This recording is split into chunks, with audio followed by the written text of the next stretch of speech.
Hi there. My name's Jacob. I'm going to be commentating CCIC 2021, but you can't see me yet. You can only hear me. Just want to say thanks for joining the broadcast so early. Hope you're enjoying the music, and we'll see you soon. Alex, you have anything to say?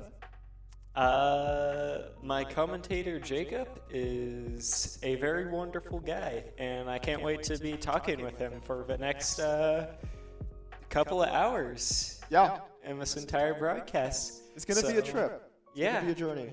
I together. hope you all enjoy. Talk to you guys in another 4 minutes.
My name is Henry Danielson.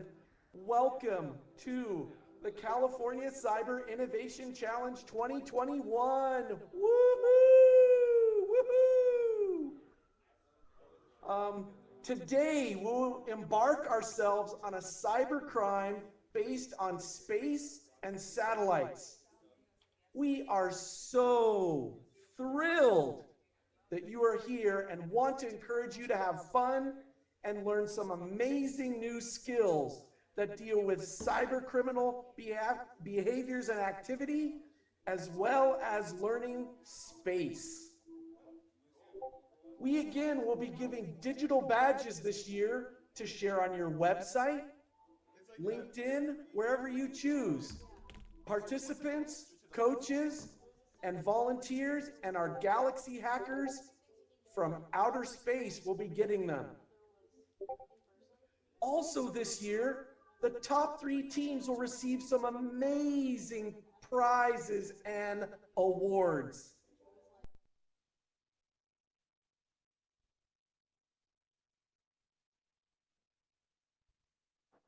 Hello, hello, and welcome to the California Cybersecurity Innovation Challenge, otherwise known as CCIC. We're so happy to have you here. My name is Jacob Gold. I'm usually known as the president of Cal Poly Esports, the esports club on campus. But for today, and today only, I'm here and joined by my fellow co-commentator to bring you some action-packed, educational fun and cybersecurity challenges. Yeah, and I am Alex Talazinski, typically known on campus as the League of Legends Esports Coordinator. But today I get to serve under Jacob again, but this time as his co-commentator. I'm looking forward to it. Hope you guys enjoy it. It's going to be really fun. We've got some cool stuff planned for today.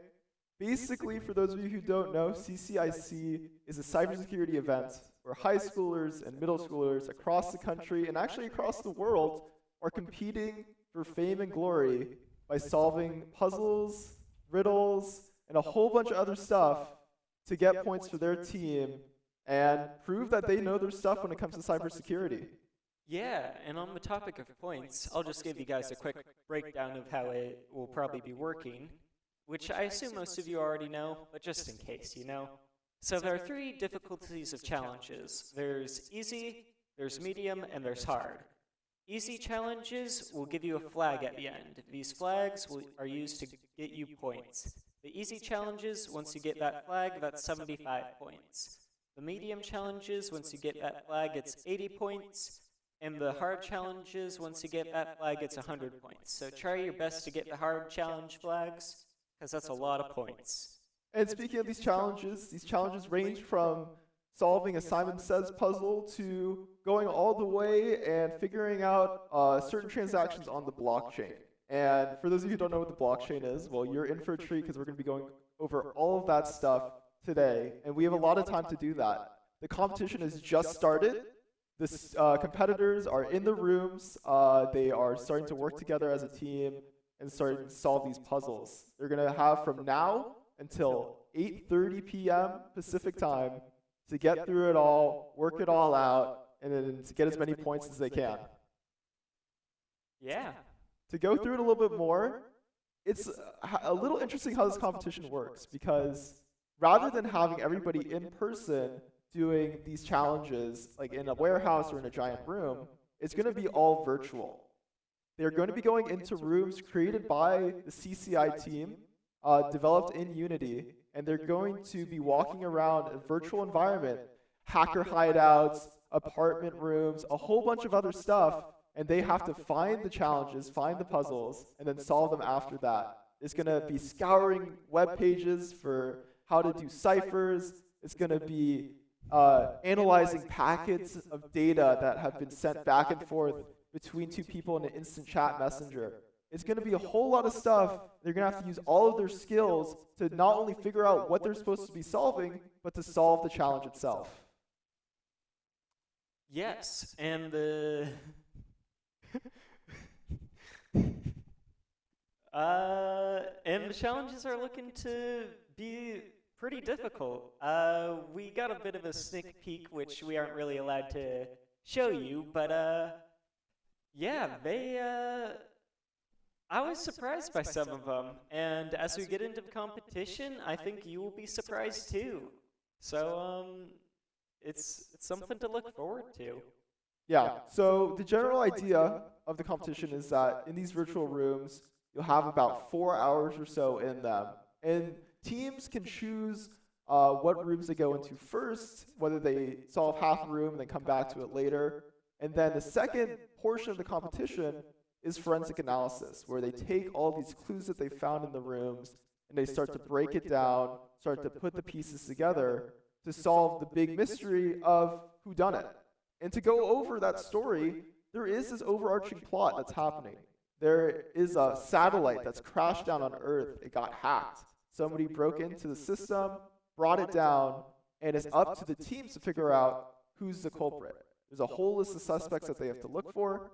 So a whole lot of clues and a lot of, people that you might think would be a culprit maybe turn out to not be the actual person behind the attack. But these students are going to be going in, they're going to be looking at all these clues, dissecting them, analyzing them, and building a story together to complete the circle, to finish it all off. Yeah, and we'll be tracking the scores through a live scoreboard feed, which is at... Well, we'll be showing it on stream. So the scoreboard, you do need to log in to see it, but we do have that login information, so we'll be showing that as it happens. Every time somebody solves a flag, they input it into a website, and then that point shows up instantly right afterwards. And to go over the points again, 75, 80, 100, depending on the difficulty of the challenge. To talk about the teams, it's going to be teams of about 3 or 4 people. We have a whole bunch of high schools and middle schoolers that have signed up to participate today in CCIC. Super excited to have them. They're all working right now in Discord. And part of the fun part of this broadcast is we're actually going to be talking to them directly. We're going to bring them into the call. They're going to show us what they're doing currently.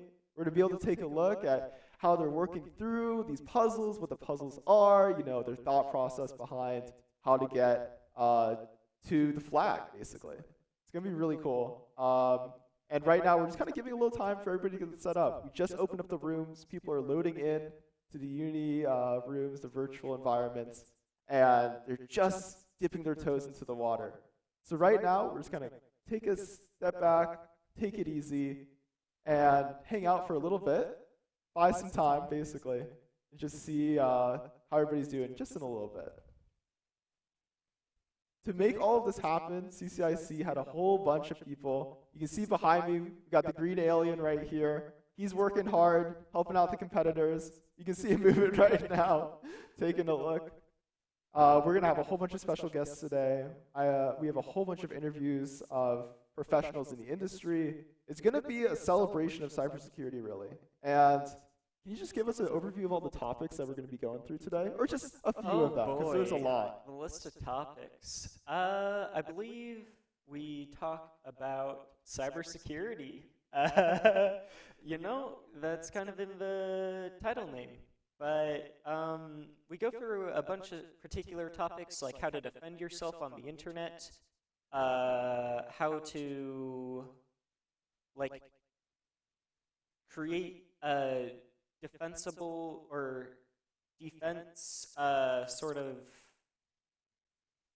systems on the internet, and how to sort of just be secure when going through the internet and basically anything really electronic.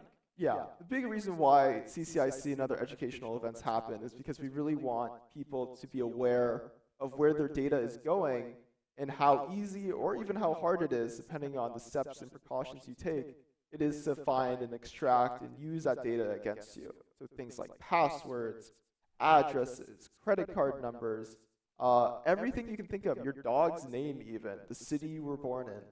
All this stuff is things that we put online all day on social media. We see it, we post it, we share it with friends, and a lot of that information is very public. So the whole point of cybersecurity is not to make you guys scared or worried about what's out there these hackers that can steal all your personal information, steal your identity is a big term that's used a lot, identity theft. That happens and is something you need to be aware of, but the steps you can take to safeguard yourself and your family and people who are close to you from that happening are very easy. One thing that's really easy to do that you can do right away is use a password manager. There's a whole lot of them out there. If you just Google password manager, there's a whole laundry list that come up. And what they do is you just have to remember one master password. Just one. It has to be, easy to remember for you, so you don't have to write it down. You don't have it anywhere else, just in your head. And then every other password for every other website is in that password manager. It just autofills. So as soon as you go to your banking account or your Netflix account or your Google account, you just remember that one master password and the rest gets filled in. Those password managers keep you safe because they're encrypted. Encryption is a big thing we'll talk about later in the broadcast, but really it just means that only you and the server, the computer you're trying to talk to, knows what's the data that's being transferred. So password manager, you just remember one, and then all the other passwords are stored there.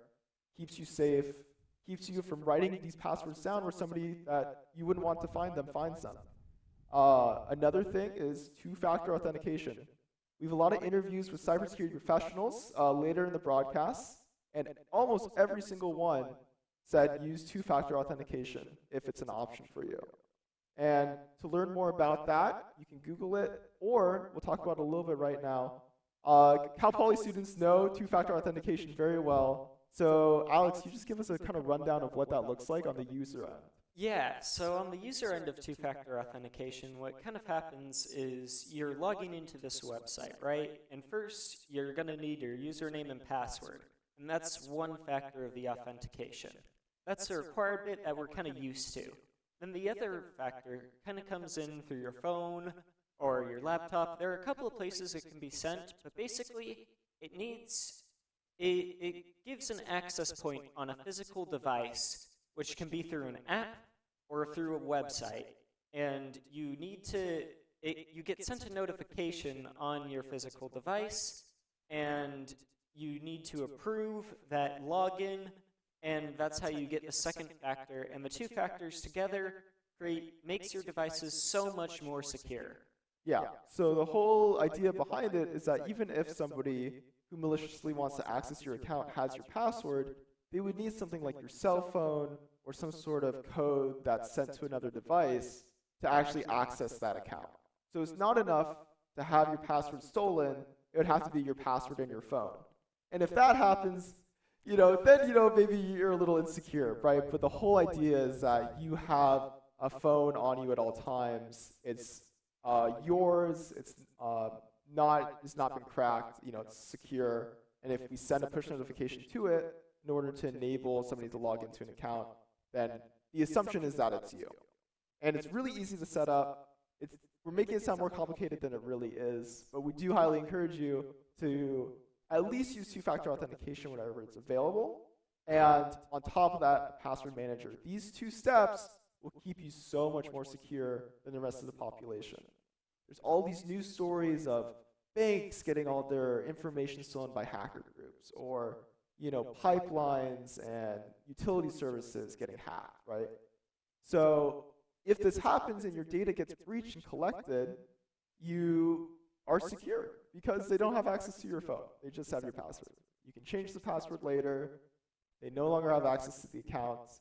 And even if they did, they wouldn't be able to press that push notification without you. And the great thing about the password manager is it creates unique passwords for each place that you log into. So whenever you have a hard time coming up with a password that you can remember that fits all the specific criteria that these websites have, the password manager does that for you, and it creates unique passwords for every place you log into that you're creating a password that password manager has. So it's a really great application and device to use, and that with two-factor authentication really help make you more secure on the internet. The first challenges are underway. We're about 15 minutes in to the competition. And the first room we're probably going to be looking at is the control room. So as the player character in these virtual environments, you are a detective who's tasked with finding out who's done it. And so the first thing you do is you go into the control room where the satellite was launched from. It looks similar to this. It's got a lot of black, a lot of computers with their monitors turned on. No aliens, but lots of cool little Easter eggs besides that. And you as the player and your teammates all go in hunting for these flags. And those flags can be anywhere. You really do have to interact with everything. Every time there's something that's interactable, the little keyboard pop-up that shows up tells you, hey, this is something to look at. You can open drawers, you can turn on computers, you can pick up pieces of paper that might be on the floor. So if you are a competitor that's watching right now, I would say this, we're not going to give you the answers, we're not going to give you the flags or anything like that. But if you are interested in learning more about cybersecurity, definitely stay tuned in, hang out, say hi. We're happy to have you here. And this first control room is all about kind of just looking around. It's really just trying to introduce you to the environment. We have 6 rooms total, I believe. I believe it's 7, actually. 7 rooms total. Control room is the first one. A whole bunch of puzzles in each room. And there's also these challenge questions. So each room has a little monitor, virtual monitor, that you turn on. And once you're there, there's all these true, false, multiple choice, fill in the blank questions that you have to answer. And to answer them, you really are going to have to do some cyber sleuthing. Part of cybersecurity is Googling. It's really important to know not only what question to ask, but how to ask it for the right answer. So, Alex, just tell me a little bit about tech literacy and why Googling and knowing how to Google is important. Oh boy. So, how do you even start? I've been teaching myself Unity recently. Okay, so what is Unity? Unity is a program that we use to make the games that these competitors are going to be using, or going to be playing. And it's this really expansive sort of program that can be used to sort of make anything. And it's really cool. But the problem is there's so much in it that oftentimes it's really hard to start learning it. So what I've been learning about tech literacy is you need to know what to look up and how to teach yourself new things. So one thing I've been struggling with is learning the sort of coding language that Unity uses to dictate where objects go and sort of create rules for them. So a good example of this is the velocity vector in Unity. I was having such a hard time figuring out how to add speed to an object. And then once I found the right question to ask on the internet, I was given the right solution, and it just made it so much easier. And just the tech literacy of being able to find the right question is going to be helping so much in both these, in this competition and in the future if these competitors go into cybersecurity. And it's just probably the best skill to have in this day and age. Yeah, knowing how to find the answer to your question when talking to a computer and not another human is really difficult. Because if I ask Alex, well, how do I make a peanut butter and jelly sandwich? He'd probably say, grab a couple slices of bread, grab some peanut butter and jelly from the fridge, lather it up. But then it's like, well, how do I lather it? What utensil do I use? Where do I get my peanuts? Where do I get my butter? It's just all this stuff, all these details that get lost in translation. But we can assume as humans and can fill in the blanks. So really, when you're asking Google a question of how to make a peanut butter and jelly sandwich, you have to use keywords. You have to say, how do I make a sandwich with these specific parameters, And it's the same with like coding, it's the same with engineering, it's the same with writing. You have these rules, you have these expectations, and you have to kind of put it into the right language. So with Google, if you're having a password issue, you can't just say, I can't log in. You got to tell Google what website you can't log into. You have to tell Google if there's any error codes that are happening. And once you start narrowing down these search results into something that's a little more specific, then you start getting these really detailed responses from the algorithm. That's why we're talking so much right now about how to Google search, because it sounds simple, but really it is a skill, and it's a skill you have to practice, because the faster that you can get to your answer, the more time you save towards actually putting it into practice and solving whatever problem you have or answering whatever question you have. The more time you spend on Google is the less time you have learning. So it's important to just kind of get that right away. Yeah. I learned that a lot. I did an IT job for Cal Poly. I was working for ASI, which is a lot of student life is done through ASI, and I was doing IT for them. And a lot of my job was just Googling. If I have a computer question, I can't say, well, my fan's not spinning. I'd say, well, my fan's not spinning, and I'm getting this error code from my computer, and my monitor is this color right now. All that stuff has to go into it.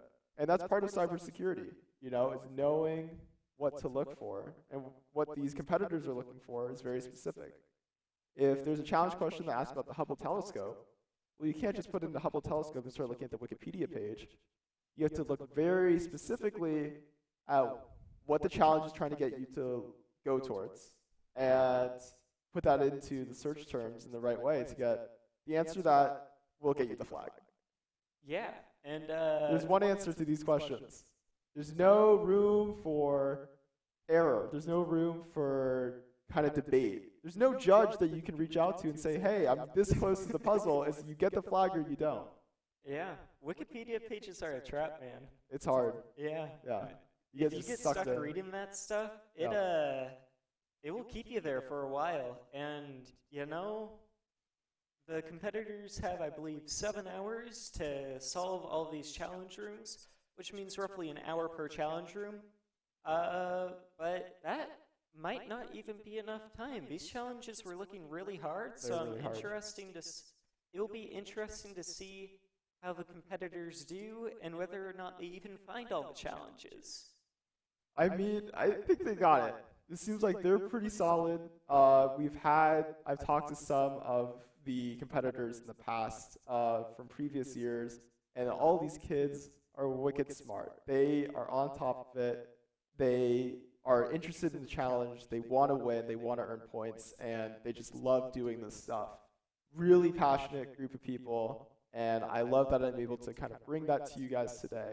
But before we do that, we actually have an interview with Bill Britton. He's the director of CCI. He is the mastermind behind CCIC and all the other stuff we do here at CCI. Cyber training ranges are his specialty, and we're going to have an interview with him real quick about what cyber training ranges are and why they're important for the future of the cybersecurity industry.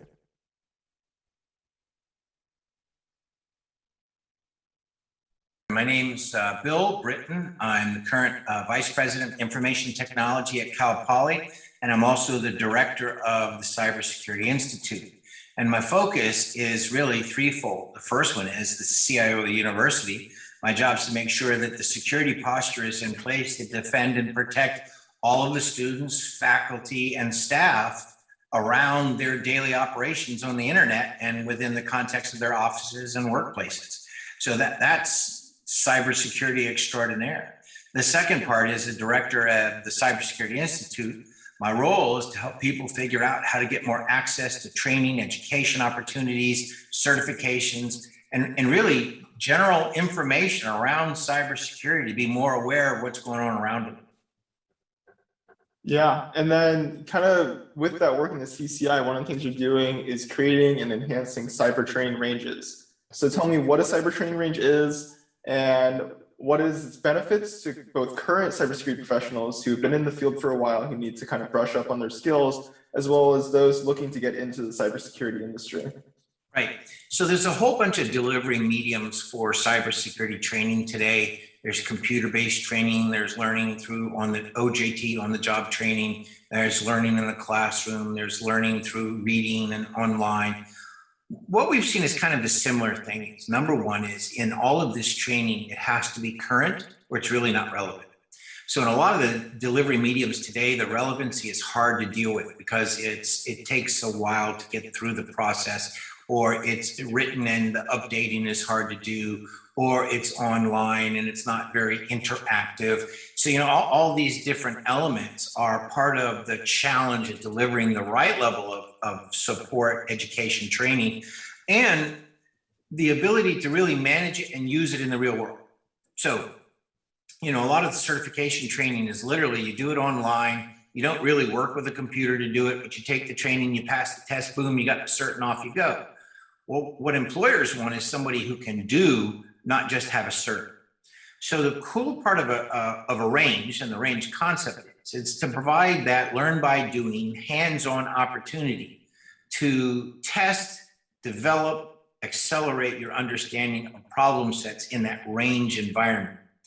Now, there's a whole lot of different ranges. There's commercial ranges, there's private ranges, ranges in classrooms, all these different opportunities. What we're trying to do with at least our range that's a little different is we're trying to make it as virtually interactive as possible. So you make your mistakes, you have learning objectives, there's things you gain from that, and we've created this competitive environment, the challenge that really is testing your skills and seeing how well they perform in a rules-based scenario where you have to figure out who done it, how they did it, and what they did. So that opportunity really gives you the practical learn by doing execution part, which is really testing and evaluating what you've learned and how well it does. Now, what we've seen in ranges that's really beneficial is it's accelerating your learning curve. That is the time from learning a skill set to executing. So that's accelerating. It also elongates the learning period. In other words, how long I retain this information after I've learned it. So, and in a range, the idea is if I want to go continue to improve upon that skill, I get back in the range and just keep toying with it, keep playing with it, keep doing it and exercising it, which again accelerates the elongation period, the time that you keep that, retain that particular training. The other element is that in this virtual environment that we're creating all sorts of unique ways of delivering data that's more in line with how students think and learn, be they an older learner or a brand new learner or a K through 12 learner. They all have different methodologies of technology that they use. Utilizing a virtual range, we can make that more adaptive to their learning skills and their learning needs. So it's really kind of more interactive with them at the pace and way that they learn and interact. Doing it that way, you can begin to just get more comfortable and accelerate what you're doing and really move faster into the learn to gain experience. And for these cyber training ranges, you do have to stay up to date, and you do have to stay on top of where the industry is headed and where the focus is in terms of the general public. So right. You must have your ear, on the door, what is happening right now. And with so much buzz around cybersecurity in the mainstream media, what aspect of the industry do you believe the general public should become educated about? So like a lay person who's not super involved, who's probably not going to do a cyber training range ever, what should they know? Yeah, well, so to me, there's an issue here for the lay person, as you say, to really understand that cybersecurity is part of a three-legged stool.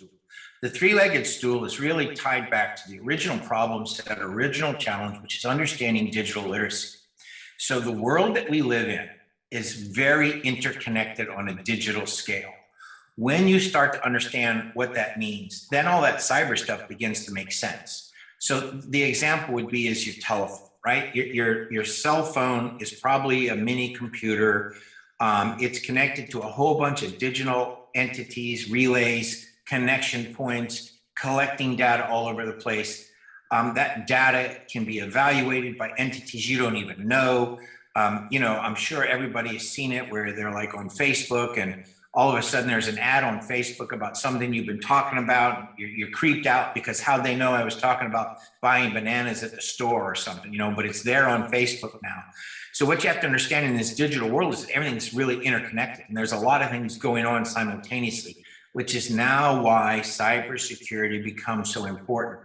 If you understand the premise that this is a digital world of interconnectability, you have to figure out, oh my goodness, I have to be way more aware of what my digital presence is so that I understand where I'm giving out information I don't want to give out and I'm protecting the information that I want to protect. That's where the cyber component comes along. So it's really understanding the digital interconnectivity and then B, really realizing as a layperson, what is the information you want to most protect? Yeah, well, thank you so much, Bill, for your time. And, Yeah, if you need more information about anything we talked about, the CCI is a good place to start. Absolutely. Thanks, Jacob. Awesome work.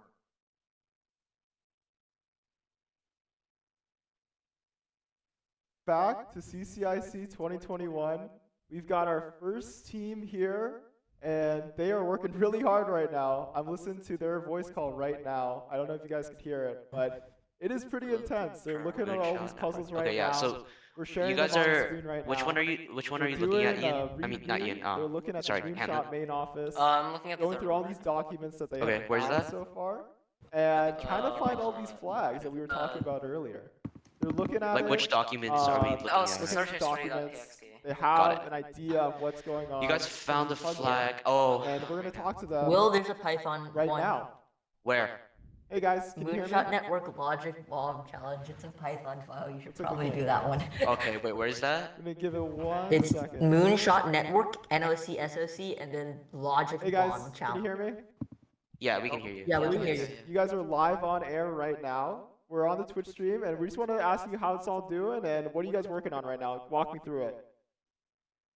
So right now I'm looking at a Python file that my teammate found, and I'm gonna see what it does. And all I know is it's a logic bomb so far, which, you know, is malicious code. So, me, Ian, and Will are working on the third challenge for Moonshot main office. We're not all working on that one. Well, I'm working on the Python one, so right now. I moved to the second one in Moonshot main office since we got the first two. Yeah. Moonshot Network since we got the first two in Moonshot main office. Me and Advic are working on the server room and we're looking for the flags and solving all the challenge questions. Sweet. Oh, I think I might have found a flag.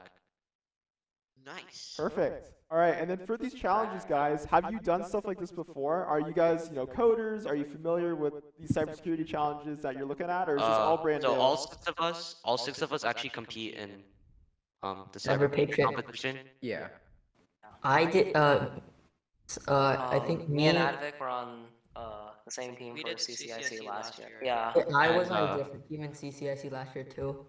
And then Ian, Hayden were on the Cyber Patriot team last year. Yeah, on the same Cyber Patriot. Yeah, we were. Yeah, and then I'm new.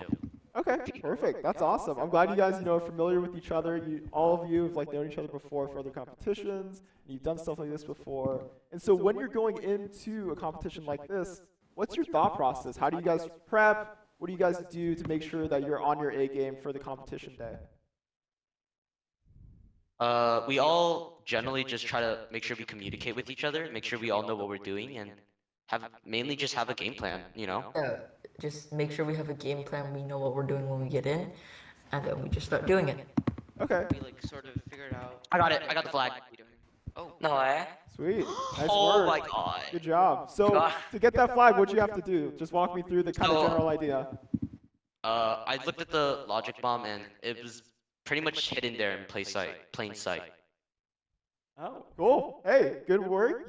That's one flag down, many to go. Good job. Yeah, thank you. Sweet. And then we do have one question from my co-commentator. Real quick, Alex, you want to just ask him? All right, real quick. What's your guys' favorite donut flavor? Chocolate glazed. Chocolate glaze. Glazed. I don't eat many Not donuts. regular glazed. Chocolate. I also like glazed. We got glazed and chocolate glaze. Anything else? I don't eat many donuts, so I don't really have. Do you guys have a favorite shape? Like maple bar, donut hole.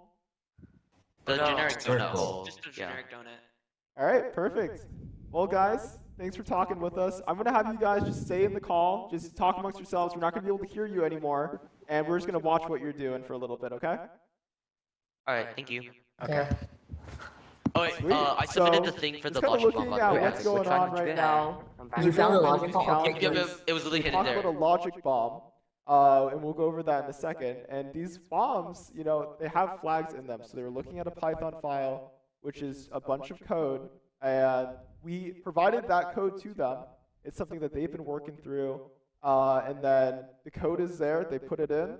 find the flag, get some points. Easy peasy. Basically, right now, what we're looking at on the screen is they're going through these .py files. That's the Python files we're talking about. And for the logic bomb itself, it's kind of like a ticking time bomb. When they say bomb, they really do mean it. If this code runs, the idea is that your computer doesn't explode in the physical sense, but explodes in the sense that you can't use it anymore. You really are on a time limit. For this exercise, it's not an actual logic bomb. Windows would catch that. But in essence, it is something that we see in real life that cybersecurity professionals have to deal with and understand what they are, how they got there, and how to fix the problem if there is one caused by it. One thing the logic bombs do is they delete your files. They blow them up. So if you have files that run your system that Windows uses to know how to get input from your keyboard, how to get input from your mouse to display a picture on your monitor, if that code's removed, your computer's unusable. Maybe that code removes the ability for the computer to turn on entirely. It fries apart. It overloads the power in your CPU. And then that part is unusable. And from there, your system shuts down. So when a cybersecurity professional finds a logic bomb in real life, they have to be like, okay, this is planted by somebody. We don't know who yet. We don't know why yet. We do know it exists. And we need to start hunting and sleuthing as to where it came from. To do that, it's a process. And so it really is like being a detective. You're hunting down cyber criminals. Bill Britton in the earlier interview was talking about how there's these cyber training ranges that are used to make sure that people know what to do in the case this happens in this scenario.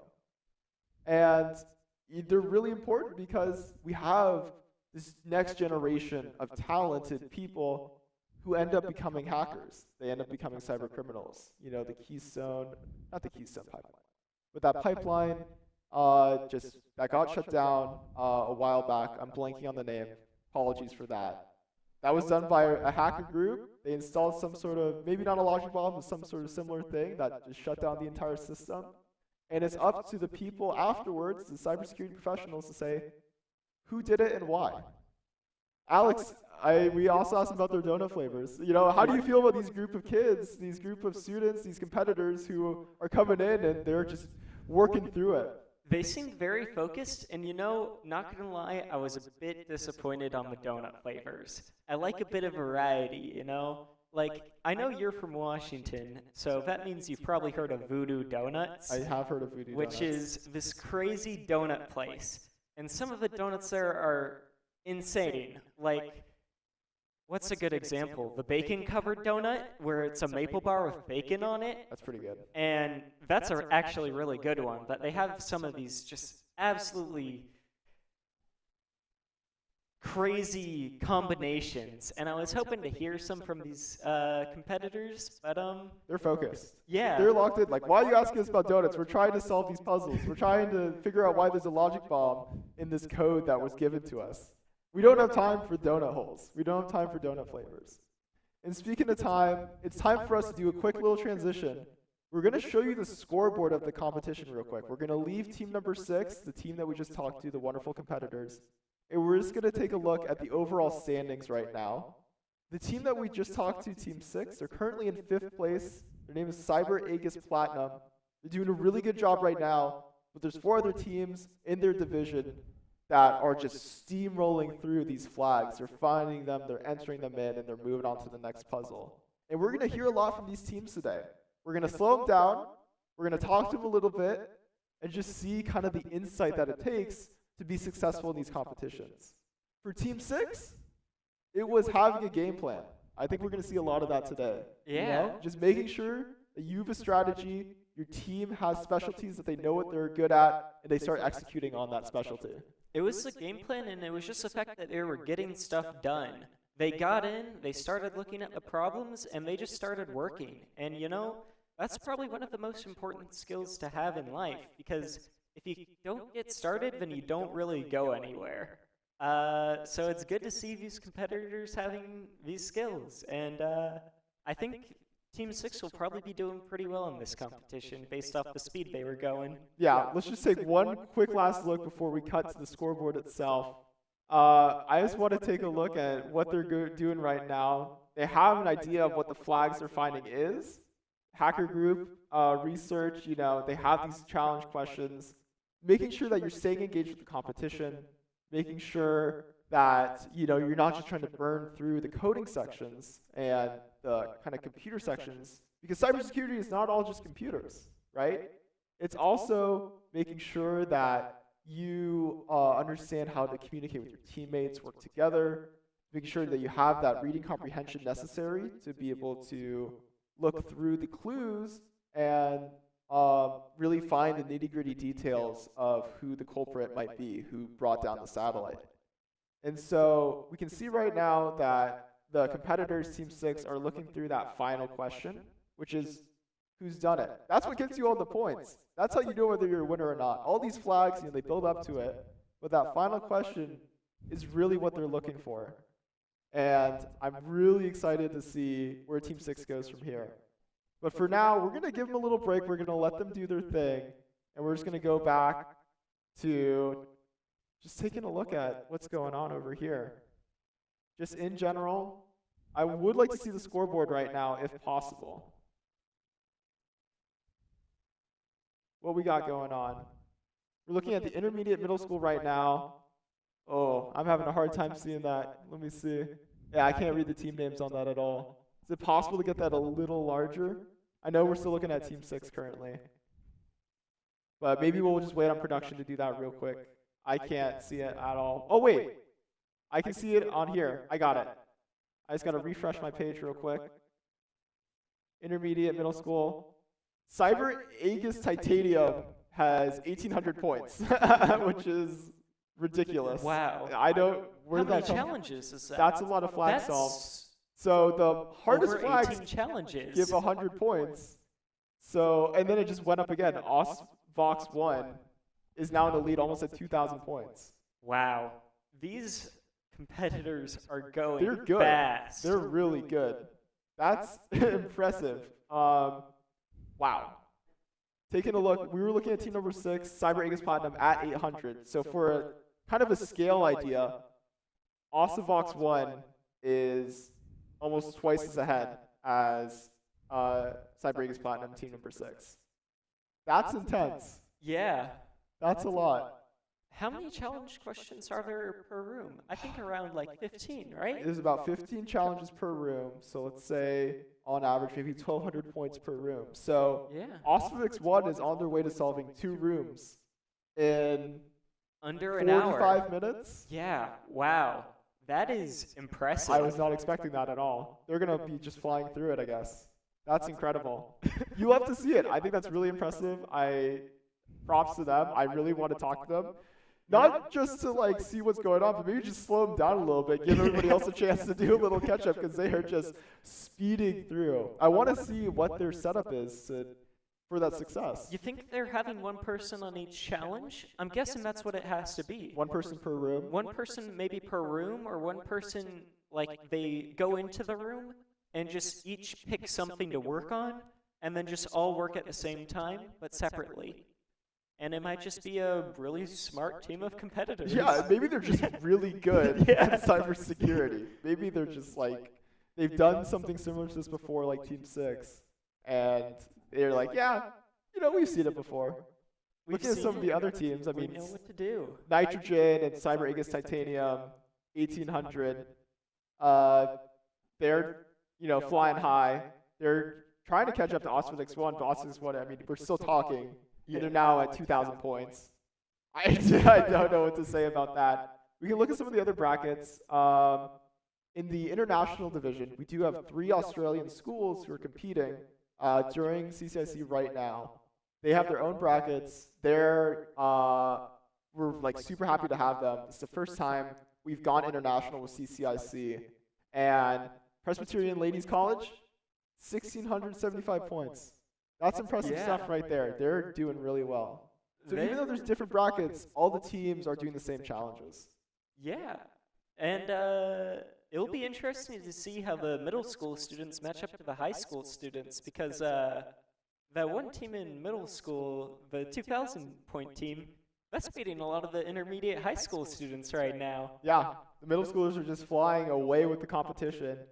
Speaking of high school, just a quick update on the standings. We have Team 13 for Code Red in the difficulty category for high school, 3,280 points. Wow. Yeah. Yeah. I don't. There's no words. I mean, that's insane. They're the next highest team is team number 35, Yttrium, with 2,600 points. Still really good, but they're 600 points behind the first place team. Yeah, that's like that's a lot of points. Yeah, that's a lot of points. Blue Screen of Death, number 39, bringing up third place, 2,590. That's a fun name. Have you ever had a blue screen of death? I have. Dude, I got the blue screen of death on one of my old laptops, and I think that was a hard cry. What'd you do? What happened? I think I spilled water on it, and I was really sad. But you know, you learn to live with it, and you eventually get a new computer. Expensive lessons. Yes, expensive lessons. Learned. Speaking of expensive lessons, not as expensive as a laptop, but I had a keyboard, Logitech, beautiful, gorgeous, cherry MX brown switches. We could go really deep into the keyboard train if we really wanted to, but I'll leave it. I just want to go over the story. I was playing League of Legends until 2 a.m. one night, had a glass of water at my side, trying to hydrate, and fumbled the cup onto the keyboard. Ooh. Ruined it. That was not fun to find a replacement for that. If you have to fumble, you fumble towards yourself. I do that quite often. It's a bit embarrassing to spill water on yourself, but you know, better than your better equipment. on yourself than on your equipment. That's very true. That's very true. I mean, you hate to see it, but it does happen that way. Let's see what we're looking at right now. I do want to take a look at Team 6, just check in again on what they're working on. Looks like there's a ASCII art, a satellite, and the Earth, the globe. I'm seeing coordinates right now. They're working fast. They're going through it, copy-pasting. Virtual machines, Discord, the whole picture. Coordinating in their chat room as well. They're going fast. They're working hard to solve these challenges. And these challenges are not easy. Python code, in particular, as a coding language, not beginner-friendly. You know, have you ever coded in Python before? I have not coded in Python before, but it's interesting to hear you say that because sometimes I hear Python is supposed to be easier to learn. Do you mind explaining why you think it's not? So Python is what's considered a high-level language. It's definitely, in terms of syntax, in terms of the words you actually type on your keyboard, it's straightforward enough. But it's stringing all of that together and learning the rules of what you tab in versus what you tab out, how a loop structure works, where if you want to do the same thing multiple times, how do you actually create that algorithm and walk through it step by step.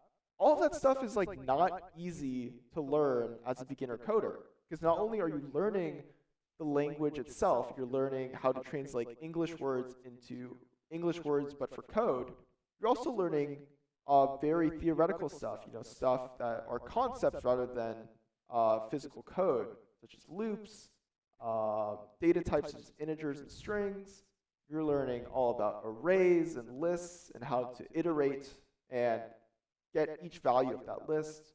Very quickly after that, you go into high-level data structures like dictionaries, hash tables, hash maps, all of this stuff, and you're still trying to learn Python itself. There's coding languages that are designed for people who don't code. There's R, there's, I wouldn't say Java, but stuff like Python is like twofold of like, not only are you learning, let's say, how to speak Spanish, but all of the grammatical structure of Spanish at the same time.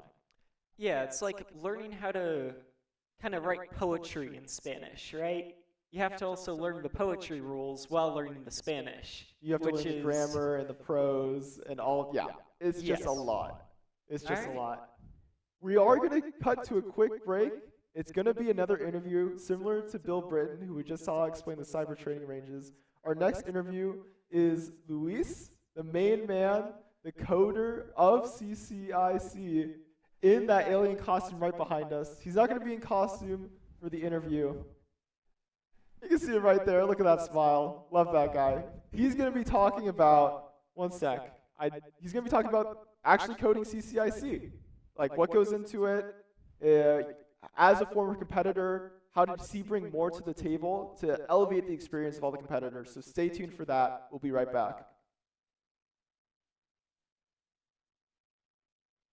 My name is Luis Placencia, and my current focus in the cybersecurity industry is specifically in pen testing or penetration testing, which is kind of like the study of vulnerabilities in a specific system to find and secure those vulnerabilities. All right, and then like with pen testing, what does that involve? Like, what is that process? Is it, just kind of describe like what like you would do for a pen test. Yeah, and I can kind of give you like a really basic example. So like, let's say, so pen testing is kind of the role that you take is, let's say you go to a company, for example, you go to this XYZ company and they ask you that they need to find all the vulnerabilities in their system or their servers. So what you would do is you would go over to their system and try to find ways to actually break in. So this could be either through trying to break through their firewall, trying to do social engineering attacks, any phishing attacks, virus attacks in a controlled environment to really try and get into their system and find and report those vulnerabilities. I guess in layman's terms, you can kind of explain it as if you're trying to get into your own compound or security warehouse, and you're trying to help those people find ways to secure it more. Yeah, so companies like hacking or asking you to hack a system and they're paying you to do it basically to see where they could do better. All right, okay, for sure. And then moving on to CCIC, as someone who's competed in the CCIC before, what were the best and worst parts of the event? So the best parts were actually, when just the general environment, I would say, the energy around with other teams trying to solve the actual challenges. Because when I competed, it was in person, so everyone was at the base in a warehouse competing, and the general environment was really awesome. And finding a specific answer to the overall crime was really cool. It always felt awesome. It felt like if you found like a nail in a haystack. So it was always super awesome. And the worst part, I would say, would be probably getting stuck on a specific challenge. So there was this one occasion where we were going over the autopsy, which is digital forensics challenge, where you would actually go into someone's computer system and try to analyze what files they have. And considering it's a complete file system of stuff, it's like an open sea of data. And sometimes you would get stuck and not find anything, or you would get lucky and find something. And I would say that was definitely the worst part, where you would get stuck and not find anything at all and just bash your head on the wall because you can't find anything. So what advice would you have to somebody competing in CCIC this year? If they get stuck somewhere, they get frustrated with a certain portion of the competition, what would you say to them to help them out? I would definitely say either move on or pass it on to someone else that may want to go over it. Because sometimes if you just keep going at it, you might be wasting time. I would say like move to another easier challenge that you might think is more approachable, and then come back later and you might get an idea, or even take a break. Like if you take a small little break, 10-minute break, go on a walk or something, and come back to it, I think you start getting ideas of, okay, what have I looked at and where can I go? And I think that translates over to a lot of different projects that you could be working on, where if you just take a break and then come back to it, you might get the idea of where to look at. Yeah, I have to agree. I know like in computer science, if you're coding a project and there's just this one part you can't figure out, taking a break is one of the best things you can do. Just let your mind reset for a bit and then come back to it later. And then speaking of coding, you're currently coding many of the challenges that students will face in the CCIC. Will this year be harder for students compared to when you competed? Yes, I would definitely say so because of the fact that not only are we virtual, but we do have a lot more challenges for, all the students to have a possibility to gain points. So we want to give everyone a chance to, maybe you're not super experienced with a specific topic in cybersecurity, but you're much more experienced in another area. Then you can tackle that and still get enough points to really get to the finish line. So I definitely think it's going to be harder, but there's definitely more opportunity for success. Okay, so there's going to be more topics, more points, but still around the same amount of time. So you really do want to focus on what you're good at versus try to do everything in the entire challenge. Is that the Exactly idea? right. Okay. Yeah, and considering you have a team of 3 to 6 people, you can also delegate the work. So maybe you're much more better at analyzing file system, and this other person's much more better at programming and analyzing code. Then you can delegate that work and get possibly finish everything by the end. So it's there's definitely a possibility for that. So would you say that as a team, you should be working on like projects or challenges in pairs, or should you kind of be delegating and everybody does a different thing and you all reconvene every once in a while to discuss it? Yeah, that's a really good question. I would say it really depends on the team because if you feel like there's a good amount of skill sets in your team where you can delegate and just have one person tackle one specific topic, then you can go that route. But if you feel like you might be lacking a specific skill in your team, then you can delegate like 2 people to that specific challenge, and then they can tackle it together. So I think that might be a good way to go about it. That way you have everyone working on one thing. Because if you have 2 people working on one, you kind of may be wasting some resources when it comes to a time challenge. Right, right. You don't have too much time. You have, many hours, but it all adds up very quickly. Yeah, definitely. All right, perfect. Yeah, there's a lot of things that CCIC competitors are going to be doing, and they're going to be spending a lot of time on this. So, Luis, thanks so much for your time. No, thank you for inviting me. I super appreciate it.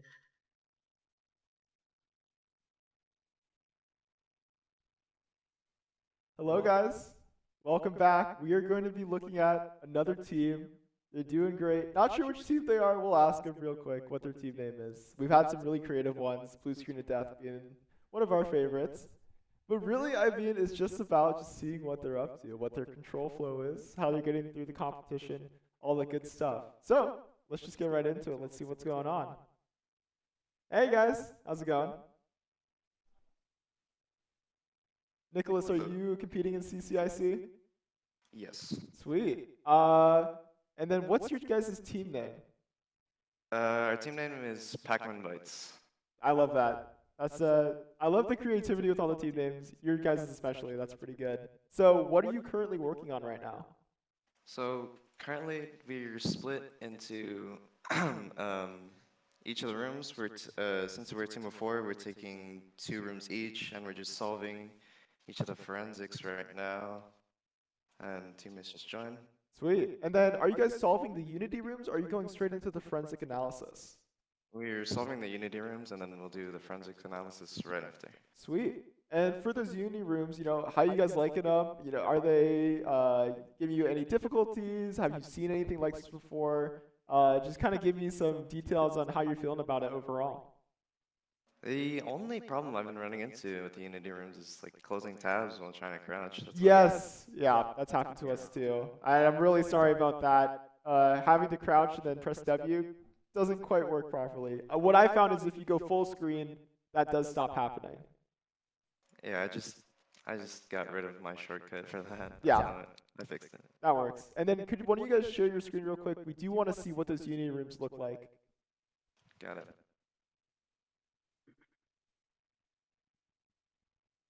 Sweet. Let me take a look real quick. Love it. So what room are you currently in? So the room I'm currently in is a hacker's hideout, and I'm already seeing hints. Oh no. Seeing hints. Yeah, there you go. You got some shredded paper on the ground. Love it. And, for the hacker hideout, lots of puzzles to do. There's those challenge questions, a whole bunch of other stuff you can interact with. Have you ever done any other cybersecurity challenges or competitions like CCIC before? We have done the previous CCIC 2020, and we've competed in Cyber Patriot. but this is the first time with this team. Sweet. And what's your guys' game plan going into the competition? I know you guys are all in a different room right now, solving different puzzles, kind of splitting up the work, but you guys specialize in different stuff. You guys have strengths and weaknesses. How did you decide what rooms to go into? Deciding which rooms to go into, we literally just picked our rooms, see which ones look.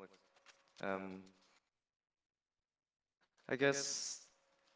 Well, we just picked. I don't know. There's no really thought process to picking it, coming in here. And then how many of you guys have like a kind of technical background? You know, are you guys all into like computers and all the kind of technological aspects of, you know, what you can do? Or are you guys more like into reading or into music or into, you know, sports? What do you guys do outside of competitions like CCIC? Raymond, John, you want to answer this? Mostly what I do, I mean, I don't really do anything outside of this. I mostly just like do this, like the cyber features in CCIC. Sweet. So we got a specializer in cybersecurity. Love it. John, what about you? For me, I would work on my games from other like programming language like C++ and JavaScript, and yeah, just work on the errors that I have with it. So. What kind of games are you coding? I'm still deciding on that because I messed up my first one. So yeah. It's all good. It's a learning process. Yeah, coding games is not easy. Yeah.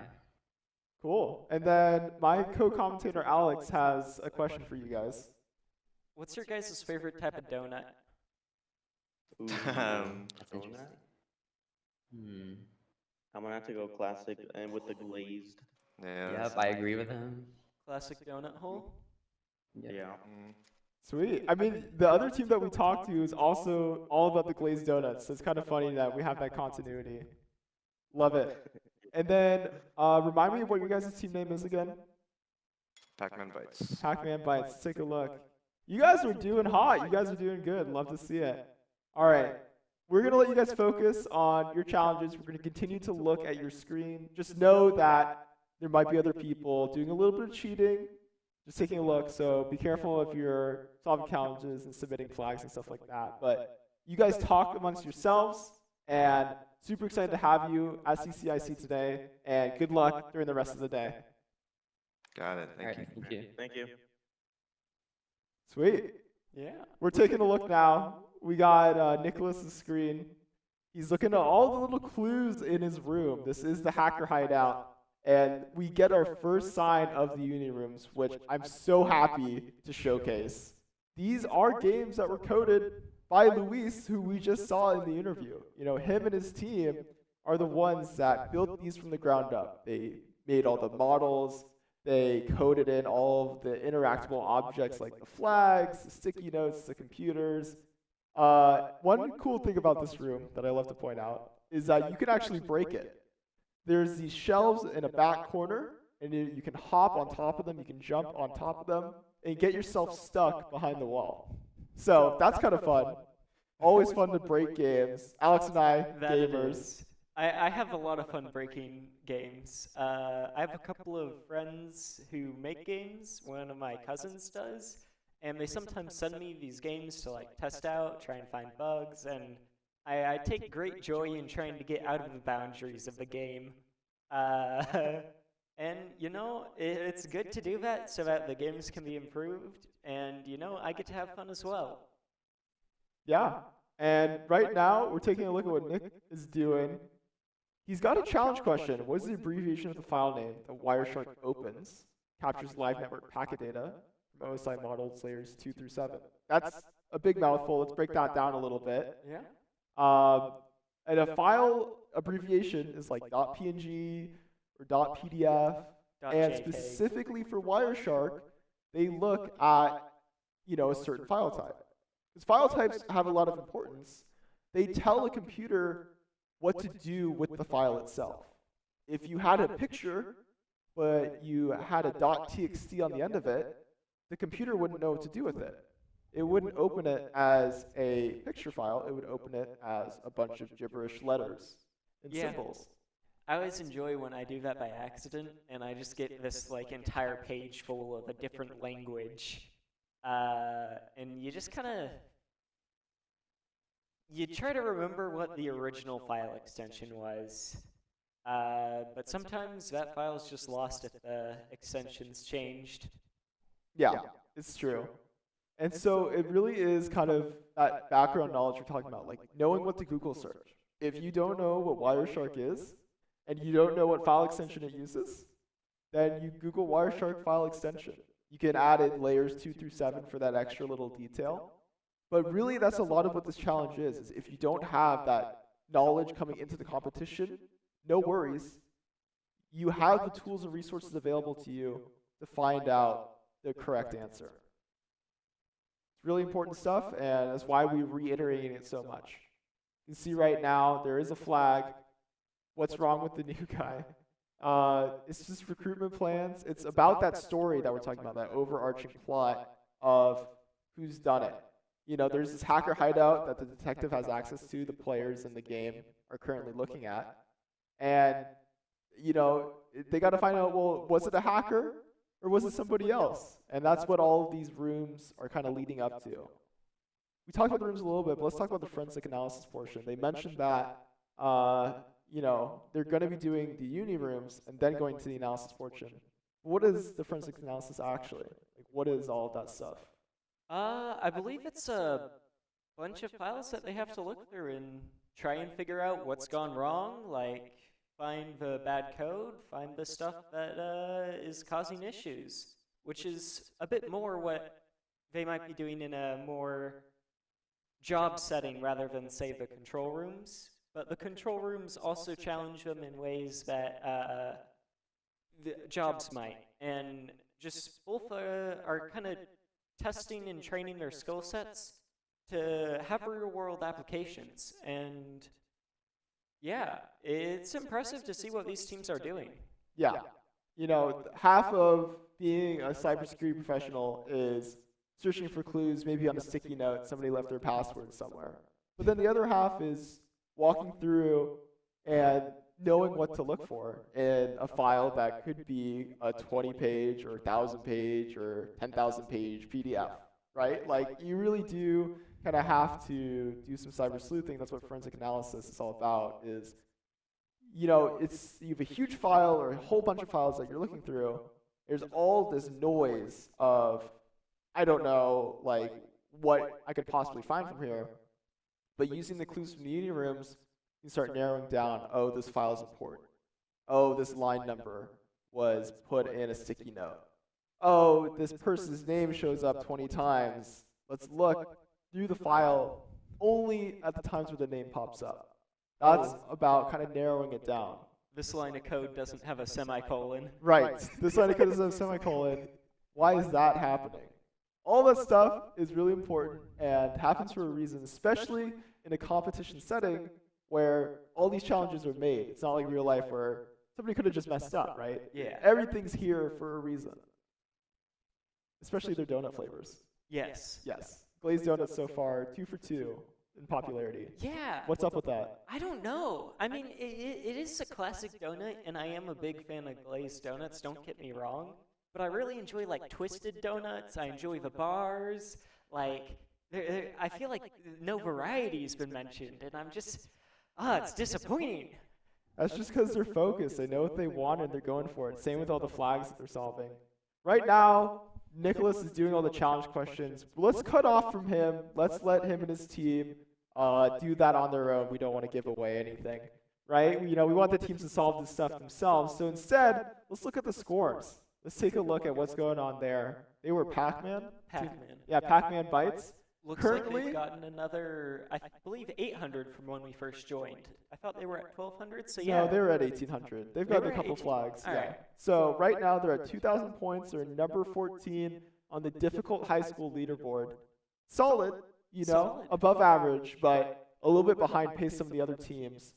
Currently, in first place is 4 Code Red, number 13 They were in first place earlier. Yes. Currently, they're at 3,600 points, which I don't even know how you get that many points. Yeah, It's in been such like a an short hour. amount of time too. Yeah, Oh boy. it's The only gap- been an hour. We have 7 hours to go, and these guys are like, I don't even know what 3,600 is. I'm not sure of the scale, but Yeah. it feels like halfway. It just feels ridiculous. Yeah, it feels like a lot. But the gap has closed, which I'm excited to see because I believe before the gap between 4-Code Red and Falcons was more like It's like 800. was like 800 points. So the fact that it's now around 300 makes me feel more secure that we're going to have a close competition, and I enjoy close competitions. I do enjoy close competitions too. Looking at some of the other brackets, intermediate high school, Cyber Aegis Shush, Cyber Aegis Lithium, and Cyber Aegis Ammonium. 1, 2, and 3 on the leaderboard. They have taken over this competition in this bracket. Isn't one middle? I believe Team 6 was also Cyber Aegis, no? Yes, team number 6, the first team we talked to, was a Cyber Aegis variant. I think they're all from the same school. They have They a are huge dominating. program of training up and empowering students to learn more about cybersecurity, because cybersecurity is going to be really important in the future. It's going to be really important, and cybersecurity is only really growing because technology is not stopping. I forget the exact trend, but there has only been an upwards trend in technology since like the invention of electricity. And it's only really getting faster, and cybersecurity needs to match it.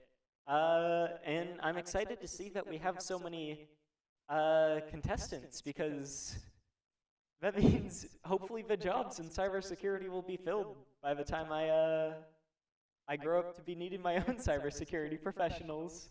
The way that these competitors have been talking about their thought process, what they're doing, how they're solving these puzzles, inspires a lot of confidence in me that we're going to be very secure in the future. You know, we have all these young people who are just thinking about it and competing in it, and they're so confident in it that they can iterate to us and to you guys at home, you know, why what they're doing is so cool and why they're so excited about it. You know, why they're choosing to do these cybersecurity competitions, because they find it fun, they find it interesting. And that means that they're probably going to pursue it, you know, in college and then in their professional careers. And that means we're going to have them protecting us in the future, even if we don't really know what cybersecurity really is. Yeah. Pretty or cool what stuff. it grows into. Yeah. Maybe we should take a look at the other teams. So the middle school teams, the Cyber Aegis teams, are still doing good. Yeah, Cyber Aegis Titanium's at 3,000 points in intermediate middle school. Cyber Aegis Electron at 2,700 points in intermediate middle school. Difficult middle school, I think we have a little bit of some errors in the website. Can't quite see those, but we do have a lot of teams with quite a few thousand points. Yes. They're just burning through these flags. I'm glad to see the gap has closed again in the middle school competition, because I believe before it was around 1,000 points for them. But now it's down to more 300, which again, close competition, love to see it. And a little update on the other side of the world, the other hemisphere, we got Australia, Presbyterian Ladies Colleges keeping up pace, 3,070 points. They're doing a really good job so far. Yeah, glad to see it. Glad to see it. I wonder what else is going on. I mean, Cyber Aegis Microscopium has actually overtaken 4-Code Red in difficult high school. Oh, dang. They came out of Cyber nowhere. Aegis dominating every section, I think. Yeah, Cyber Aegis, whatever high school and middle school that is, are going crazy right now. Yeah. They have a chokehold on the competition. Every bracket, they're at the top. I hope to see some challengers. I mean, 4-Code Red, they slowed down a little bit, but they're still up there. They're still looking up good there. still. Yeah. You know, it's anybody's game right now. Anybody could win their bracket of CCIC. And I really do want to see, like, what is going on for these kids to just be flying and just soaring above everybody else. Yeah, it's been fun so far. Especially the challenge rooms. I love how good they look. Yeah, the challenge rooms look really nice. The hacker hideout, really cool, really well designed. The lighting, perfect. Chef's kiss. I hope we get to see some more of the challenge rooms, because so far we've only seen the hacker hideout, I believe, and all of them look great. So hopefully we get to show off a couple more of them. Yeah. One of the challenges that we saw in the hacker hideout was a whole bunch of sticky notes surrounding a computer, right? And all those sticky notes were just gibberish. It was really quick. We didn't take like a long look at it, right? But what those were encoded messages. They were part of a cipher. And can you just tell me a little bit about what a cipher is, Alex? Yeah, so a cipher can be really simple, and it can be as much as shifting letters down in the alphabet. So say you have an A, that's actually a C. And the method of moving 2 down is what is called a key, and that's how you solve a cipher. So what these competitors will have to do in these challenge rooms is most of these challenge rooms have a cipher of some kind, and the competitors have to find what cipher is being used. And you have to translate these characters using a key that they don't have into a working flag, and that's how they get these flags. Yeah. So the whole point of the cipher is that if you send a message that's been encrypted, that's been jumbled up, and you know how to unjumble it, you're assuming that the other person that you're sending it to can also unjumble it. But if somebody in the middle, such as a detective trying to find out what a hacker's up to in their little hideout, they wouldn't be able to figure it out, or they'd have a really hard time doing so. So the whole idea of this challenge is to kind of get the students to work their brains a little bit. What are the patterns in the letters? If a D shows up twice in a word, what does that mean? Is that D and A? Is that D and F? What common words can you find that, and all? What are the patterns that emerge? So as these students solve the cipher, letters slowly start to make sense, words start to form, and then the flag is made. So that's the whole point of that one, and there's so many other challenges in the Hacker Hideout, but that's kind of an introduction to what a cipher is from there. Yeah. In terms of other challenges, there's a whole bunch of them. We got challenge questions about like what is what does ISP stand for, you know? And there's a drop-down menu, multiple choice, right? There's questions about you know, can you look at all these sticky note scraps on the floor? How closely are you paying attention to the room that you're in? Are you looking at the floor? Are you looking at the ceiling? Are you looking around and trying to interact with every single object possible? Looking at the walls, looking in the drawers. Exactly, right? Like, are you doing your due diligence in sleuthing around and piecing together the puzzles?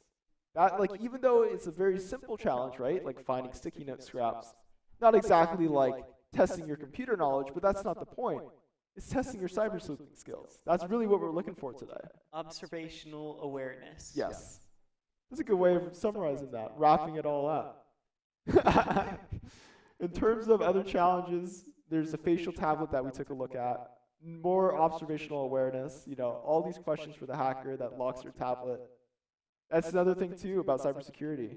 When you enter in your bank password incorrectly or you need to reset it, it's going to ask you for what's your mother's maiden name, or what city were you born in, or what was the first car you had that you bought yourself. All this stuff are questions that you might accidentally have laying around your house. If somebody were to break in and have access to your computer, but they just need the answer to these questions, you have to be really careful what you keep laying around that's visible or in a drawer or something like that. And just to tie it back into the earlier topic, that's why these password managers are really good. Can be really helpful. We can't iterate this enough. You really do have to use a password manager. Because it keeps information from lying around, and it makes everything so much more secure, and that is becoming more and more necessary as hacking sort of becomes more sophisticated, and being able to find information about people online. So yeah. In terms of hacking too, not only are we seeing more sophisticated methods of hacking, we're seeing more sophisticated individuals come together to hack into harder to breach systems. One individual hacker might be able to steal somebody's identity, but they wouldn't be able to break into a secure US government system on their own. But in a group, if you have a group of 5 or 10 or 20 hackers, it can start getting really scary. You start putting all these brains together, much like how these competitors are working in teams and playing off each other and bringing different ideas to the table. That same thing can be malicious. So what one company does is try to trace that back. CrowdStrike is a company that really does focus on cyber defense of how do you know when a hacker is coming in and whether they're a group, whether they're an individual, what their motive is, why are they hacking this particular company, and is there any trends that we can find if we do find out whether it's one group or one individual going around inside an industry. And these trends do exist. There's some hacker groups based in other countries, in other nation states, that specifically target the US healthcare industry, or the US utilities industry, or the US software engineering industry. And these trends keep popping up where the hackers become more sophisticated and there's multiple computers simultaneously going into and trying to breach systems on other nations' soil. So we're going to hear right now from Nina Padavel, an employee at CrowdStrike, who gives us a little insight into what CrowdStrike does and how you can find these trends in hacker groups that are trying to attack companies in the US and other places around the world. Stay tuned. See you soon.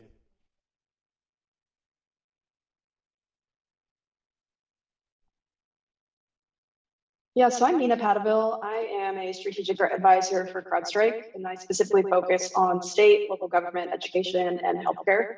And so I'll typically do, longer briefings with different organizations that are trying to understand the adversaries that are going to attack them and trying to understand how to defend against those adversaries and those attacks. So that's kind of partially what I do with my time. And then besides that, I help organizations understand how to use CrowdStrike's threat intelligence tools to better defend against those threats. Okay, so let's go a little bit more in the threat intelligence sense. So tell me what that is. So what does threat intelligence mean? Why is it important? And how do companies and corporations get value out of threat intelligence? Yeah, so threat intelligence basically helps you become a better decision maker. So if you think about it, we're tracking 160 different adversaries in the cyberspace. So criminal actors, nation states, activists, and that's just quite a lot of information to keep up with, especially if you have a plate full of other responsibilities to focus on as an individual contributor on your team, or maybe, a 2-person, 10-person security team at an organization. And so think of it this way, it's information that's tailored to threats and can be tailored to the industry that you're focused on, as well as the types of critical assets you have, so you can better make decisions about how those types of assets will be attacked by different adversaries, and again, how you can better defend them. And so intelligence can help everyone from security stakeholders that are pretty technical, developers who are building those apps and have no security background, but need to understand what parameters and what guardrails to put in place. But it could also help, more of the C-suite, whether it's CISOs or, chief information officers, technology officers, even your board, who, again, might not be as technical, but is still making a lot of important decisions on an annual basis, a quarterly basis, and even daily in response to an emergency. And so having that level of intelligence about those threats can help them better invest wisely and make more risk-informed decisions. Okay, and so going into those risk-informed decisions and stuff like that, so when you and CrowdStrike come in and start strategizing how to use threat intelligence for a company, how do you prioritize your time and resources? And if you have an example of how you do it for a government body and how you do it for a private corporation, go for it. I'd say before the pandemic, and maybe say 3 years ago, we had more of a strict focus on what sector you're in, what geography you're in, and how nation states are more likely to target you with the occasional, criminal actor who's financially focused. But since the past 2+ years, and especially in the last year, we've seen such a massive uptick in ransomware related operations. And ransomware isn't sector specific or geography specific. It's pretty opportunistic in nature. So someone who's targeting maybe an organization in India is very much likely going to target another one in Florida tomorrow. So for that reason, I think more of an emphasis now is being placed on understanding who these key crime actors are and understanding how you have technology that their ransomware variants might target. Okay, and so when you know who might target you, how would you go about securing that company's enterprise? So like, how would you, as a CrowdStrike employee, come in and say, here's how we're going to lock down your system and make sure that you guys are safe from these adversaries that might be trying to attack you? So at a foundational level, CrowdStrike has this really lightweight agent called a sensor. And so it uses a bit of machine learning and artificial intelligence so that when it's seeing all of these processes on different endpoints, like a laptop or a workstation, like a server or an actual physical workstation, or maybe even, cloud workloads, it can say, hey, that specific process looks malicious to me. And based on what we've seen in the past, and based on what we've learned about adversaries, we know that this is something that we want to alert you on, maybe just prevent it completely, or just have a conversation and use that intelligence for later down the line. And so having a tool like that can inform your process instead of having to do it completely manually saves a lot of not just time and energy, but actually does way more work than a human could do on their own. So that's a baseline recommendation because it's the best way to get going. But if we're thinking about principles, I'd say, finding out what your vulnerabilities are for different pieces of software and actually patching them is really important, because we're finding more and more often that these more sophisticated nation states and even these criminal actors that are having varying levels of sophistication, they're going to go after those vulnerabilities that you left unpatched because you thought you weren't a target to these different adversary types. So like a good example is these nation state actors who targeted Microsoft on-prem Exchange vulnerabilities in March. Lo and behold, people who didn't patch those vulnerabilities are now seeing e-crime actors, like really big ransomware operators, target those in the past week. And so again, just try to prioritize them, even if you don't think it's a threat, because someone will come around and say, oh, this is very valuable for me. Well, Nina, thank you so Definitely. much. Really do appreciate it. You're welcome. It was great talking.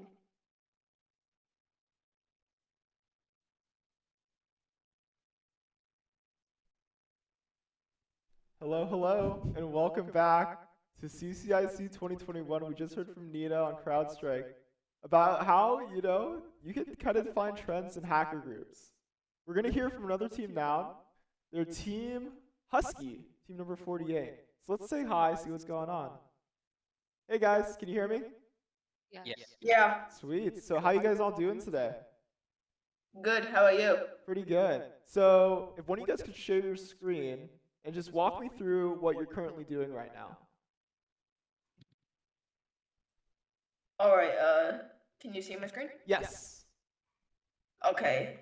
So currently, I am in the activity Hackers Hideout, and we're given this sheet of paper, this tablet, and we have to fill in the questions. So these are some of the questions, and we're supposed to use obviously the surrounding items or pictures, images in the room in order to solve the questions on that tablet. So for example, the first one is, what is the pet's name? And then over here, you can see that the pet's name is Fido. Nice. So, Sweet. So you guys are just getting right into it. And so have you guys done cybersecurity competitions before? Have you done CCIC before? Are you familiar with stuff like this? This is actually our first tournament we've ever attended. Sweet. So how are you liking it so far? It's really exciting, actually. So, overall, it's just been a really enjoyable experience, not only to learn the different programs, the different activities that are presented here, but along with that, it's just all a learning process. So then we can not only improve, but have fun. Yeah, that's great. And so, I also like. Oh yeah, go ahead. I also like the video game setting. You know how you can go around and they put you in different environments. Like, say you're in someone's apartment or something, and then it switches through time, so it's kind of fun, different atmosphere. Yeah, for sure. It's kind of like a game, a little bit of a puzzle to solve. And you guys mentioned this your first competition related to cybersecurity, but have you guys done cybersecurity stuff before? No. Sweet. I took a few coding classes in Python. Yeah, we have taken a few coding classes. Like, he's taken Python, I've taken Java, but this is our first centralized cybersecurity. Our first time, pretty much. Awesome. Fully investing in cybersecurity. And you guys are doing really well so far. I mean, you guys are number 5 currently in your division, intermediate high school. Where does the name Team Husky come from? So why Husky? We didn't have I think someone Okay, else so chose that yeah, first yeah. because we don't Our have a team coach, name. our coach chose Husky Force, but mainly, uh,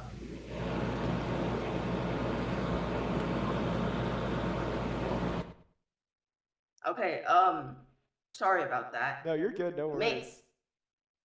Mainly, the reason we chose Husky was because, other than not having a team name originally, we're from North Hollywood. That's the school we come from to represent our school, and our mascot is the Husky. So that became our team name.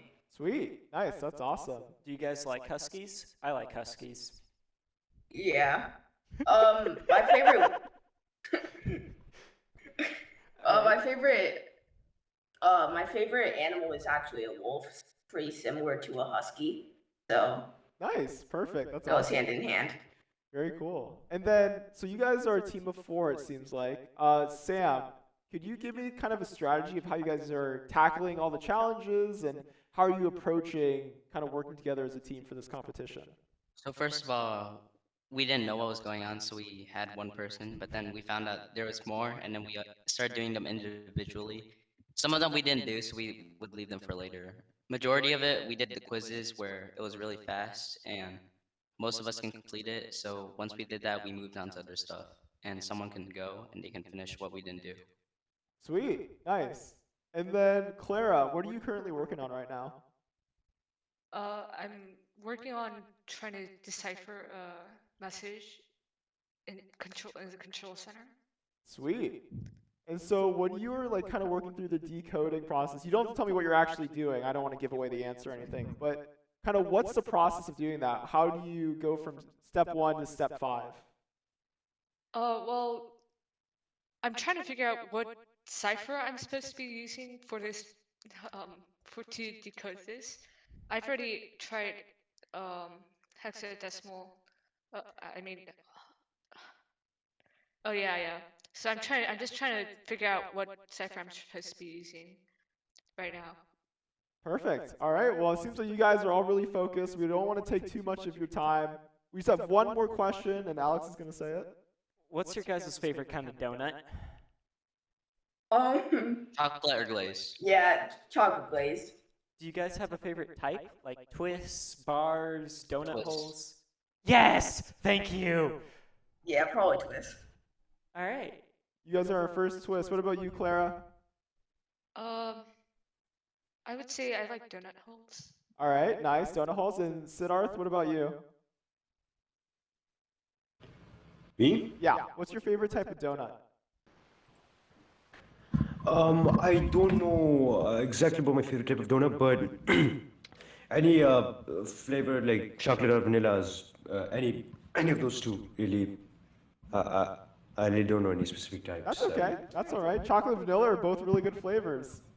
All right, guys. Yeah, thank you so much. Good luck at the competition. You guys are doing a great job so far. And thank you. You know what? Thank you. I'm gonna have you guys stay in the call.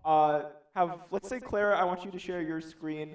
Talk amongst yourselves, and we'll just watch for like maybe 10 minutes or so, and then let you guys be on your way. But good luck out there. Go Huskies. All right. Thank you. All right. Sweet. So we're gonna wait for one of them to start sharing their screen again. And yep, we got Clara right here. Let's take a look. There it is. That's the message that she's trying to decipher. We talked about ciphers earlier, and this is it in action. That looks like the control center, Yes. which is probably my favorite room. I mean, I just really liked the design of that room. At the top, there's like a incoming message, urgent, and it makes you feel a really nice vibe. Do you have a better word for that? Atmosphere. The atmosphere in that room is stupendous. Stupendous. Yes. Yeah. I mean, it is really nice. You know, there's a lot of details put into making these rooms feel like you are in the environment that you'd expect to be in. Like if you are in a control room, you see all these computers that are set up to be looking at trajectories of objects in space, of planets, you know, lots of math calculations on the walls, you know, sticky notes everywhere, and printer paper strewn about because they're trying really hard to meet a deadline, right? Like it really is like you are walking around in this environment. It's really cool. All these rooms have so much detail put into them. And you can tell like the competitors appreciate it. You know, we were talking to them, Clara and Armang and Sam and Siddharth. We were talking about how, you know, it's just really cool to be able to play like a video game. You know, you're not just staring at files and code all day. You're having fun with it and you're meeting new people and you're having a good time. Yeah, and I imagine a lot of these competitors probably play some form of video game on their own.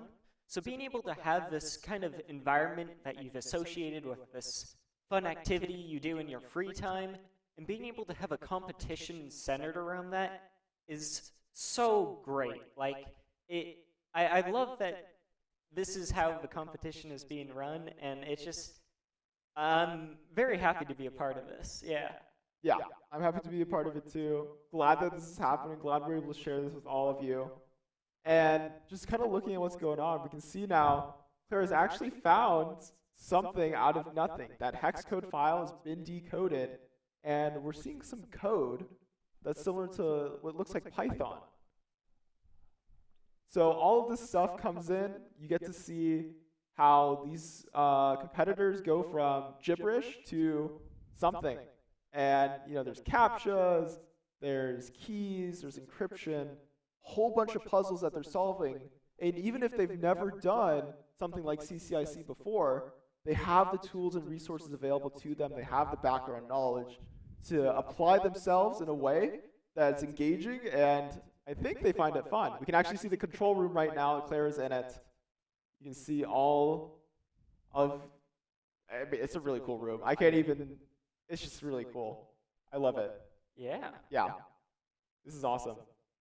You see her running around trying to figure out where to look, where to go. There's an asteroid game. Let's take a look at what she's doing here. There's a game in the game. Oh, this is awesome. Mission failed. I think you're supposed to break the asteroids but not the satellites. Let's see how she adapts to this situation. All right. Yep. Yeah. I have to figure out the controls left and right, moving around. Oh! It's okay. You don't have to hit only the rocks. It's okay to hit some of the satellites, as long as it's not all of them. Going fast, trying to get all of them. Oh! That's punishing. You can only, you can't miss a single asteroid. You have to get them all. Starts off easy and then gets harder. The running counter of the satellites you destroyed versus the asteroids. Luis, this is really hard, dude. Oh, she got it. She got it. She got the flag. So, she's just too good. No spoilers, but she did complete the challenge. Got the flag, gets the points, and we do see Team Husky get just a little bit closer to the top spot. Good for them. Yeah. That's fun. What a fun atmosphere in a team. Yeah, it seems like they're having a good time with it. So we're going to stop watching them for now. We're just going to let them do their thing. Let's take a look at update the leaderboard real quick.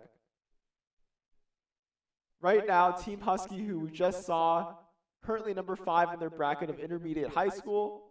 They got 1,885 points. First place is a solid 1,000 points ahead of them. Got Cyber Aegis Shush, 2,900 to their name. They're kind of flying away with it. Yeah. Yeah. Big gap. I think Huskies might be able to compete with them later on, though, once the points start to dwindle down. Because I noticed that, well, they weren't necessarily moving the fastest. They were getting the right answers. Yeah. And they seem to be knowing what to do to get these points and these flags. And I love to see that from a team. Yeah. They're confident, you know, they're getting through the puzzles, and they have a solid game plan of divide and conquer, which I think is very common in this competition. Yeah, I don't think we've actually seen like a necessarily collaborative group yet, but you know, we might still see that. Yeah. You never know. I mean, I think it really is just, you know, divide and conquer. If you get stuck, then as a team or as a pair, maybe come back to it, get a second opinion on it. But at first, you want to just try to get as many flags as possible, go as quickly as possible. So it makes sense that you split up the rooms, because there is 7 rooms, and they're only a team of 4. So you really do want to kind of just get through it really quickly and come back to it later. There's a lot of flags for them to get, and you know, I'm excited to see how it continues to shape out. Taking a look at the difficult high school bracket, in number 1, team number 5, Falcons, almost 4,000 points to their name. They're beating out the Cyber Aegis domination. 4 Code Red right behind them at 3,760 points. They're doing really well so far, almost at that 4,000 mark. And just give me a quick update. How many points are there total in this competition?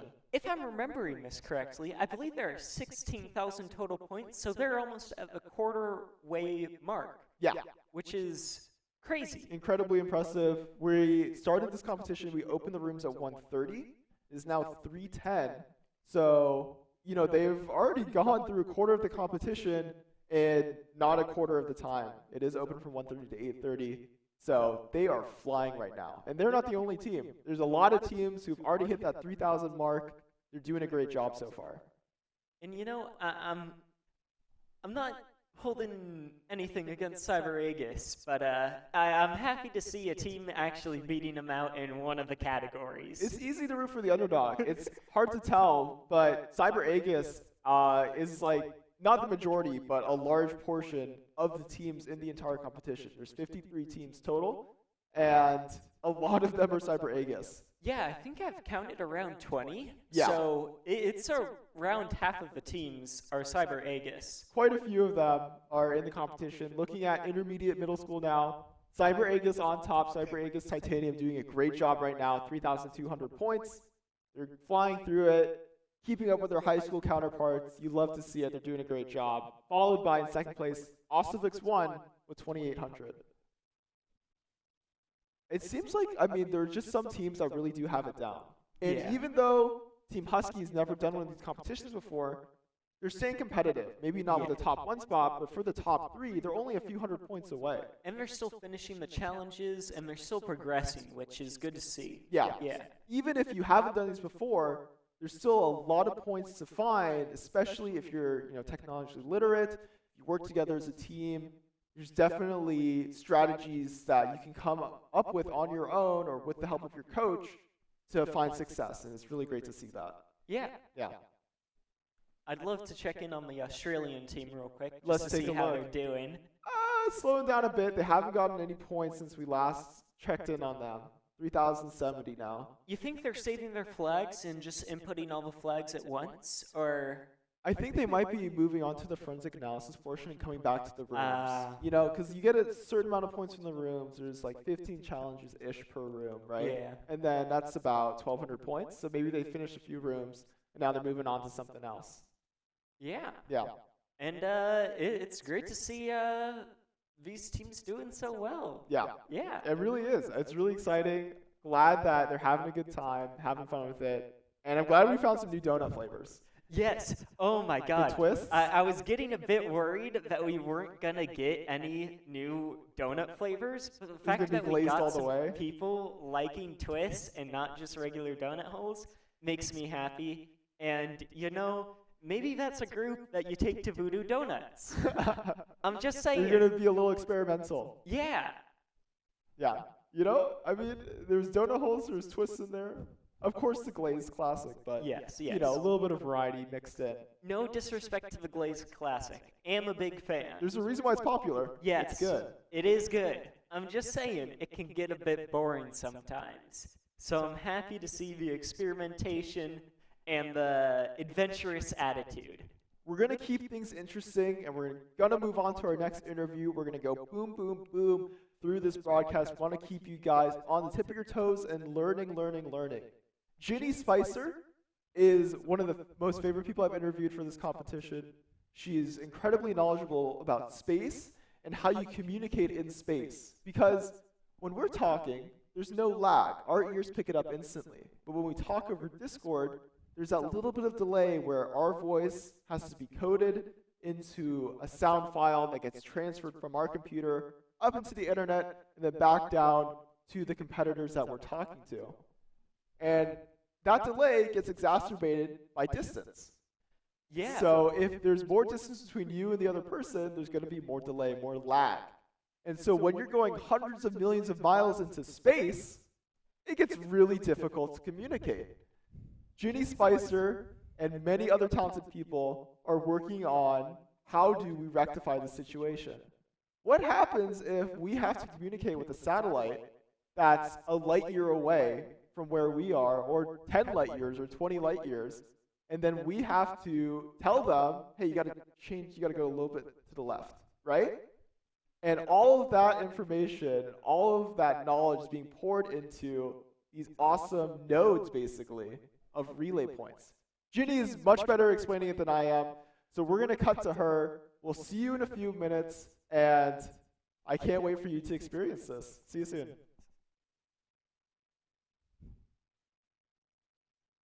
My name is Ginny Spicer. My focus is on delay and disruption tolerant networking for the deep space network, and also a bit of encrypted DNS. Okay, so we'll get into delay and disruption tolerant networking in a bit, but first let's start with Wireshark, which you are an expert in. So explain what Wireshark is and its general purpose. Wireshark is a network analyzer that lets you see your communications the way that your network does. It lets you dive into the packets and dissect it and see everything that's being sent across. So why is it important to know like what packets are going back and forth? Like why do you need to know all the information that your computer is sending and receiving? Well, it's kind of a way of looking under the hood. So if there's a problem, that's going to be one way to find it. And for security, it's important to know that an attacker can also see what's going over your network if they're able to capture a trace file in Wireshark. Okay, so then what's like a problem? Like what's an example of something that might be wrong with your network that, you know, looking at the Wireshark packets would solve? So one thing that a lot of people have seen that they have messaged me about is they notice their computer is sending out pings every second on the second. And they can't figure out what process would do this. And they keep asking if they have a virus. But this is actually something that Steam does, and it lets me know that they have installed Steam on their work computers because it's checking for latency with servers. Oh, interesting. Okay, so that's cool. You know, playing games on company time, but you know, oh well, it happens. And then let's get into delay and disruption tolerant networking. So what is it, and are there any current examples of its application? So delay and disruption tolerant networking, or DTN, is a type of networking that lets your device be patient. Normally, our regular TCP/IP networks don't do well when they have to wait for the other party to respond. And DTN is a way of teaching them to wait and deal with that delay, or recover from something getting in the way of that conversation that cuts it off for a bit. Common application of this, well, not common, it's pretty specific, but a well-known application of this is with the deep space network. And you have to be ready to tolerate a delay because maybe the person you're talking to is in the blackout window of Mars and you're not going to see them for another 6 hours. Okay, and then kind of looking more into that space application. There's a lot of companies that are expanding their scope into space. You got SpaceX, you know, NASA is gearing up their space program. So like, how does that communication from Earth into like halfway to Mars or on the other side of Mars work? Like, what is that? What are some of the challenges associated with setting up that network? So the first thing that you need is a huge antenna in order to receive these signals, because when you send something so far out, the signal is going to be very weak by the time it finally gets to you. And NASA has 3 satellite arrays on the planet that are used for receiving information from the deep space network. There's one in Canberra, Australia, one by Madrid, Spain, and one in Goldstone, California. And each one has a 70-meter satellite dish. It's crazy what they do to make these work and to get rid of the smallest amount of interference. They'll cool the equipment to 3 degrees Kelvin. 3 degrees below the temperature at which time stops, you know? So there's that. And then once you do finally get something up there, then it comes down to how are we going to route things between all of your different nodes that you now have in space? Maybe it's faster to send your message 2 ways and then have it reconnect at the end. It's a complicated but cool process that gets us a lot of interesting data. Okay, and then this might be a dumb question, but like, if there's an asteroid that goes in between the big satellite antenna and the node or the communication point out in space, does that connection get severed? Does it get cut off? That is a disruption that would be tolerated, which is part of why DTN and the bundle protocol that it works with are so cool, because you can have these strange events. We're kind of creating systems that can deal with, maybe there's a solar flare, or, a moon is in the way sometimes. It happens. But having an asteroid in the way, we can recover from that. Okay, so in that case then, so like if data is being sent from Mars to Earth and it gets interrupted halfway through, where is that data stored while it waits for that connection to get reestablished? So while the data is being sent, it'll go hop to hop to hop. And once it has hit a point where it can't quite get to the next hop, it'll stay at that node. And only once it is able to send and get confirmation that that bundle has been received, will it finally say, okay, now I'll clear my area, clear my buffer, and start listening for the next thing to pass on. So it's kind of like Steam then, where it's like making sure that it can actually connect to the next point, the next hop, before it actually sends the packet. Okay, so that's cool. That's interesting. Okay, perfect. Well, Jenny, thank you so much. Thank you.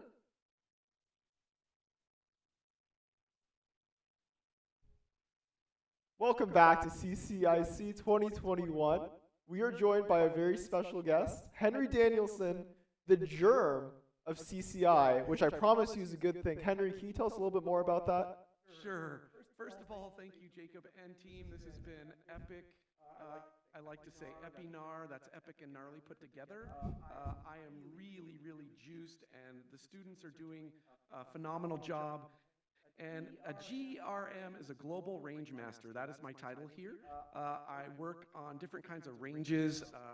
The mastermind in the back to try to make sure that the puzzles are fun, deep, and I try to engage with the Cal Poly students and teach them the most that I know about hacking, ethical hacking, and learning how space systems work, as well as satellites, and looking at the world that we have today to protect our space assets. And as Aaron said yesterday on our opening ceremonies, he's really proud that you all are the next generation. You're the future, and we need people like you. Currently, there's about 55,000 jobs in California right now available for cybersecurity professionals at an entry level. And you probably already said that, but I always like to pump that up again. I also want to do a little quick shout out. I got a couple badges here. This says Space Force on it. It's for my friend True. I go to this wonderful hacking convention called DEF CON, and I learn about badges and hacking and wonderful people that I meet there. And then this one's really special. I've been part of the car hacking village for probably about 4 years now, and this one has the picture of the Jetsons, and it's blinking. But I'll turn it around really quick on the back and kind of show you that it also has 2 LANs that actually hook up to cars so that you can test and try to get in part of their edutainment system and hack them. So I wanted to get my badge life in there. I've been having a great day today. It's been so flippin' awesome, and I'm so proud of all of the students working their hardest, and I learn so much every time you all intersperse with them and get into the rooms and just talk with them, and it's been great. Yeah, and we're so excited to have you here, Henry. We're so excited for today for CCIC. I did want to talk more about why space and cybersecurity are so important. That's the whole name of the game with CCIC. We're talking about how a satellite came crashing down and who's the culprit, right? But why is that the storyline? Why is that what CCIC is focusing on? So one of the big things right now in the background of Space Force, our United States Air Force, all of these other components that are keeping all of our platforms. So what I mean by platforms, our phones, our GPS. Right now, if one of those weather satellites or communication satellites gets crashed or gets blown up, something happens, you and I and everyone in this room will be affected. So what we really are trying to do is to show that those jobs, we need to start getting at them, because those people are retiring. They've been at JPL, they've been at other huge forms of saving the planet, and doing these marvelous things with deep space networks and understanding how orbital dynamics work, understanding why right now we're throwing up 15,000 satellites up into the air. someone at some point, just like the Wall-E cartoon, they're going to start having what they call space trash. And we don't want things bumping into things that are really important to us and our learning and our lives. So we kind of take for granted that space, as well as the assets, and also, guess what? We're communicating our, wonderful things that protect the United States through satellite trajectory as well as communications. So my biggest point is we want to get the next generation workforce to be able to help us so that we have people that learn about this stuff. And what's intriguing is most of the students don't know about satellite jamming, don't understand how that could be a problem in this day and age, and we want to get them better at that. So I would say that's why this is so fascinating for some of our students and for us trying to get that workforce development. Yeah, definitely. Whole point of CCIC, inspire the next generation, build those jobs. We got all these people, wonderful people from JPL and NASA and all these other space companies who need to pass on that knowledge. The CCIC is one of those ways. That's why we bring on people like Nina Padavil, Jenny Spicer, and of course Henry, right, to share their knowledge and teach the next generation why it's so important that they get excited about cybersecurity, and especially with space. I'm equally just so humbled, and it's been great. Eric Escobar, we have, I don't know what you know, but the Galaxy Hackers from Above. These are some of my hacker friends from all over the planet going in and supporting some of the students that have, no points or really stuck, not giving answers. Don't worry, anybody. All they're doing is trying to point them in the right direction so that they can succeed. Eric Escobar from SecureWorks is here. El Jefe, we have lots of great humans out there that are doing wonderful things to help these students. And why? Because they know and they're passionate about hacking and making sure that they're doing it the right way and saving our space assets, if you will. Yeah, totally. And to kind of round off this little impromptu talk, we got Henry talk about very serious stuff and a semi-serious costume, right? So, Alex, ask away. Mr. Henry, what is your favorite donut flavor? Oh man, so I'm the sprinkle dinkle guy. I love me a sprinkle dinkle donut. Now the flavor, I'm all good with, but any sprinkles on it, I'm in it. I want the rainbow of life, I like to call it, because sprinkles change people's way of eating a donut, in my personal opinion. It spills all over you. You don't want to drop the sprinkles. You pay attention. You're focus, hocus pocus. So yeah, my donut choice is any donut with sprinkles. Do you require jelly filled or no jelly filled? I'm open to all sorts. I'll do both. The part that I'm talking about is the sprinkle dinkle right on the top, because that changes lives and is really, really fun. Sprinkle's the name of the game. Well, Henry, thank you so much for your time. Thank you for your insight both into cybersecurity and into the importance of sprinkles. We're going to take a quick second to look at the standings, and then we're going to get you your next cybersecurity team. All right, we will see you on the Space Force. Have a great day. You all are awesome. Sweet. Nice work.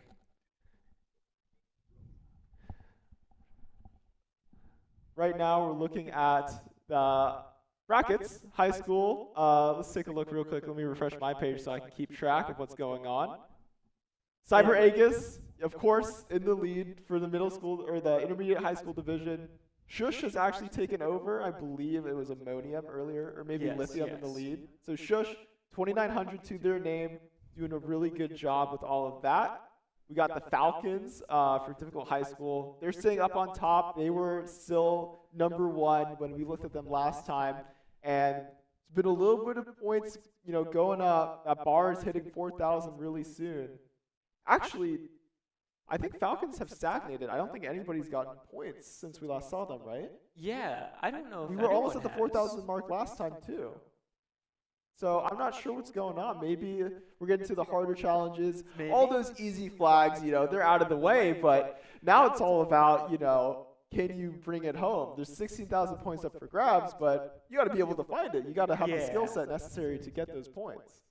And, with the speeds kind of slowing down, it's looking like we might not actually get every question answered, which will be interesting to see whether these teams have kind of what it takes to, 100% this challenge, this competition. Right. How do you prioritize, what challenges you go for, depending on what you're more comfortable with. And we're actually going to be able to get some insight into that. We got team number 60 waiting on the line, Presbyterian Ladies College, all the way from Australia, all the way from down under. They're going to be talking to us real quick. We're going to get them in the call really soon and see like how they decide what they're going to be aiming for, what they're going to be prioritizing. Until then, wait. Oh, I'm deafened. Let me get them in. Hey guys, can you hear me? Oh wait, I can't hear you. Give me 1 second. Sorry. We weren't ready for this. All right, can you guys hear me? Yep, we can hear you. Sweet. So how you guys all doing right now? How's the competition going so far?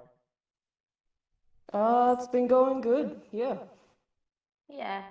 So how are you guys deciding what challenges to tackle? Are you doing a divide and conquer? Are you working on all these challenges in pairs as a whole group? What's going on?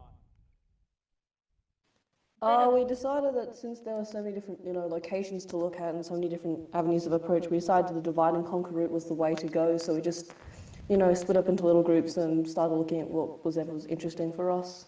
Perfect. And then if one of you guys could share your screen and just kind of show us what's going on, what you're currently working on, I'd greatly appreciate it. Meanwhile, have you guys ever done any of this sort of cybersecurity competition before?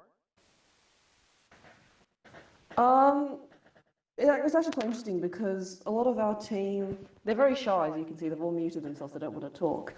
But I think for 3 of us, it's our first time. But for me and you, we've done some other CTFs in the past, but nothing like this. This is a completely sort of new thing for us. And yeah, it's been really good so far. Yeah, I'm glad you guys are enjoying it. So for Sarah and Yuna then, because you guys have done CTFs and similar competitions before, how are you applying what you know and how you've succeeded in the past to how you're approaching CCIC today?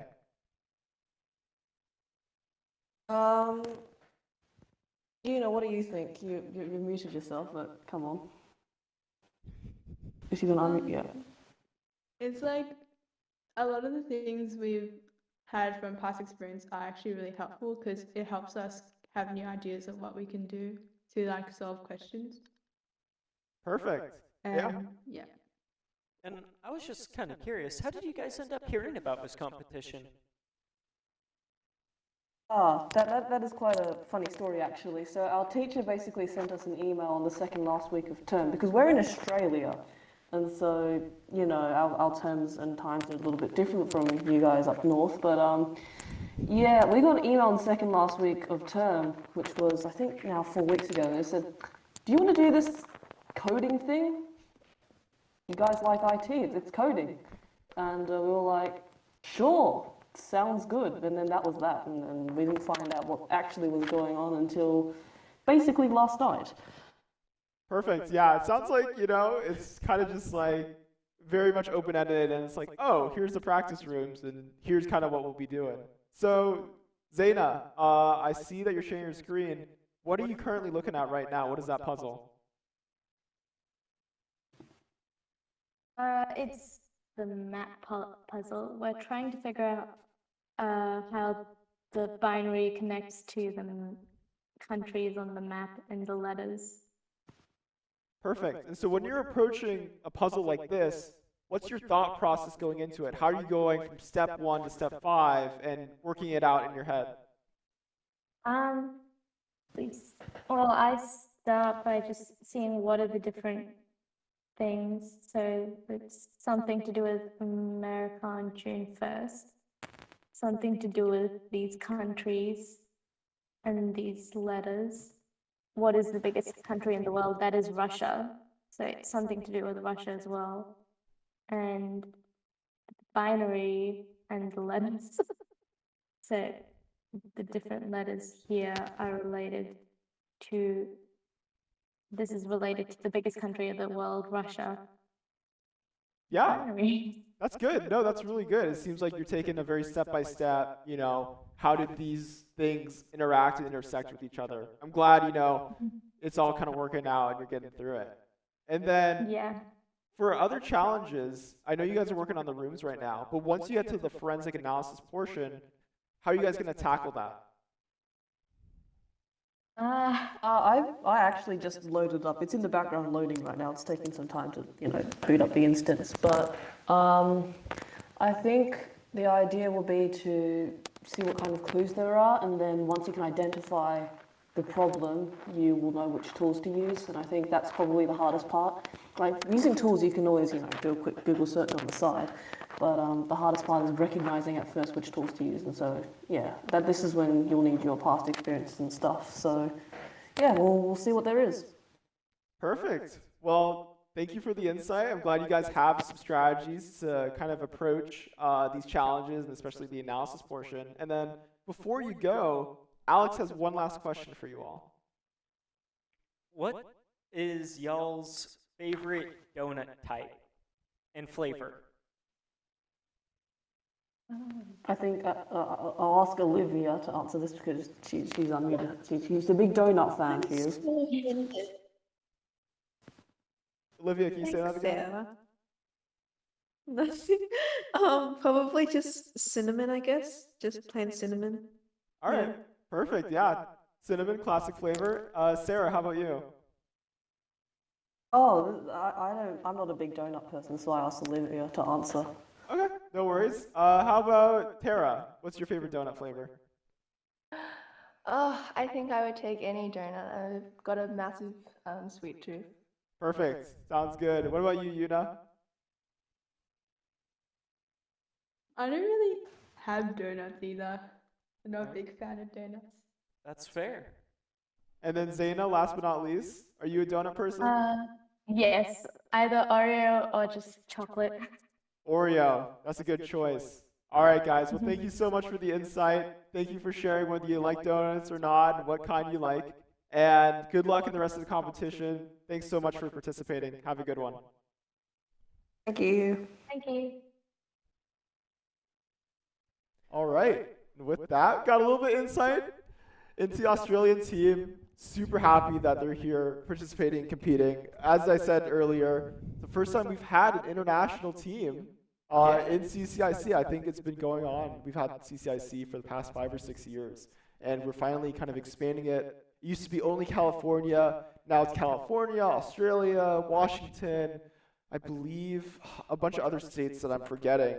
And we're going even further than that. CCIC is big. We have over 50 teams. But in April, we're planning on doing even more than that. Space Grand Challenge is happening April 22nd, I believe. We're planning on having at least 2,000 people competing from all over the world. We're talking to Germany, to Australia, all over the United States, plenty of other places that I can't remember right now. It's going to be really cool, so stay tuned for that. And meanwhile, let's just talk a little bit about, in general, how do you keep yourself safe? Let's go back to that topic. We talked about password managers, talked about two-factor authentication. What's the next step? What's another thing you can think about? This time, I'm going to bring up something else. Emails. Emails can be a bit scary on the internet because you never really know who they're from. You have a sender address, but those can sometimes actually be faked. So a way you can be tricked into getting malicious stuff onto your computer is through email. What people will do is sometimes they'll send out these emails meant to look like other companies. So for example, let's say you have a website that's like gogle.com, goggle.com, instead of like google.com. They'll send you an email saying, hey, your Google account has been compromised. Click here to reset your password.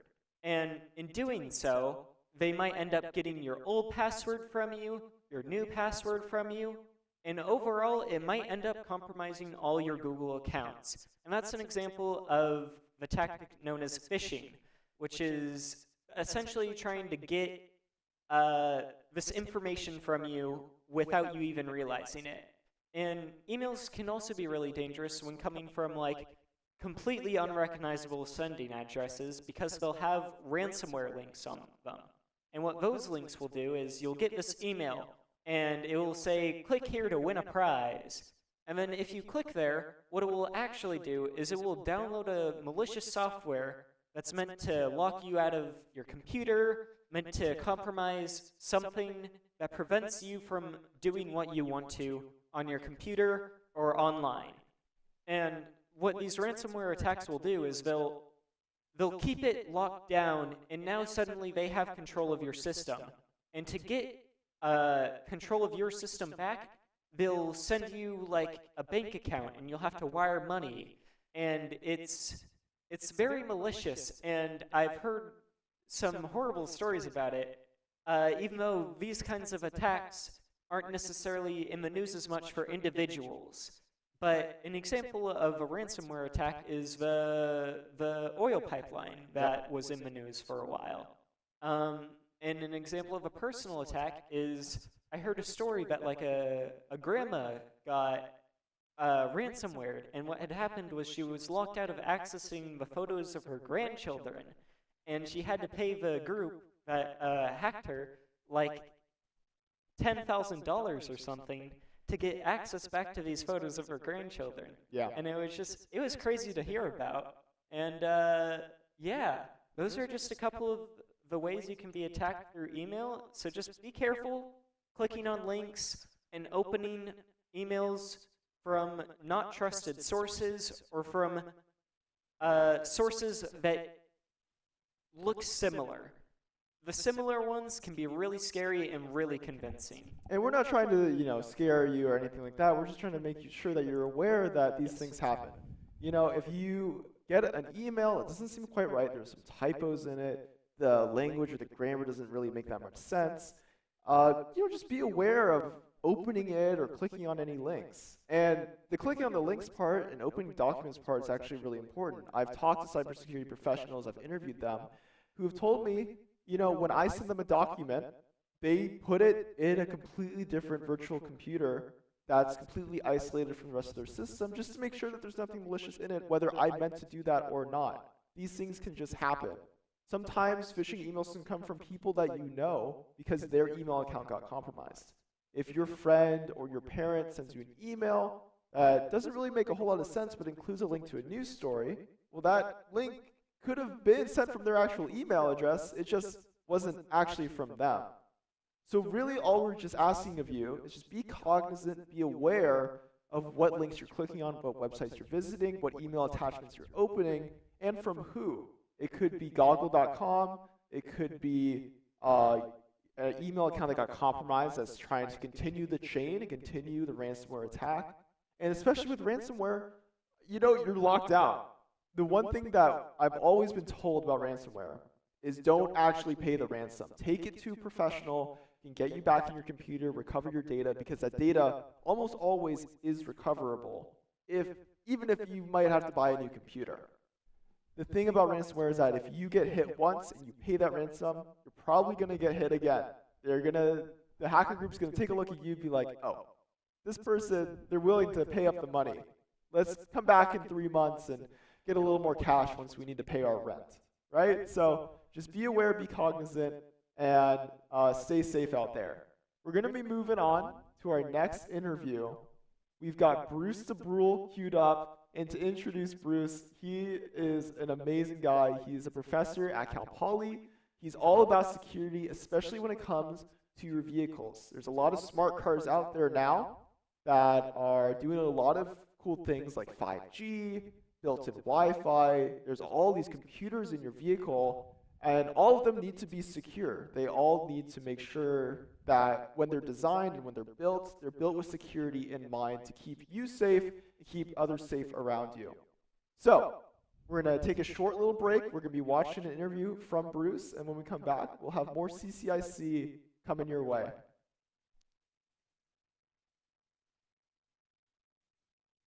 My name is Bruce DeBrule. I'm an associate professor here at Cal Poly. My current focus in cybersecurity is both cybersecurity education, so I teach a lot of classes in privacy and security here at Cal Poly, as well as doing research on autonomous vehicle security and collaborative autonomous vehicle security. All right. And then one area of focus in your research is passive tracking of vehicular radios. So what does that mean? And how can my privacy be violated if I'm in my car? Yeah, so this is a little more general than just car, although we focused on the vehicular aspects of it.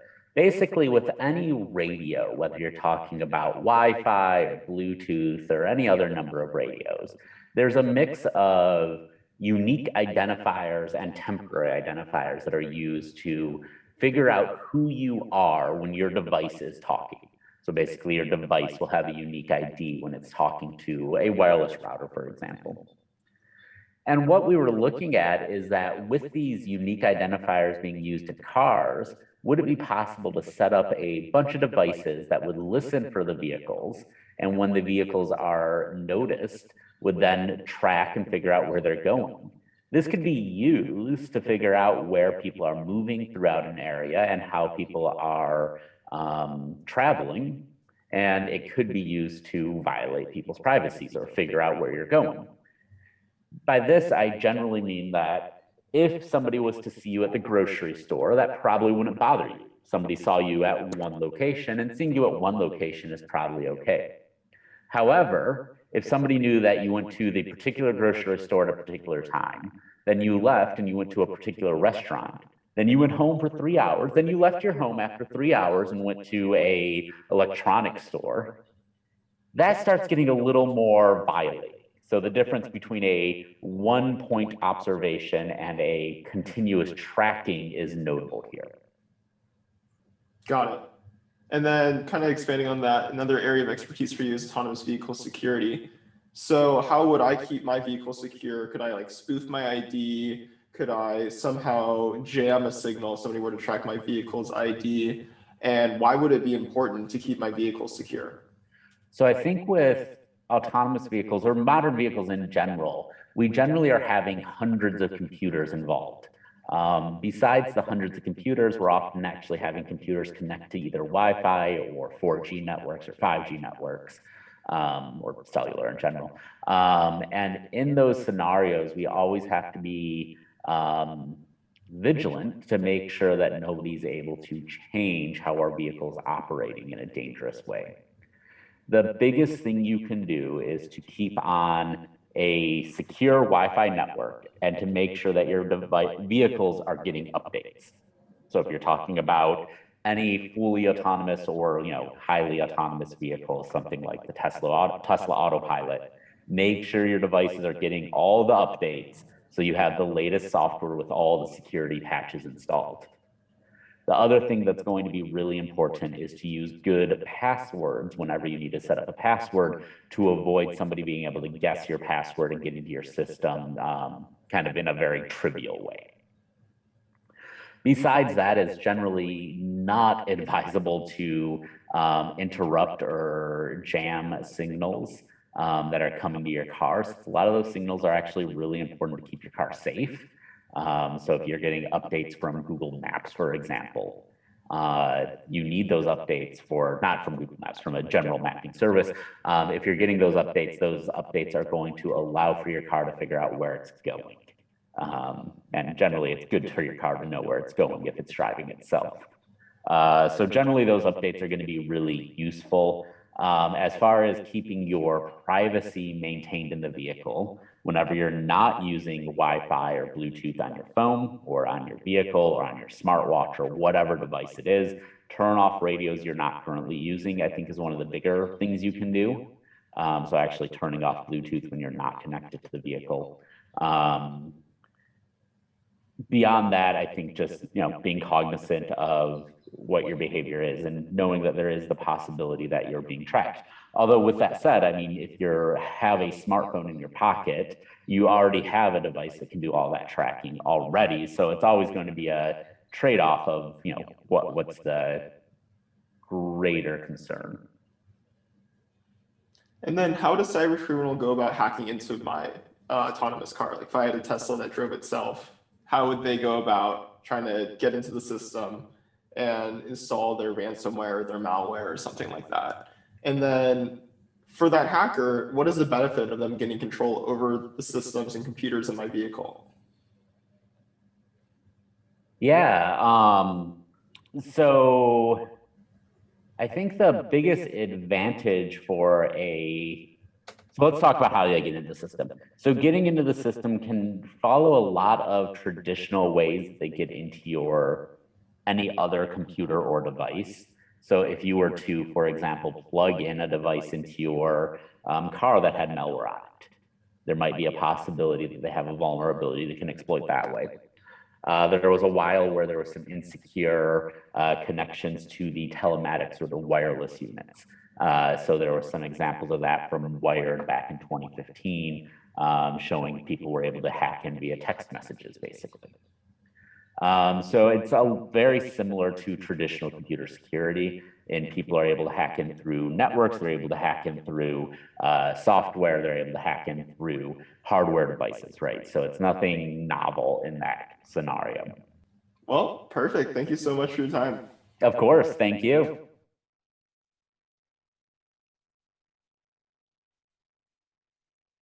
It is good to see y'all again. I hope you enjoyed hearing from Bruce about sort of radio, how your car is kept safe, and how hacking might try to get into your car or your radio. And I hope that was a good segue from ransomware. And I mean, just a bit more about the topic is, ransomware can also get into smart devices. So just be careful with the things you buy as well. Make sure you aren't buying like a smart device fridge that can lock you out from your own fridge, because that could be bad. Right. So, yeah. Yeah, it's like, if you have a fridge that's Wi-Fi enabled, if you're very security minded, you might check to see whether there's a password for the computer in that fridge that allows it to connect to the Wi-Fi. So, just something like that, something to keep in mind if you want a little extra security just for yourself, as well as for, your peace of mind. And for that password, do you want to know what you could use? Tell me. You could use a password manager. That's so true. Yes, you can use a password manager. You don't ever have to remember the password on that fridge. All you have to do is set it, put it in the password manager, and forget it, because it is in there forever, and all you need is the master. Yeah. It's very secure, very convenient, very easy to set up, and the good ones only cost a few bucks a month. It's worth the extra cost. It is. For your peace of mind and to make sure that your bank account with a lot more money in it doesn't get hacked. Yeah. So we're going to segue a little bit. We're going to look at another team.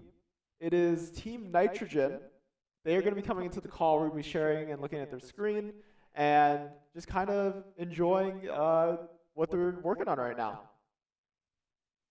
It's going to take a second, though. What do you think they'll be at? I think they'll be at the room still. Maybe one of them will be doing forensic analysis, but we'll see. I hope we get a new room. I hope we get a new room. Yeah, I agree.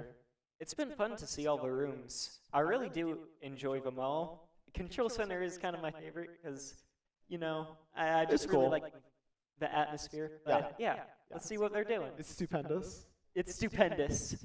Hey guys, how you doing? Can you hear me? Yes. Sweet. Yeah. So, you guys are Team Nitrogen. How's it going so far? How are you doing in the competition so far? So far it's going pretty well. Yeah, so far so good. Sweet. Yeah.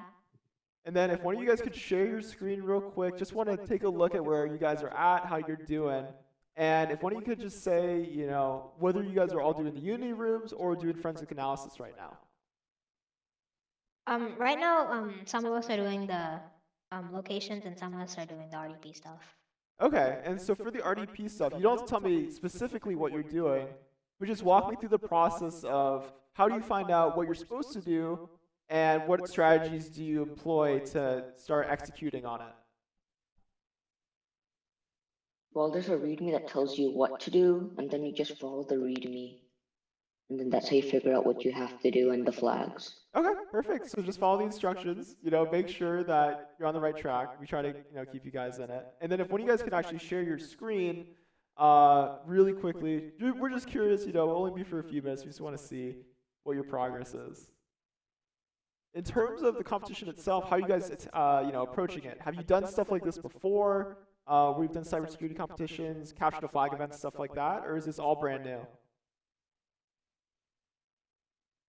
A few of us have done CCIC before, so we have a little bit of experience in that VR aspect and the RDP stuff, and we also do AFA cyber patient. So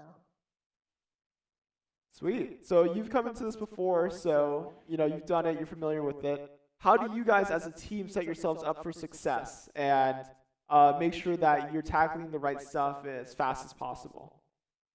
So right now what we're kind of doing is we're splitting up the work. So some of us would do like certain rooms and stuff. Or certain locations, I mean. Okay, sweet. So, you just kind of divide and conquer approach, try to get as many points as possible. And then, Adit, I know you're trying to share your video camera, but unfortunately it's not loading for us, and we just do need to see. How about Ashtray, can you just share your screen real quick?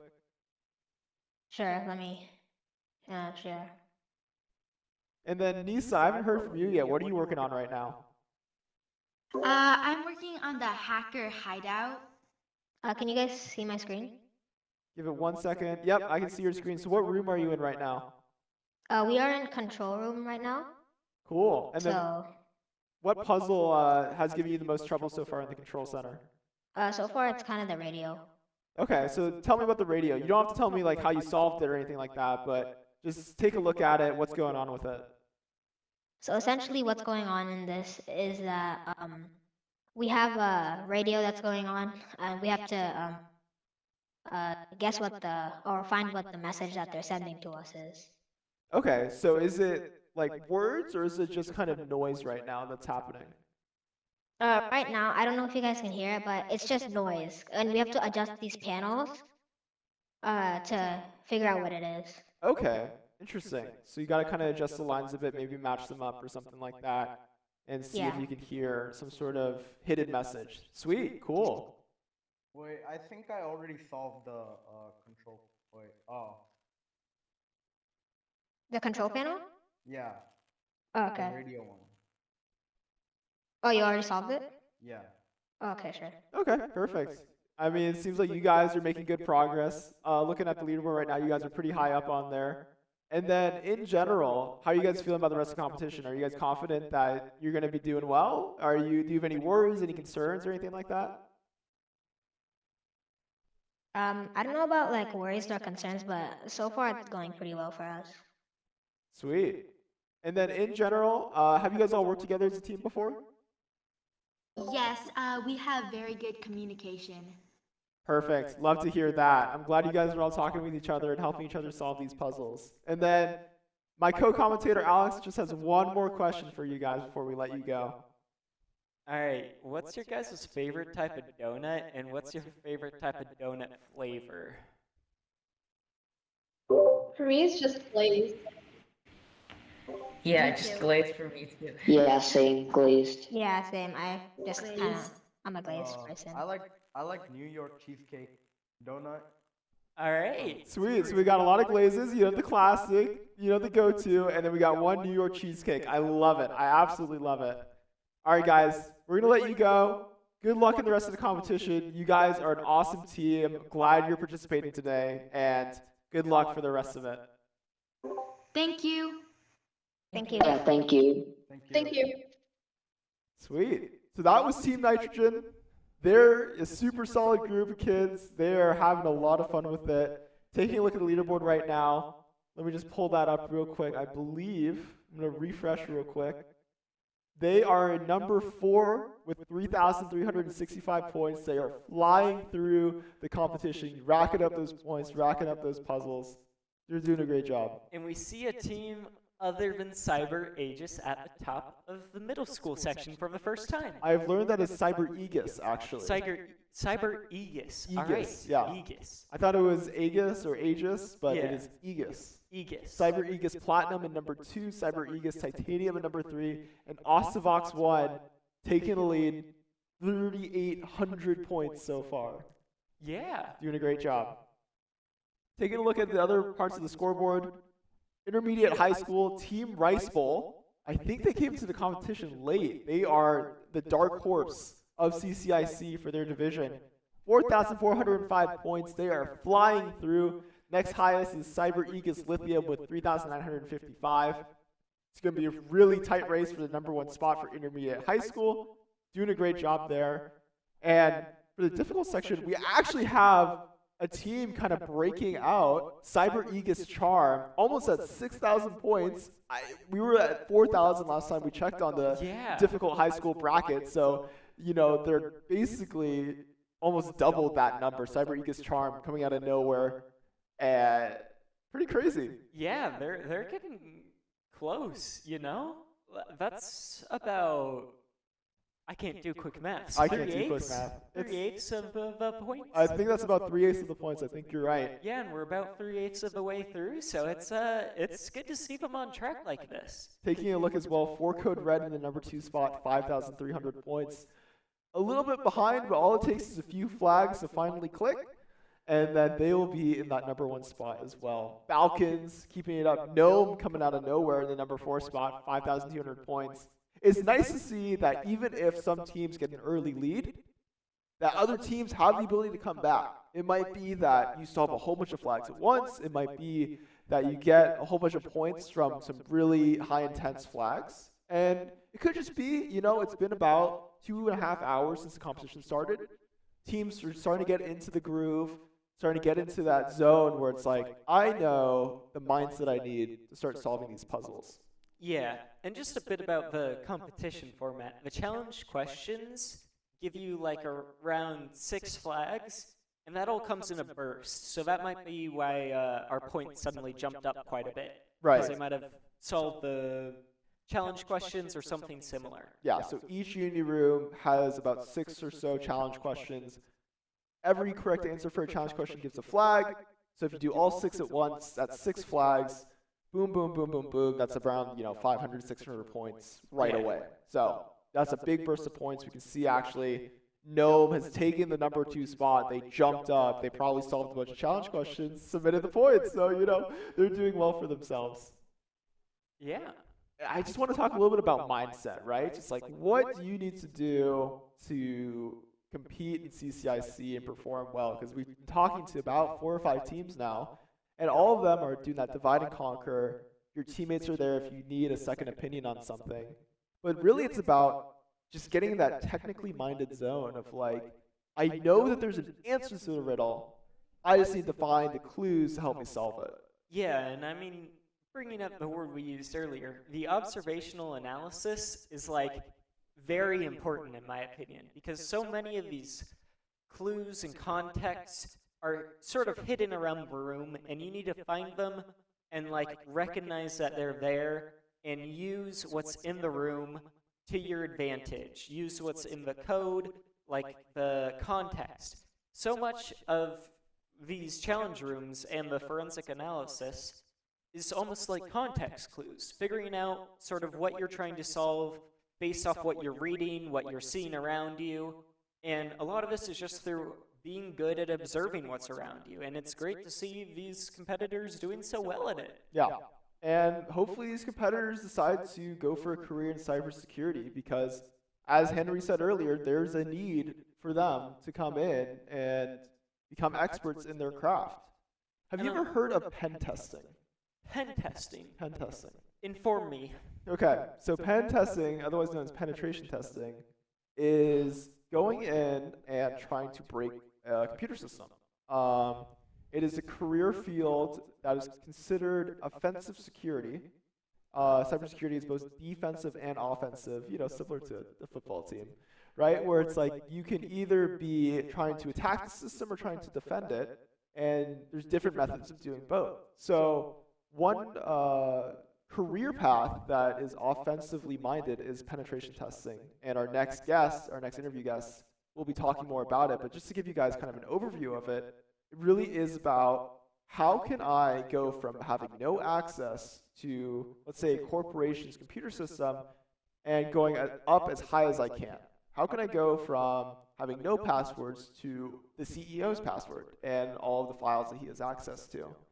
And so Eric Escobar does that for a living. And he will talk about it more in the interview, but he has these stories and these anecdotes of where he'll be sitting at his desk and he'll just be watching a program that he scripted crack the password of every single person in a 2,000 person company.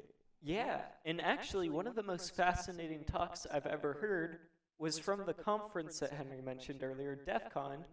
It was a talk about pen testing and how this guy would just walk into these companies and just insert a thumb drive, and that would crash their entire system. And it was crazy to hear about these things. Yep. And how somewhat easy it is, which is it's crazy. So I hope you guys enjoy Eric Escobar. Yeah, and before we cut to Eric, he could be considered something called a white hat hacker, where he is actually hired by these companies to break their system. He's not doing this for fun. He's not doing this without their permission, but he is doing it for the express purpose of educating as well as increasing the defenses and awareness of cybersecurity for his clients. And so with that, let's take a look at his interview, and I hope you guys enjoy it. We'll be right back.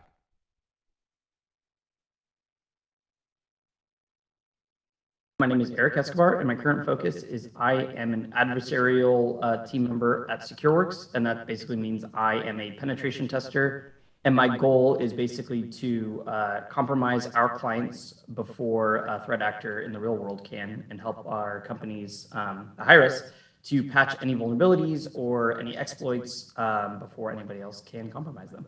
Okay, so there's a few terms that we threw around just now. So we have penetration testing, also known as pen testing, and then threat actors as well. So let's start with pen testing. If you could just tell me what it is, why it's important to do, and then for threat actors, you could go to that afterwards.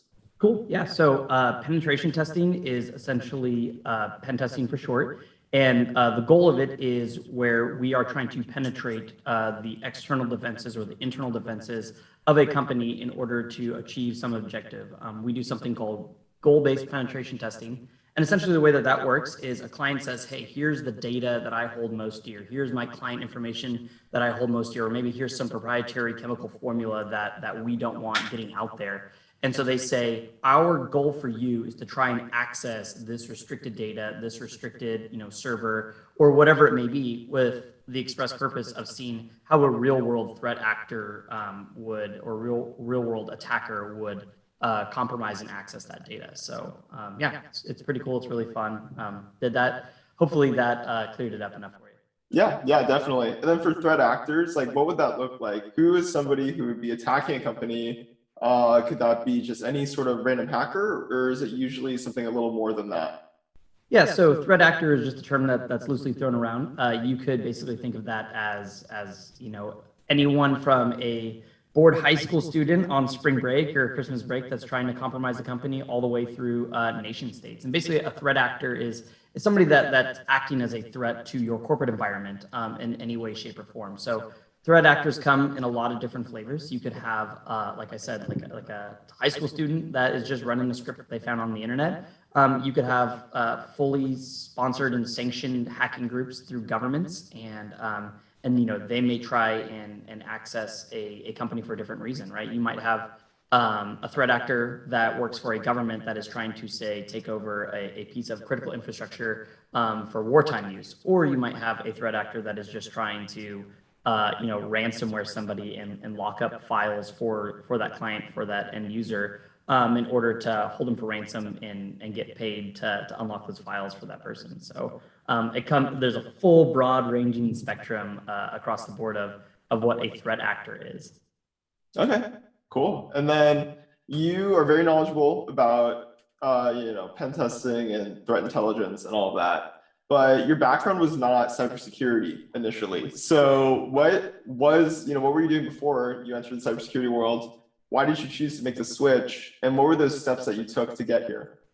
Yeah, so I initially went to Cal Poly and got my degree in civil engineering. And then after my 4-year degree, I got a master's degree in civil engineering, and then followed by that, I worked in the industry for just enough time to get my professional license. So technically, I'm still licensed in the state of California to build, buildings, bridges, roads, dams, any big piece of infrastructure that you see when you're driving down the highway. That's something that still I could still build. That's what my degree is formally in. And basically, I got the opportunity while just talking with my friends and parents of my friends, that they're just like, you know what, it seems like you kind of have the mind of an adversary. You kind of have the mind of somebody who's trying to figure out problems.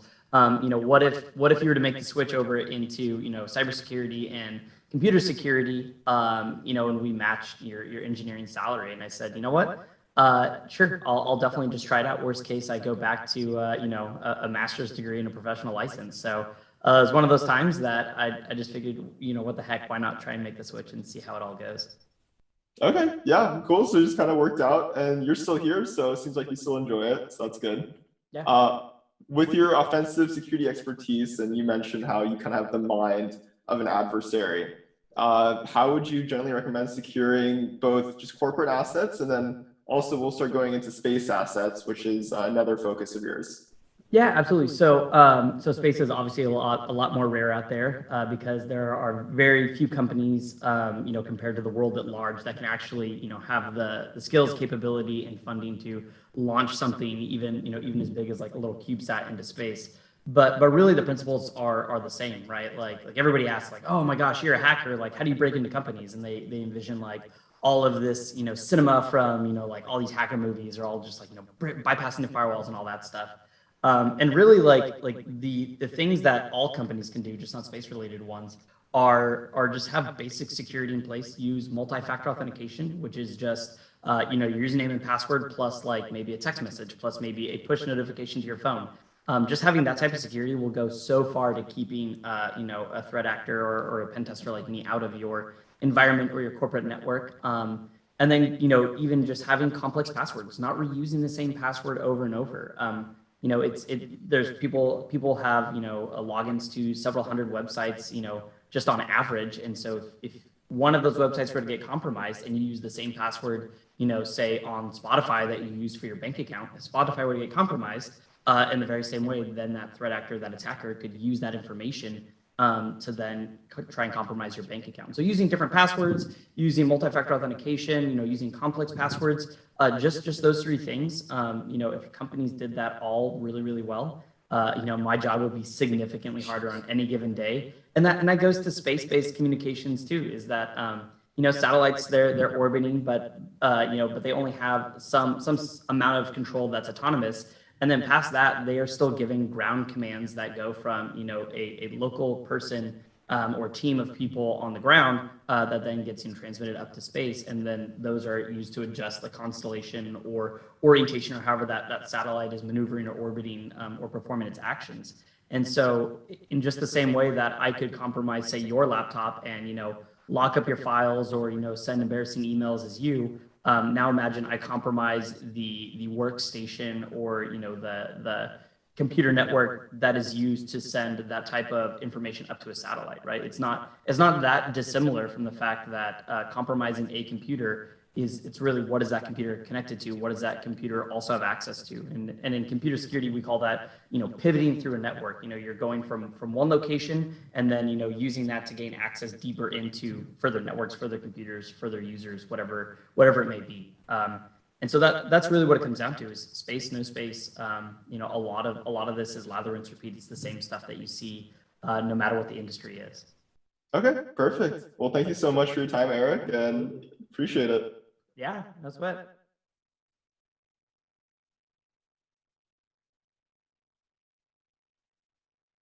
Hello, and welcome back to CCIC 2021.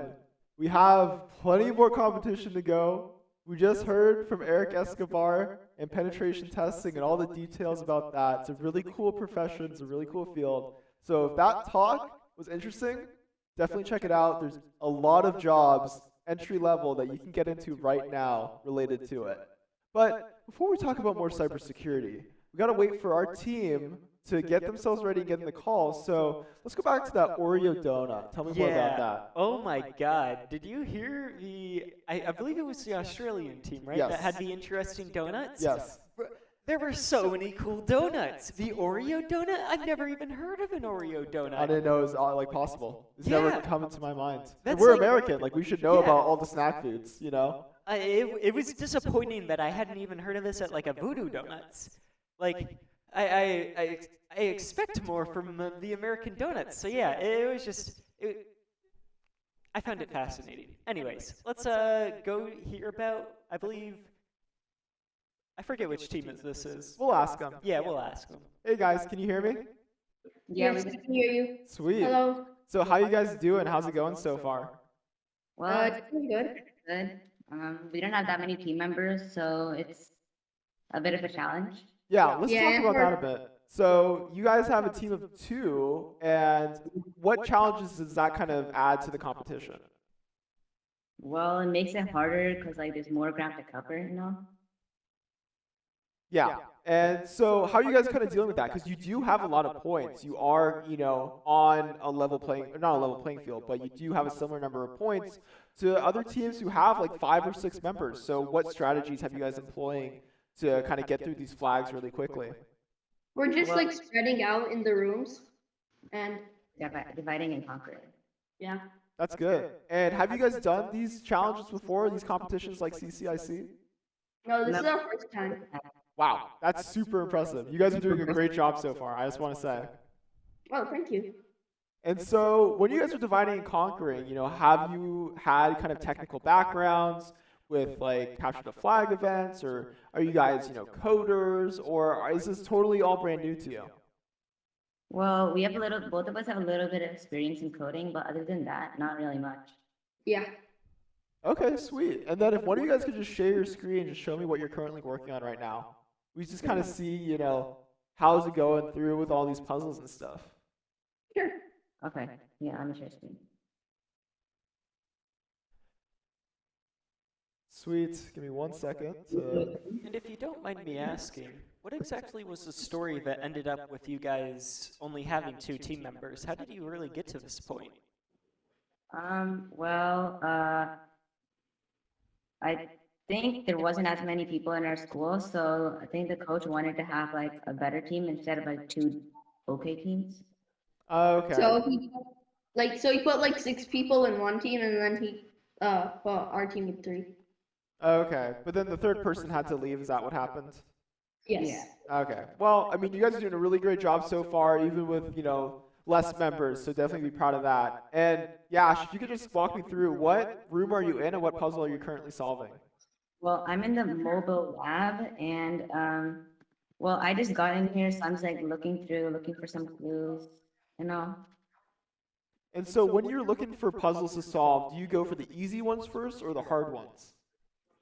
Well, it depends whatever you find first. Yeah, but I usually just go for the easy ones first. Okay, so one of you guys, kind of just take the first one that you see, the other one kind of just like make sure you can get the flags that are kind of easier points than others. And so when you're solving these puzzles, what's your mindset? How are you going from, let's say, step 1, finding the puzzle, to step 5, solving it?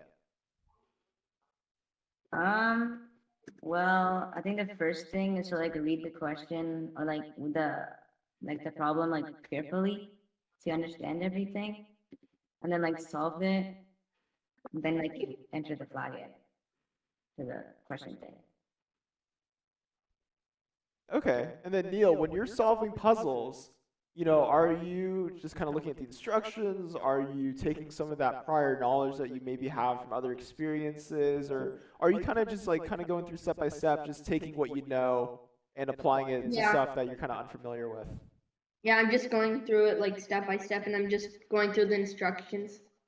Okay, sweet. And then have you guys tackled the forensic analysis portion of the competition, or have you been focusing on the Unity room so far? Yeah, the Unity rooms. Okay, perfect. Well, you guys are doing a great job so far. What we're going to do is my co-commentator Alex is going to ask you just one more question, and then we're going to have you guys just stay in the call, share your screen, but we're going to deafen ourselves and just kind of take a look at what you're doing. So Alex, what's your question real quick? What's your guys' favorite donut flavor and type? Well, I don't really eat donuts, so. I mean, do I? Well, okay. Whenever I eat donuts, it's like probably like the sugar one, covered in sugar. Yeah, the powdered sugar one. Nice, nice. All right, powdered sugar, good option. And then, so you guys don't eat donuts so much. What's your favorite dessert? Ice cream. I like mango ice cream a lot. So like maybe like mango gelato. Mango gelato is good.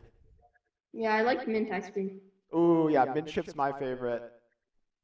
All right, guys. Well, thanks so much for answering our questions. I'm just going to have you keep sharing your screen, Yash, just kind of work through these puzzles, just take a look, and just hang out for just a few more minutes, and then we'll let you guys go. Thank you so much for your time, and good luck in the rest of the competition. Okay, thank you. Sweet. So, they were super sweet. Yeah. Oh my god, they were so nice. It's crazy that that team of 2 is somehow managing to compete with how many people? It feels like teams of 5 or 6 pretty consistently. We've seen teams of 5 or 6 in this competition and in the same middle school bracket as them. Just taking a look at the points, they're currently in, let's see, what is their name? I can't remember what their team name is. Did we ask? I think we forgot. You know, Cyber Aegis Turbo, or Cyber Aegis Turbo. It was. Yeah, so they're at 3,000 points right now. They're number 11 in their bracket out of 17. So even though they don't have as many people, they're keeping up in points. Because even though, you know, they're number 11, number 5 is only 500 points ahead of them. You know, they're keeping it in. They're, you know, staying strong. And it's really impressive that they're being able to do that with, like, just 2 people. I can't imagine having only 2 people. If it was just you and me, would not have 3,000 points right now. No way. No, not anywhere close to 3,000 points. Like, I might be able to find some sticky notes or something and be Right. like, hey, Jacob, can you solve these for me? But, you know, I think these middle school kids have me beat, not gonna lie. Yeah, honestly, just like looking at the puzzles that they're solving and all the steps they have to take. I'm a computer science major, right? I'm a 4th year. I'm almost graduated, and some of the stuff is just so high level. It would take me quite a while to solve it and figure out what to do, and they're just like burning through it. It's really impressive. Yeah, I wouldn't even know where to start for some of these cipher puzzles, not gonna lie. Yeah. And some of the puzzles too, you know, they're tricky. Like we saw that one radio puzzle, right? It's not really computer related. It's not cybersecurity related. It's there to see your deductive reasoning. You know, how many knobs can you fiddle with?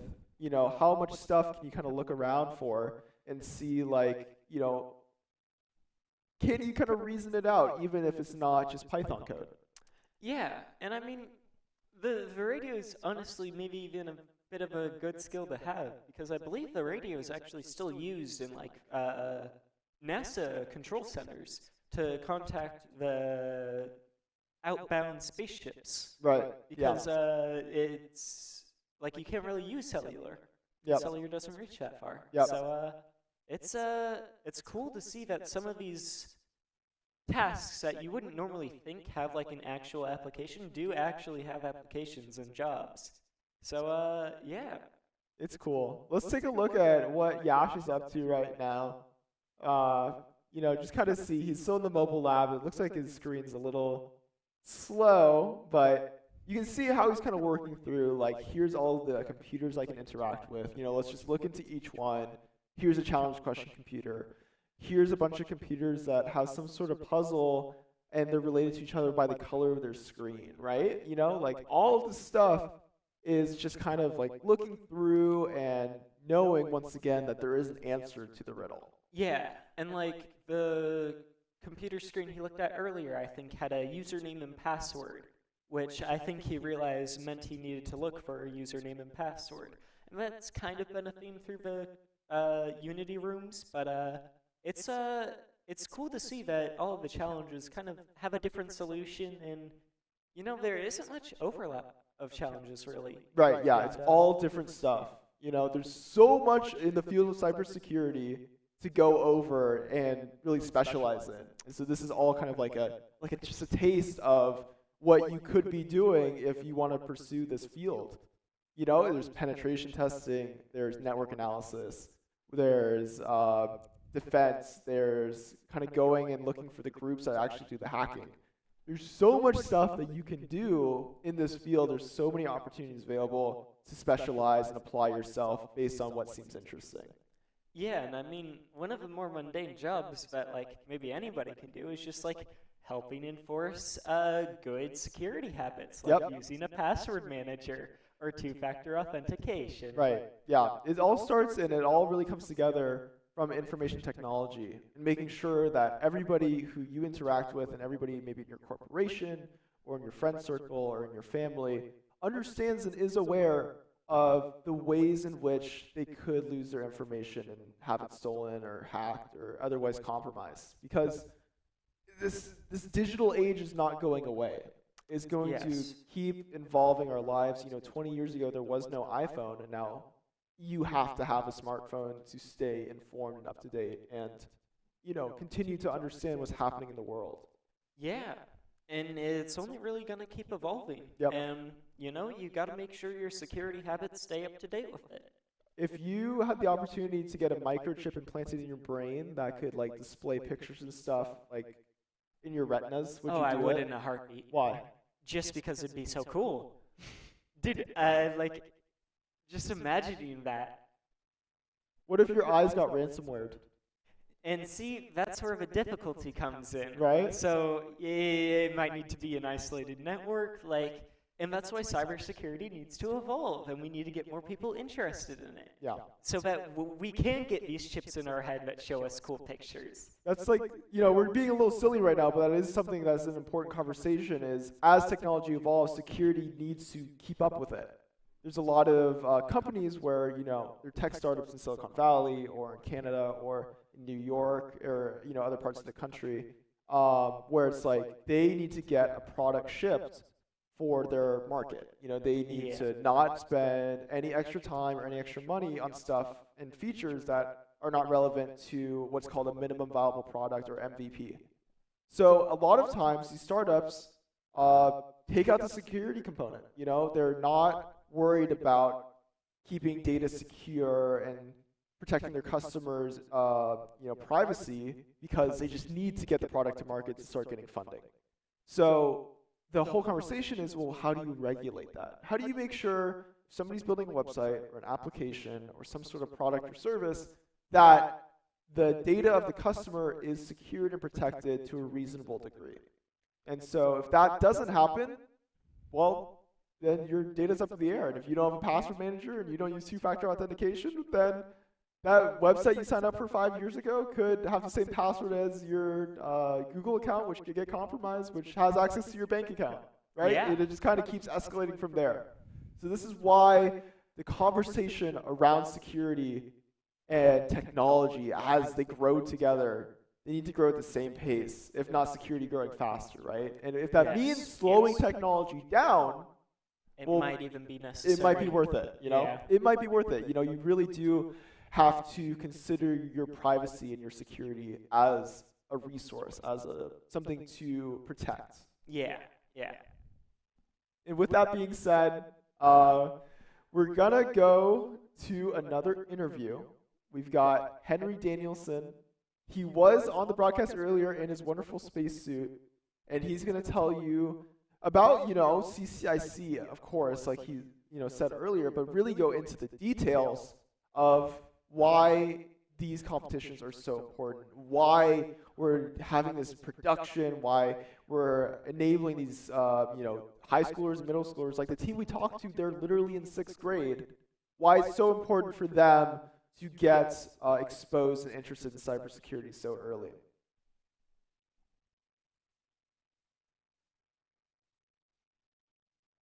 Hey everybody, my name is Henry Danielson. I'm the current, what they call the GERM, the Global Range Master. I'm also the program manager for the California Cyber Innovation Challenge for the past 2 years. First, I want to start off with saying we're using gamification and esports for space and cybersecurity skills development to enhance learning for not only young people, but what I call noobs into this cybersecurity space. My current focus is training and supporting young students like middle and high school, and also college students. I love helping college students, getting them interested in cybersecurity. My current role is a CTO at a small local school district. I've been a professor at Cal Poly for 16 years. I also have been supporting DEF CON, the world's largest hacking convention and conference, as a community member, as well as a goon. I also really am passionate about motivating and managing Cal Poly students and help them develop and create our California Cyber Innovation Challenge last year and this year. And as a global range master, I have to do lots of different things like teaching students how to create challenges, teaching students how to create proper documentation, writing technical documents, making sure they understand technically what's going on, teaching them about the back end, the front end, and understanding that other people learn differently in different modalities. Another amazing thing that happened this year was we're working with the Royal Melbourne Institute of Technology, ARMIT. And this year they helped us with 6 or 7 challenges for our actual California Cyber Innovation Challenge. And it's awesome to get young college kids mentoring high school and middle school kids to create a wonderful range and game and putting in esports into that. So it's been a wonderful thing because now we're going global and we're changing other people's worlds, if you will. Why is it important to empower these students and educate them on cybersecurity and really go all out on making sure that they find this field so exciting? That's a great question. So next generation is you. Jacob, you're going to change lives right now. We're really lucky to have you as doing our esportsifying it, I like to calling it, and changing that gamification so that the students are really, really engaged. And why it's important to empower the students is, number one, they're our next generation. Those are the ones that are going to make final decisions and create the world that we live in the future. And the cybersecurity that's out there, or information security, it affects everyone. Students need to have what I call a digital literacy skill set, right? To survive in the wild. You know, they're the next generation of cyber ninjas and warriors. And we need to train as many as possible and open those opportunities for them. Did you know currently, according to cyberseek.org, there are 55,487 job openings for cybersecurity right now. So we're already behind, you know, this window that we need to be able to start filling those jobs. And at a national security level, the total cybersecurity jobs is about 464,000. So I know it's really, really important to empower these students and make them kind of get the gist that this is a really important thing. Also, everything is hackable, Jacob, right? We need people to protect our country's space programs and our day-to-day operations. Think about how it is. We use GPS, our mobile devices. They're basically mini computers with so much knowledge and information about us. And sharing that information and those digital assets that we use, we need to be aware of these. These are huge areas of big data. Big data is traveling on a regular basis, terabytes and terabytes of that on a regular basis. If you Google right now how many tweets are happening or how much communication is happening, you'd be blown away. And I like to think of this as what Jeff Moss calls the decade of tech. It has tremendous opportunities. And we want the students who are excited about changing the world and the cybersecurity landscapes that's sticking right there on the window before them. So I'm just really excited to, you know, help the young people, including college students and people that are just getting into this space because it's so important. Well, Henry, thank you so much. All right, thanks a lot. And may the space be with you and always with you. And please protect yourself, tell your family, and be safe out there. Have a great day.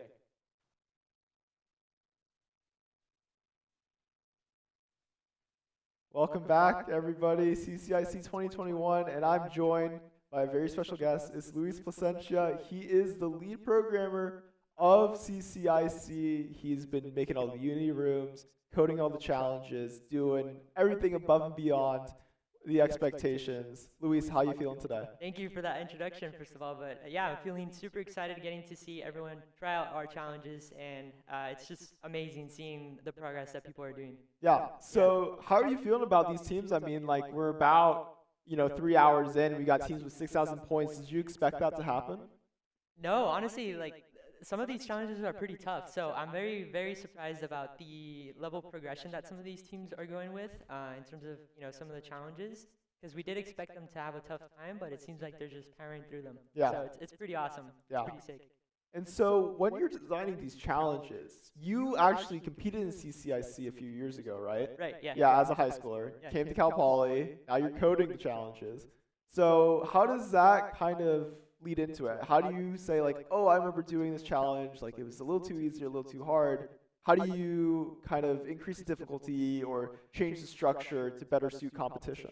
Yeah, I think kind of aiming for a little bit more, new concepts. So this year we actually implemented one challenge that involved a little bit of data science, and I don't believe we had that before in other past challenges. So I think a really good way to make it a little bit more difficult, or at least introduce new concepts, is by having those different areas that students can actually explore. And then from there, they can have, like let's say with data science, they can explore a little bit with the pandas library, and they can use different, different skill sets to complete these challenges, which brings in a little bit more diversity in the cybersecurity space. Okay. Yeah. And so data science, I mean, that is not a low-level concept, right? I mean, that is a field where it's like you're expected to get a master's to be considered an expert in it, right? Yeah, and yeah, there's it's a pretty courses at Cal Poly, but they're like 300, 400 level classes, right? They're not easy. So how do you take a field of study that is so high level and kind of bring it to a level where a middle schooler or high schooler can approach it, say, I can do this, and then solve whatever challenge that you put in front of them? Yeah, that's it. That's a really good question. In terms of, when we go into the design-based thinking of the challenges, we try to think of ways of how a competitor is going to look at this challenge. So me, being a past competitor, I kind of understand what the vision is when it comes to actually competing in these competitions. So where I first start is putting myself in that position. Okay, if I'm going to be competing in this competition, how would I want to see this challenge, and how could I understand it enough to really find the answer? So from there, what we do is we start mapping out a set of ideas, and in this case for data science, we found ways to go about creating the specific challenges. And one thing that we found was creating a challenge with data science, which is a very complicated concept, and relating it to something that students are more comfortable with, like CSVs, Excel sheets. We thought it would be a great idea to introduce something they kind of understand already, and kind of take it up a notch, where we introduce that new concept with the data science aspect. So in this case, what we did for the challenge was, as students are competing in the forensics analysis, they'll find an Excel sheet with 50,000, or I believe there's 50,000 for the difficult teams and about 5,000 for the intermediate teams, and it's different data entries for employees at Moonshot. And from there, what we thought was, okay, if they know how to read a CSV and they know how to import it using Python, then from there they can analyze it enough to get their answers. So there's different ways that we go about it to really understand, okay, how is the competitor going to approach this, and how can we make it very straightforward, so that when they look at the CSV, they're like, okay, I know what I have to do. And what's kind of cool is that we have readmes for every single challenge, so we kind of take them into that direction, like, hey, we just set up the CSV with all these different contact informations, and from there, what we want you to do is find this. So we kind of give them an objective of what to find, and I think that's the best way to learn, because from there, what they'll do is start looking for ways to analyze that information. So I say, oh, try to find a way to sort the information to find this specific detail. And then they start going through Google, they start finding specific forums, how do I do this, how do I use pandas?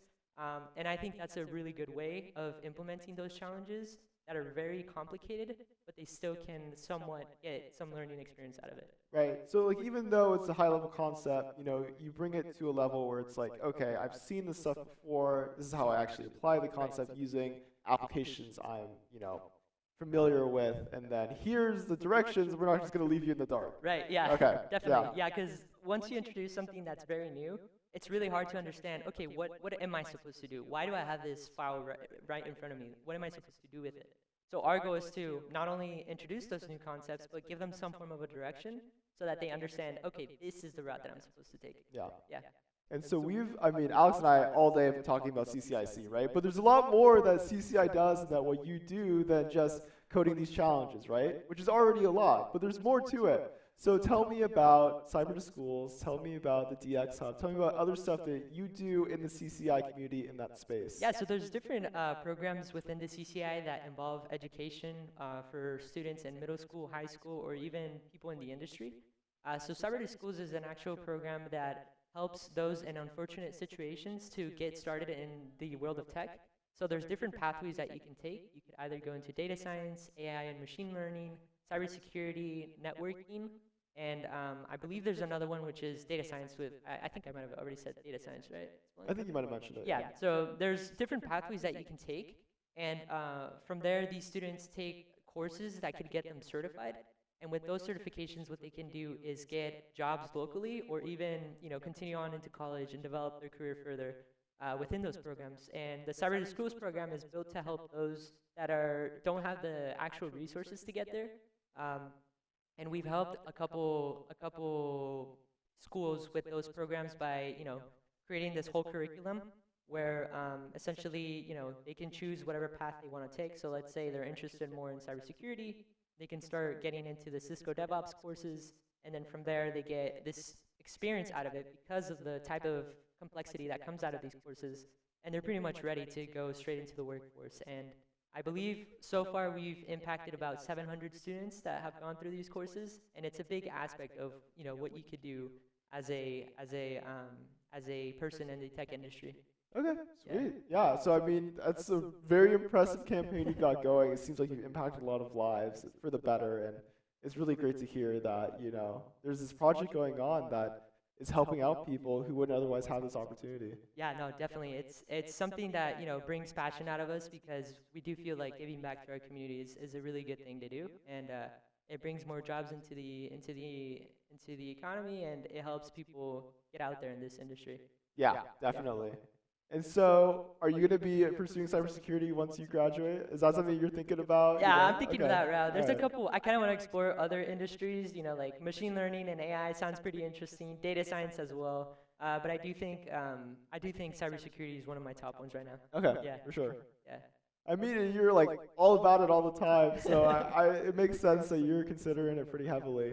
Yeah, definitely. So it's an industry that I truly have a passion for, and I think I could definitely see myself doing that in the future. So what would you do though? Would you do pen testing? Would you do? I think pen testing sounds interesting. There's different areas that you could go into, like more analytics, threat hunting, or penetration testing. And I think that one might be more of my route, just because of the type of learning environment that I was in.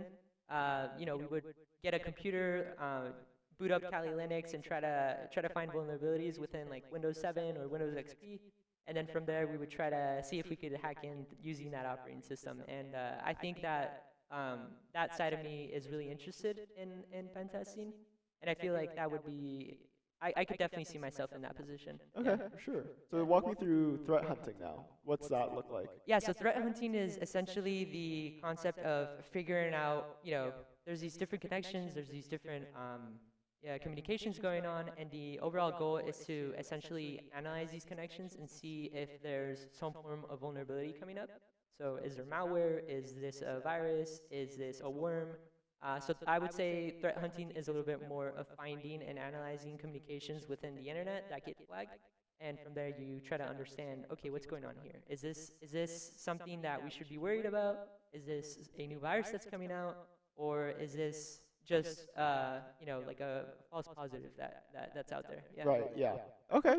For sure. Thank you for that explanation. Thank you. That's absolutely great. Let's take a look at some of the scores right now. Yeah, let's do it. We were trying to get a team to interview, but all the ones that we wanted to reach out to are obviously very busy, and they want to focus on it, right? Yeah, makes sense, we don't want to interrupt their workflow if they don't want to come on the broadcast, which is totally fine.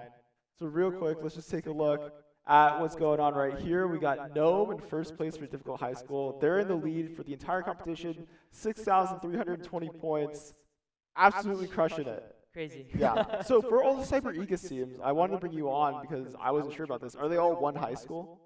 I don't believe so. I think it's it might be a program. Okay. And I could be completely wrong, but I think it's different high schools within one coach. Yeah. Got it. So it's one coach overseeing a bunch of different teams, I think so, brings yeah. different schools together. So okay, interesting. I've never actually heard of an extracurricular cybersecurity program, and I wish I had that opportunity when I was in high school and middle school, because that would be awesome. That would be sick. Yeah, I agree. Yeah, no, it definitely sounds like a really nice opportunity for students to get involved in, and get that experience. And so Cyber Egus, have they been in CCIC before? Have they competed? And is there a reason why so many of them are at the top of the leaderboard? I believe so. Yeah, I think they've been. I remember the names from past competitions, so I definitely know for a fact they've been in these competitions before. Yeah. Okay, sweet. And then it sounds like we have a team on standby, ready to go. We got team number 43. Let me just find their name real quick. we have Sitka. I feel like I've heard Sitka before. What is that? Do you know what that means? I do not know. No. I swear I've heard that before. Sounds like an interesting name though. It does. So once they get in the call, we'll ask them what's going on. Team Sitka, currently number 11 in the difficult high school bracket, the most competitive one from the looks of all the point distributions. So interesting to see, how they're feeling, what their strategy is to catch up to the rest of the competition. Definitely, yeah. Pretty exciting. Yeah, it's pretty cool stuff. Do you have anything in particular you want to ask them? Like, as a designer, you can ask them, like, oh, what challenges you find the most hard? I'd definitely be interested in doing that, yeah. Okay, sweet. So I'll just have you whenever you want to ask a question, just throw it out there. Yeah, that's good. All right, let's see what we got. Hey guys, can you hear me? Yeah. Sweet. How's it going so far? How's the competition going for you all, and how are you feeling right now? Well, we had a few roadblocks, but we're moving along. That's good. Yeah. That's good. Trying to get as many points as we can. Nice, perfect. And then kind of expand on those roadblocks. Give me an example of one roadblock that you encountered, how you try to get around it. Well, currently we're still trying to figure out one of the rooms. There was like a decryption. I think it was like control room. It was a a server. room has like a decryption activity, and that's where we're still stuck on that. Oh. So, I designed that one. Sorry about that. So Luis is the main designer of all the challenges. He's currently talking. Yeah. Can you guys share your screen for that challenge? Whoever's currently kind of looking at it right now. I'd love to kind of see what you guys are all talking about. Sure. All right. And then while he's doing that, a couple of us we're working on the remote desktop and trying to find the problems for that. I recently just solved the satellite challenge. So we're all kind of working on different things. Yeah, this has been taking us a while. I think so. Oh, the first thing we got was like, oh wait, hold on, was like this. We got this from this, but or actually, is this? But we're like, because now it's like, what do we do with this? Is this code? Is this something we just do? I don't know. We're still trying to decide. Luis, do you think maybe without giving it away, is there any kind of direction you can point them in? Yeah, so this is actually a different challenge. I was thinking of the one in the server room. That's the one that I designed. This one, it was someone else in our team. And that code, without giving anything away, that code can help you decipher what you have there. So it can definitely help you. Okay. Yeah. Is the server room one you're talking about the what is it? The like Wi-Fi, fixing the Wi-Fi one? Is that it? Yeah. So after that one, once you go into the computer, you should find a cipher on there as well. That's the one that I made. Just don't forget the password. The Caesar cipher, right? Yeah, that one. Yeah. Yeah. Sweet. It's the one that we just did. Q. Oh, I see. Nice. Nice. That's a good one. And then in general, so it sounds like you guys are doing a little bit of a divide and conquer approach. You right now, you're on a good track, you're getting through a lot of these flags. What's your guys' strategy to catch up to some of the teams that are a little bit ahead right now? Well, since obviously we are doing the divide and conquer strategy, we feel like when one person feels like they're onto something, then a lot of the rest of us can go help them out. If someone needs help deciphering something, we can all kind of work on that. And then also, like, as we go, we're finding new tricks that actually net us more than one flag, so our points go up by a lot at one time. So I think that's one strategy we use. So as we go on, we'll get more and more points, and it'll kind of be like exponential almost. Okay, perfect. Yeah, so it seems like you guys, kind of applying your knowledge, getting into the groove of it. Love to hear that. Luis, do you have any other questions for them about the challenges? Have any of you competed in past competitions before, CCIC? Yeah, this is our fourth time. Fourth time? Actually. And compared to other years, what have you thought of these challenges? It's significantly more challenging. Yeah, definitely. I'll say that. Yeah, Yeah. and it's a lot more fun. The rooms are really well done. Yeah. Thank you. Yeah, that's good. I'm glad they're a little bit more challenging, but still fun. That's a good mix. And so, Yeah, definitely. because this is your guys' fourth time doing it, are you guys considering cybersecurity as a career? Are you doing these because you just enjoy the challenge? What's your guys' motivation for continuing to come back every year? I mean, like we've been doing pretty good or pretty well for like the past few times coming here. I think we missed first place last time by like 1 point. Oh no. We were really frustrated, so we were like, we're gonna try and get it this year. So hopefully we can land that first place if that's still possible. And then, like, of course, apart from that, I mean, personally, I know for me, it's really fun. Just everything else aside, I think it's a really enjoyable activity, and it kind of makes you think. And working with my teammates is pretty fun as well. And I think most of us can agree on that. Sweet. That's awesome. Yeah. That's really awesome to hear. And I think the teamwork makes the dream work for sure for these challenges. There's a lot of there's a lot of challenges, and there's no way for just one person to complete them all. So it's good that you guys are dividing and conquering these challenges to really hammer them out as much as possible. Yeah, thank you. Sweet. And before we guys, before we let you go, continue to work on all the challenges and stuff, it's got one more question. What's your guys' favorite type of donut and favorite donut flavor? Let's start from the top to bottom. So let's start with Alexander. Honestly, I like those donuts that have the cream filling in them. I'm not exactly sure what they're called, but I think you know what I mean. Yeah, the custard donuts. Yes, those. Nice. Those are awesome. All right, Ben, what's your favorite? I'd say cinnamon sugar donuts are pretty good. Good call. A little bit of the cinnamon. I like that. Okay. What about you, David? I agree with Alexander. I also like the creamy donuts. Nice. All right, Francesca, what about you? Honestly, you can't go wrong with just a classic glazed donut. Yes, sir. Yes, sir. Yep. Keep it easy. Keep it clean. All right, Keon, last but not least. Yeah, I was literally about to say the same thing as Frankie. Classic glazed, you can't go wrong. Perfect. All right. Well, guys, thank you so much for your time. Good luck with the rest of the competition. You guys got this. You're looking solid. You'll get those points. And have a good one. Yeah, keep pushing. Thank you. You guys do. Thank you. All right. See you guys. See you. Thank you. Sweet. Well, that was Team 43 Sitka. I forgot to ask him what the name meant. Oh, that's right. Yeah. Well, it's okay. But they were a good group of kids. They seemed like they had a plan. They've done this before. Yeah, seriously. And they had me when they said, "Oh, our strategy is the divide and conquer strategy." And I was like, "Whoa, like that's pretty straightforward." And it sounds like they do have a plan for this competition. Yeah, we've been seeing that a lot actually, divide and conquer. Where even if whether it's a team of 5 like them or a team of 2, it's like go into the room, get as much done as you can, and then okay, if you hit a roadblock or you have a challenge that's a little trickier than the rest, then ask for help from your teammates. Yeah. Is that what you did when you competed in CCIC? Yeah, when we competed, we tried different strategies.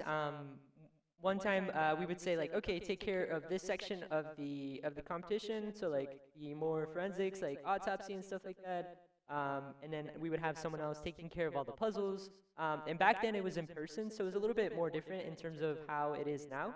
But we did try to find ways to kind of segment those challenges out so that whoever was much more efficient in one area could take over that, and then if anything needed to happen, then they could come back and help and ask for help. But yeah, I think that was a strategy that we took, but not something like with what they're doing, divide and conquer. Yeah, they're just going straight forward. Yeah, straightforward. Pretty impressive, I must say. Yeah, and then in general, we've been seeing a lot from the teams we've been talking to. They're in the uni rooms, they're solving all the puzzles, right? They're going through, finding all the flags. We haven't seen a whole lot of the forensic analysis portion. So tell me kind of what that portion is, because they're kind of like two separate parts of CCIC, related but separate. What is the strategy and the mindset you kind of have to have going into that portion? Yeah, so in terms of the strategy and mindset, well, the forensics challenges are a little bit more intensive in terms of the analysis part.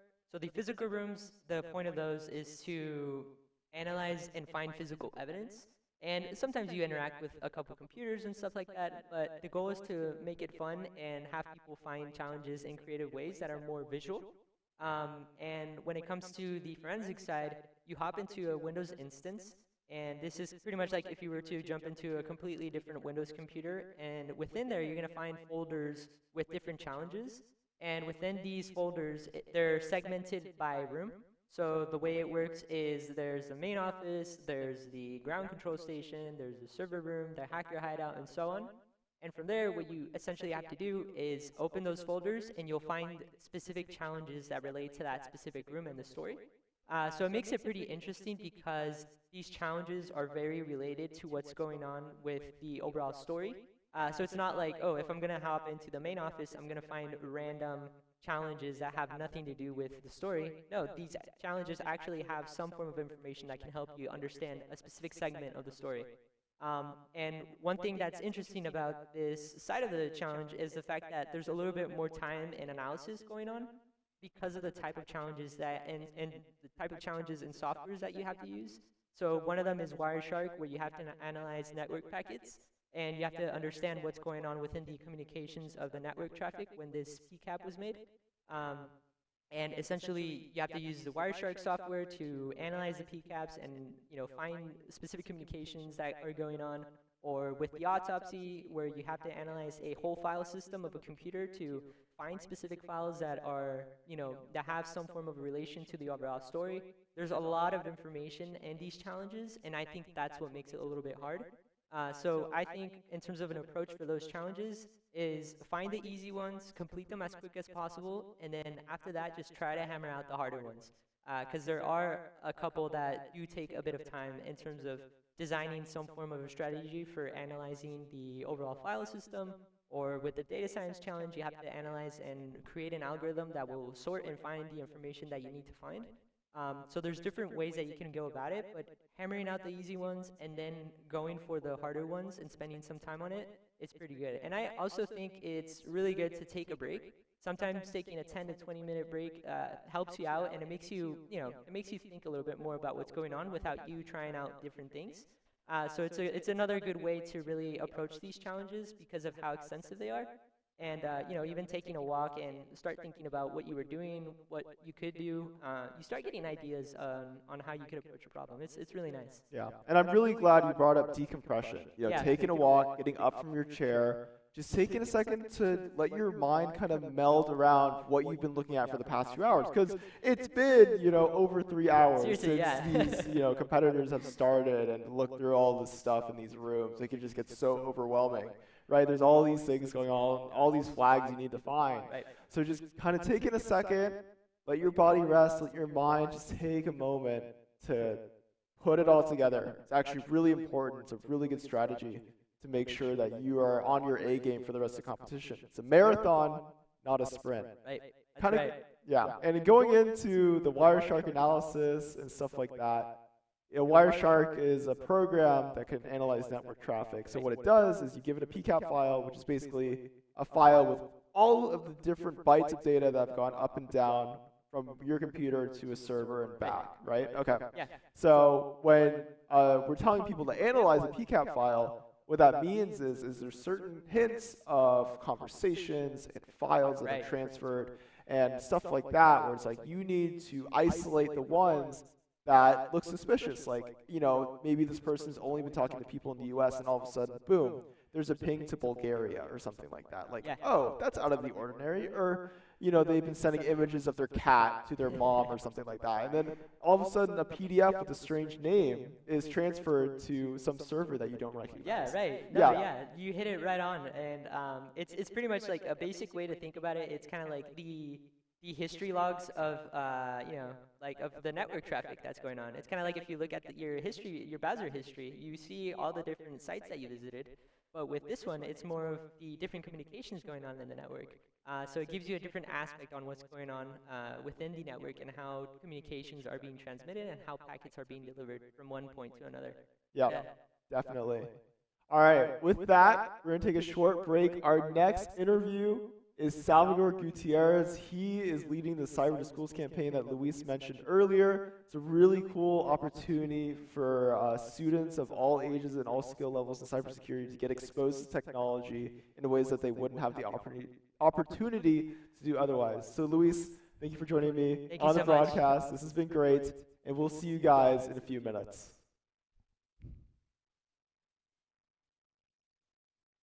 Hey, my name is Sagi Gutierrez, and I am a lead educator at the California Cybersecurity Institute. And right now, I'm a third-year computer science major, and I'm currently focusing on the security of networks, like, for example, software applications and websites. So what that means is I look into, and I'm learning about how to keep hackers from accessing things that we don't want them to access. And so I'm currently trying to be a certified cloud practitioner with Amazon, and hopefully I can further my certification with them in the future. Yeah. Okay, perfect. So what goes into getting a cloud certification from Amazon? Like, what's the process there? Well, the process begins with going through their courses. They have a suite of certification courses that you have to complete, and then after you complete the courses, then there's an exam that you have to complete, and then after you complete the exam and you pass it, then they give you that certification. And so after the initial certification, the cloud practitioner is you keep on going up and up and up and getting more certificates. Okay, perfect. Sounds like it can be as long as you want it to be, really. Yeah, it is. It's something that you can really dive deep into. All right, and then tell me about your Cyber to Schools initiative. What is the purpose of it? Why is it important? And just what is it in general? Okay, well, the Cyber to Schools is a program that we started this summer, and basically we're targeting middle school and high school students, and we try to give them the opportunity of learning about different computer-related topics. For example, cybersecurity and machine learning and data science. And so we're doing this using big name company certification courses, the ones I was talking about for Amazon. And so our mission with the Cyber to Schools program is to get our students certified with industry recognized certificates in up and coming technologies. So here in our program, we advocate towards a digital revolution, if you want to call it that. And it's similar to how the Industrial Revolution that happened hundreds of years ago, how it shaped the way we live right now. We want that digital revolution to evolve and change the ways that we currently produce and design solutions to real world problems. And then we want to use instead ideas that use digital technologies, like, for example, use computers or use the internet or use cloud computing to solve these problems. And so I'd say our purpose is to prepare students to become skilled professionals in careers that are related to cybersecurity. And we want to do that because they are going to be the future workforce that drive all technological advance, and they will carry on this digital revolution torch. And so with the program, we want our students to really become responsible. We want them to be agile. We want them to be empowered professionals, so that they can then enforce their skills, the skills that they learned in our program, and effectively put them in practice and improve the solutions that already exist, and then go ahead and create their own solutions to problems. And so, yeah, I think it's why this is so important. It's because all of the cyber technologies that we're teaching our students are going to become the driver and have already become the driver of everything. So, for example, this meeting wouldn't be happening if it wasn't for the technology that we have right now. And so I think this is why it's so important to teach our students about cybersecurity and machine learning and data science, because it is stuff that they will use and they will need in the future, because technology is already managing our economies, it's already driving our cars, and it's making our communication as a whole species become a global network. Yeah, and I mean, with all of that, seems like Cyber Schools has a lot of work to do. So how are you implementing all this? What is Cyber Schools actually doing with these middle school and high school age students who are interested in cybersecurity? And in particular, what are you working on in the program? Okay, so what we're trying to do with the program in terms of implementation is we want to to have our students go through a handcrafted career pathway, that's what we call it, that we have designed alongside with companies like Amazon, NVIDIA, Cisco, Splunk, and Fortinet. And so we're trying to build this career pathways with an emphasis in the learn by doing philosophy that we have at Cal Poly. And so what we do is we have students initially go through an introductory course called the digital literacy course that will basically teach them about general cybersecurity definitions, concepts, and terms. Like, for example, what's a phishing email? What are different types of cyber attacks? Or what is social engineering? And so we explain all these concepts at first to give them that initial introduction to this whole world of cybersecurity. Perfect. Well, thank you so much, Sal. Yeah. Thank you, Jacob.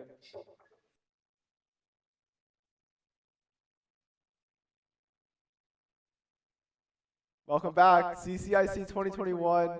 Alex Helsinki has come back to the casting table. Had to take a quick little break, and we are ready for some more cybersecurity. We actually want to talk a little bit about the rooms themselves, and our production has gotten access to Ryan's apartment. That is one of the Unity rooms that the competitors have been solving puzzles in, finding flags in, and we're super excited to share it with you.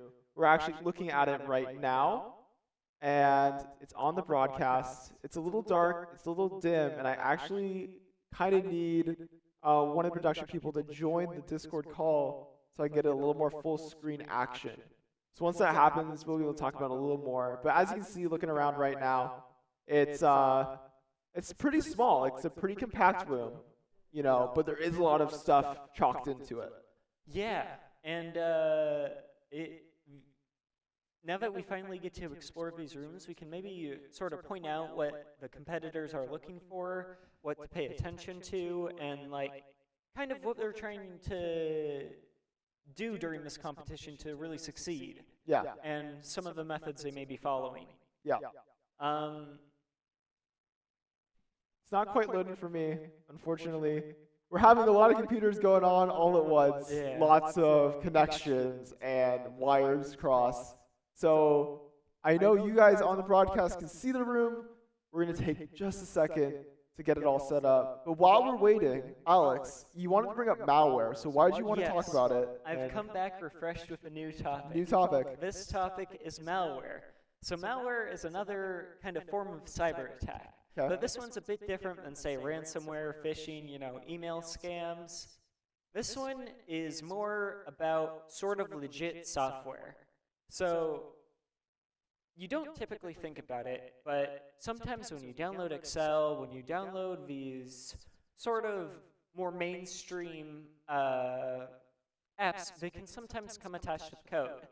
And the issue with this is sometimes people have hacked into these places and attached malicious code onto these otherwise safe downloads. So your Excel could come with a line of code that sort of messes up your computer a little or takes a bit of your RAM to compute something. And what's really dangerous about these malware attacks is if they get down onto one computer, they don't just stay on the Excel sheet or the Excel program. No, they multiply to kind of all your programs. So the malware's, what's really dangerous about it is it gets in through these legit programs most of the time that have just been infected. And once this infection is in, it spreads like an infection on your computer, and suddenly all your programs have malware on them. And that's kind of what the attack is. Now, to defend against it, you have to be careful about downloading from legit sites. One of the examples that a lot of malware comes with is with pirating stuff, if you know what that is. It's when you sort of illegally get free copies of stuff from the internet. Right. So if you have a movie that you want to watch, but it's only on Netflix and you don't have a subscription, you might be able to find it on some other website for free and with the download links. Like, oh, okay, sure, I'll click it, I'll download it, I'll watch it, right? And so it might be the legitimate copy of the movie, but it just has a little extra malware included with it. And you might not see that malware, it might not run anything, it might not do anything right away, but it now exists on your system and is ready to infect other systems. Let's say if you email somebody or send somebody a photo or anything at all, and then it can be used later for nefarious purposes. Yeah, and it kind of acts like a Trojan horse because it's attached to this legit code. So oftentimes your computer won't be able to recognize it, which is why malware ends up being one of the more dangerous ones because of how little your computer is really able to defend against it well. But there are defenses, which is, as we were saying, getting like legit sites, staying away from pirating, and kind of just double checking and making sure you haven't clicked bad links. Because the bad links can also attach malware, and a lot of ransomware can actually come from malware. So just be safe out there, and I thought I would introduce malware to you as well. Yeah, just keep that in mind, just something to think about in the background. Make sure you download from legit sites. Now we're ready to actually move on to the room itself. We're going to be looking at Ryan's apartment, one of the Unity rooms that competitors are trying to find 9 different flags in. So our production is in the room, we're taking a look, and let's just walk around a bit, see what we can interact with. There's a computer right there, challenge questions. Let's take a look at the computer.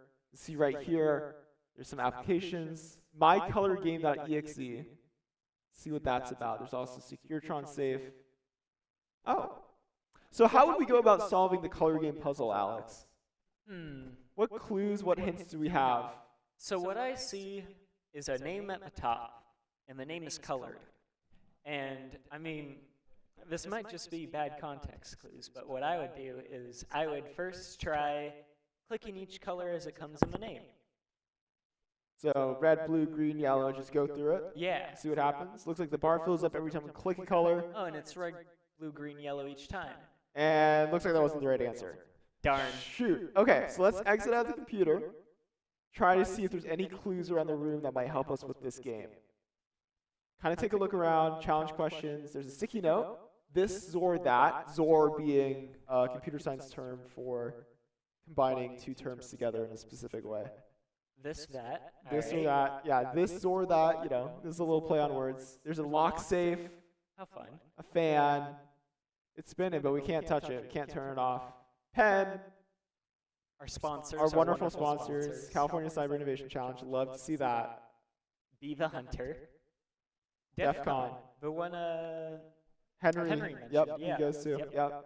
A lot of his hacker friends go there. That is like the biggest Western Hemisphere hacker convention. You know, that's where all of the information, all of the knowledge of the year comes together, gives talks, shares and spreads the knowledge of cybersecurity.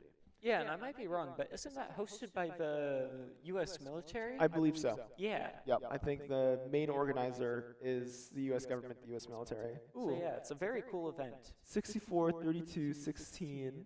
Okay. Have some ideas of what that could be. I mean, we have this computer, it's changing colors. Oh. We've got red, blue, red. Okay.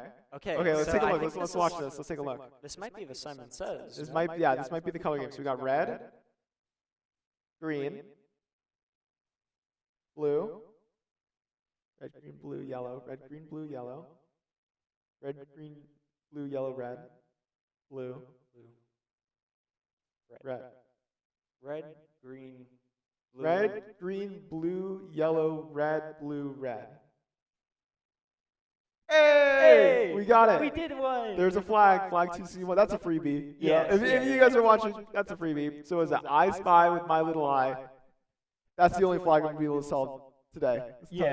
But that's an idea of what the students are doing, right? So you get the flag, you solve some sort of puzzle, you enter it into a separate website, and then you get your points. Yeah, and that was probably an easy puzzle, so that means we probably only got 75 points. 75 is better than 0. It is better than 0. Perfect. Yes.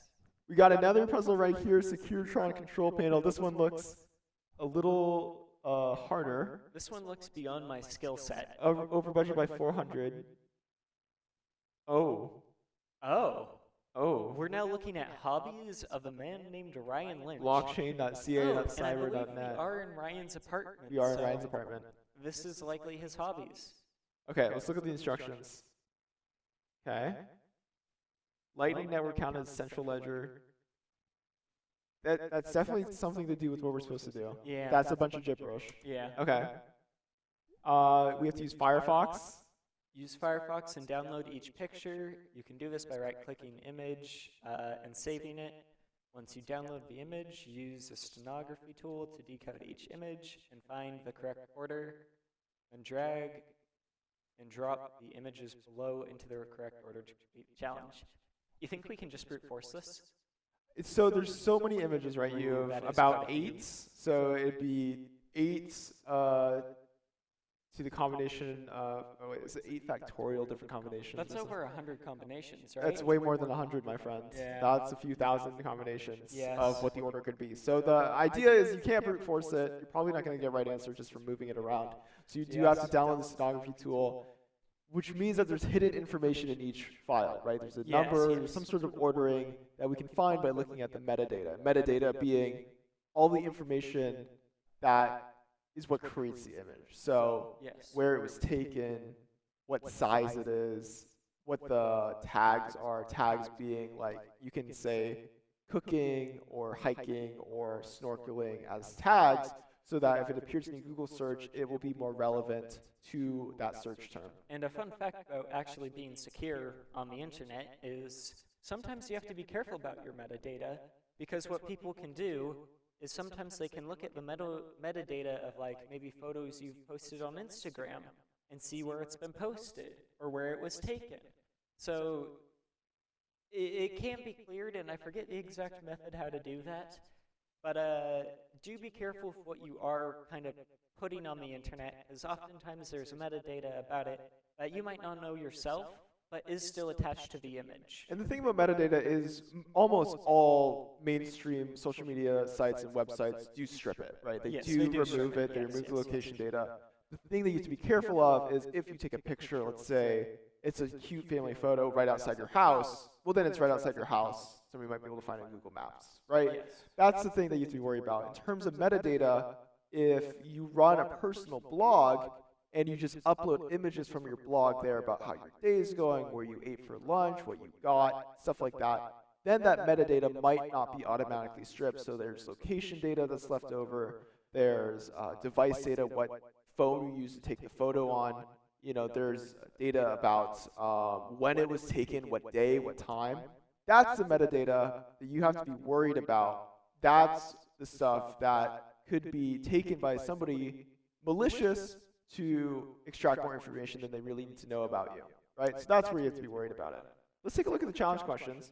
We were talking so much, but let's just see what they are real quick. Taking a second to open it up. Metadata is something that you don't really have to worry about in 2021, but it's something to be just cognizant about if you run a blog or you're uploading photos often. Be aware that it does exist on photos. Yes. Yes. Okay, so false. Ryan does not work at Moonstrike Satellites as a janitor. I don't know. Let's just say it. What do you I'm want? gonna guess false. You're gonna guess false. Okay. Based off the hobbies, those are pretty expensive hobbies. And then for browsers we use to access the dark web, let's just go with Firefox. Yeah, I like Let's Firefox. just see it. You know, I like Firefox. It seems pretty good. Name of the software disguises your IP address, making your location invisible. I know the answer, but I was just kind of seeing. You knew it. Do I know one? We got Nord fans in production. I do know it. Okay, let's say Surfshark. Surfshark? Just Surfshark, yeah, just Surfshark. That's what I want to put down. Okay. You think that will go through? No. There's one correct answer, and it's not Surfshark. Right. But we're going to put that down. True or false? Geostationary orbit. Let's follow that link, actually. Let's just see where that link takes us. 90 minutes to complete an orbit. Geometry? Was that what it was saying? I don't know. I didn't catch it. It's really small. I'm like leaning in really close to like read it. I'm leaning in as well, and geostationary. They used to be. Geostationary. Geostationary. Okay, so let's scroll down. Let's just take a look. If we were really smart, we'd Control F for 90, right? True. Oh, here we go. In a polar orbit, the satellite orbits at a distance of several hundred kilometers. It makes one complete orbit around the Earth from the North Pole to the South Pole about every 90 minutes. So is that the answer? Let's look back at the question again. I believe that's true, right? Geostationary. That's polar orbit, but I don't know if that's geostationary orbit. Let's control it for geostationary now, just to double check that we're not being silly. So there is a difference, right? So polar orbits, which take 90 minutes, are different from geostationary orbits, which leads me to believe that maybe it's false. I believe we've been misled because reading that sentence, it says it takes 24 hours to complete an orbit. Okay, so that means false then. Yeah. So what we're trying to demonstrate here is that, you know, there's these websites and there's these places that you can Google to get these answers from. Yeah. And if you're trying to be as fast as possible, you're going to use every resource that your browser has available to you. You're going to Control F, which is a keyboard shortcut to be able to type in a phrase, and then the browser will match that phrase and highlight when it appears in the page reviewing. F standing for find. Oh, I didn't even know that. Oh, really? No. Yeah. Control F, Control Find. So take a look. Let's just submit the answers. Let's see what happens. Questions 2 and 3 are incorrect. I see. Darn, I guess we'll never know. We'll never know. But yeah, challenge questions, that's in every single room. That's one example of some of the flags people can get. So that's 4 of the 9 flags. There's 4 questions. Each answer gives you a flag. You have to get all of them correct. So I think that's part of what is like, all the students, they get a bunch of points all of a sudden. Yes, they solve the that challenge is question. where it's coming from. Because you need to get all of them to correct to get the flags, but each one gives you a flag. Yes. Yes. Yeah. Okay. Cool. And then we can look around. This is a very small apartment, as we said. And I mean, if we just look at some of the details around the apartment, it's actually kind of crazy what the teams managed to put together.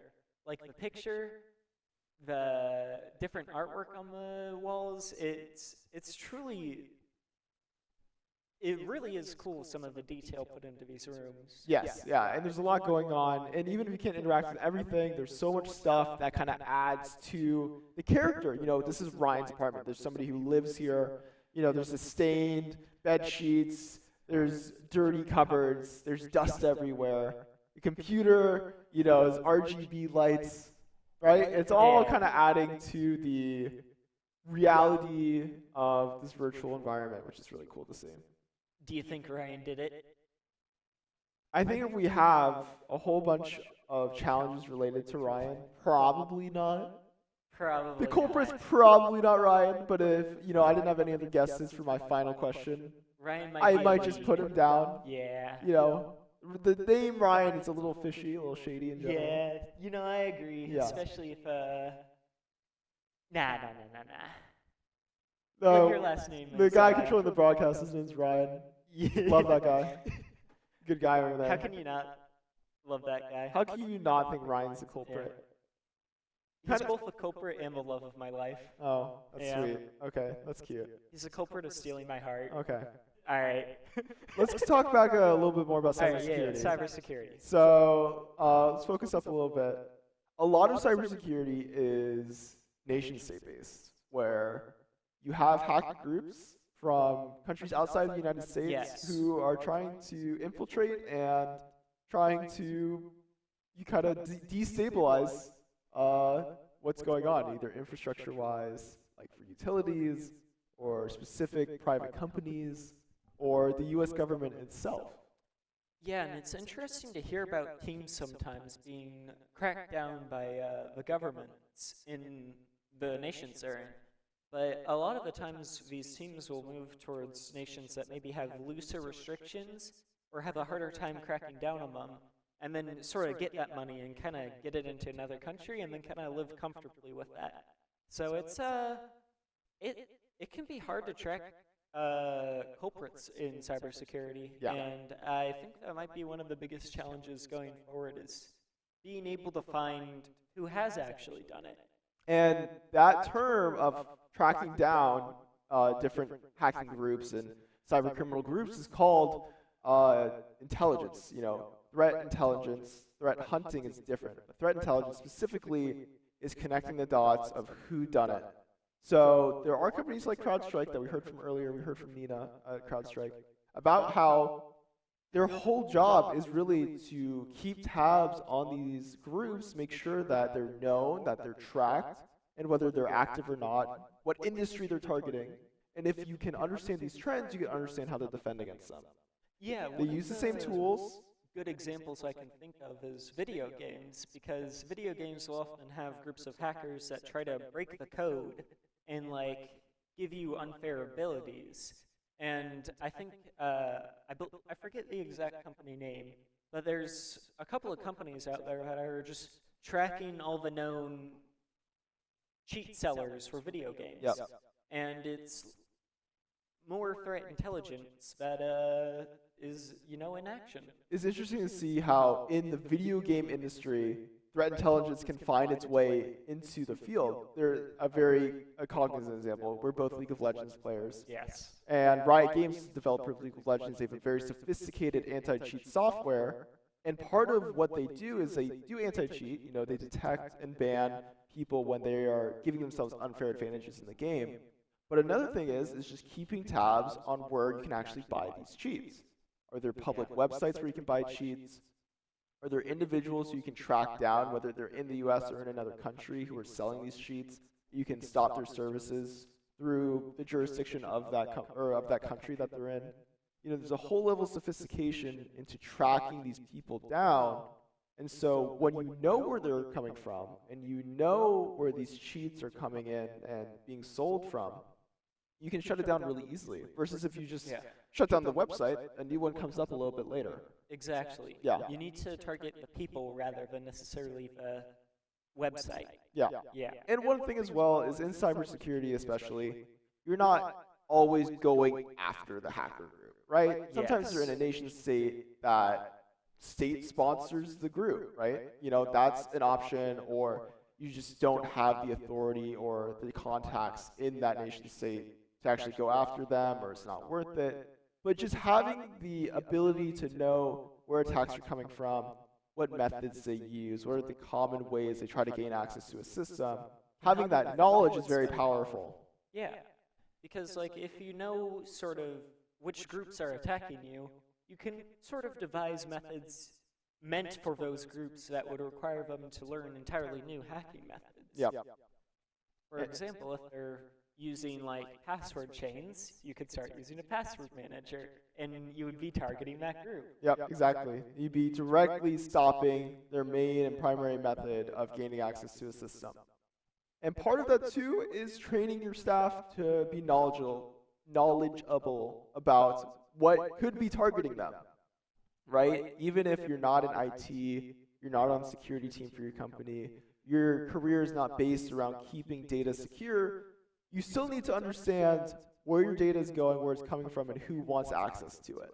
So, as a segue into our next interview, we have Michael Magnuson. He leads the U.S. National Guard's Cyber Force, one of them. There's many groups, but one of them, local to San Luis Obispo, California. He's in charge of making sure that all of the people in the military complex understand how to keep their data secure, how to protect their front lines from hacker groups. And if something does happen, what do you do as a response? How do you do damage control? What are your plans of recovering your data or making sure that the really valuable stuff doesn't fall into the wrong hands? So, we're going to hear from Michael real quick. That interview is going to pop up, and we'll be right back in a few minutes.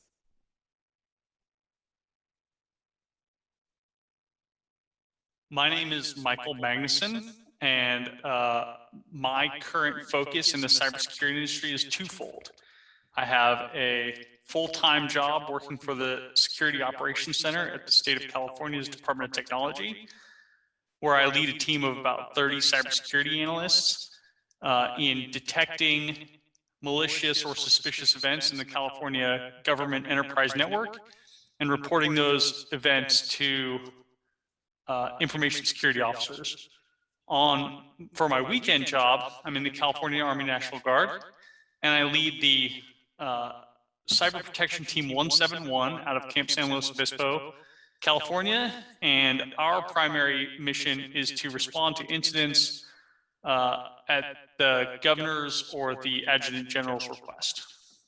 Okay, so let's go more into that cyber response team, CPT 171. Yeah. So what is a cyber response team in relation to the National Guard? And then what is the cyber skill set necessary to be a member of that team? And like, what are those teams' tasks?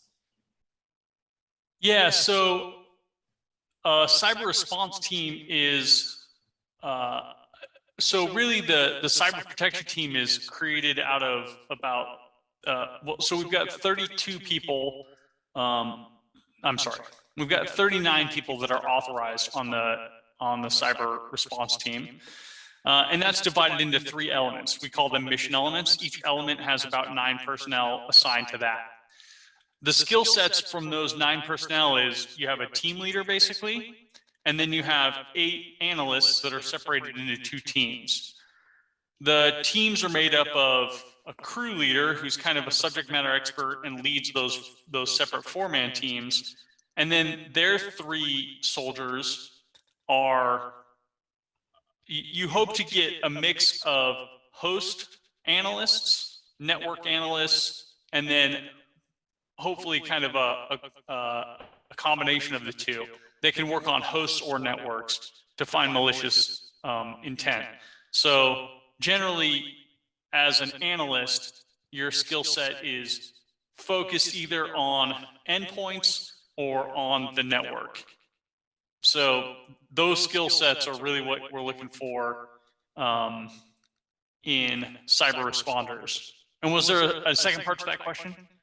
I mean, I think you got most of it. You kind of described what the team is. What is the skill set that you guys are looking for in each team member? And then the tasks you have are, making sure the network's secure, or making sure the endpoints don't have data that's looking kind of suspicious going in or out. Yeah, so the tasks that were, I would say that most of the time on incident responses, you're not really assigned tasks. You kind of have the task that you know that you need to complete, meaning that when you show up, usually the network owner, cybersecurity is a very new field. It's a very complicated field, and not many people know about it, right?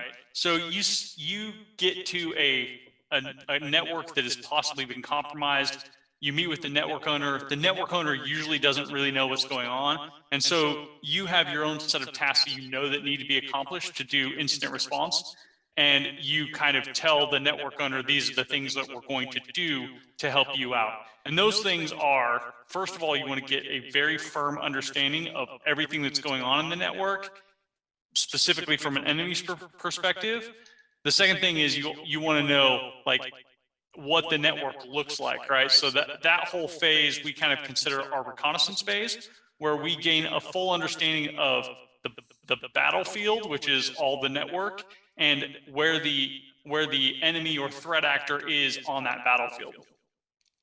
The second part then is clearing the enemy out, making sure that they no longer have the presence in the network that they initially had. And then the third task is to help the network owner harden their network so that those attacks can't happen again in the future.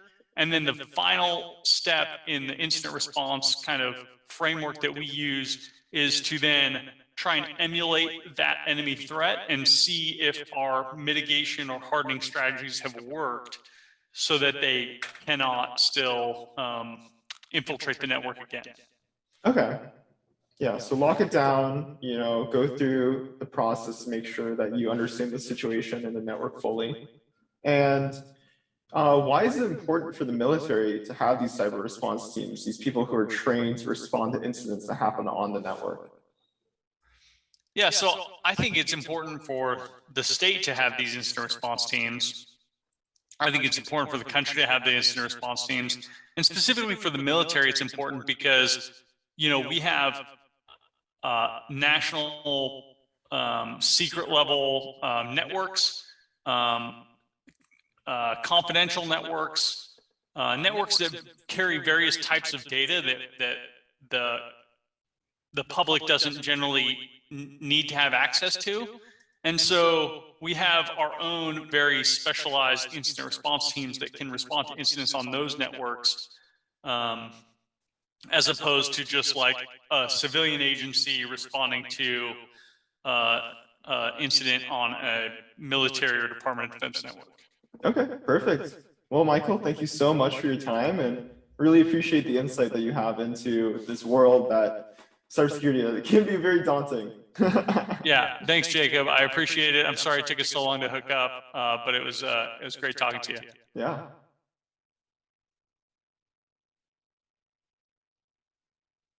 Welcome back to CCIC 2021. We're still here. We're still surviving.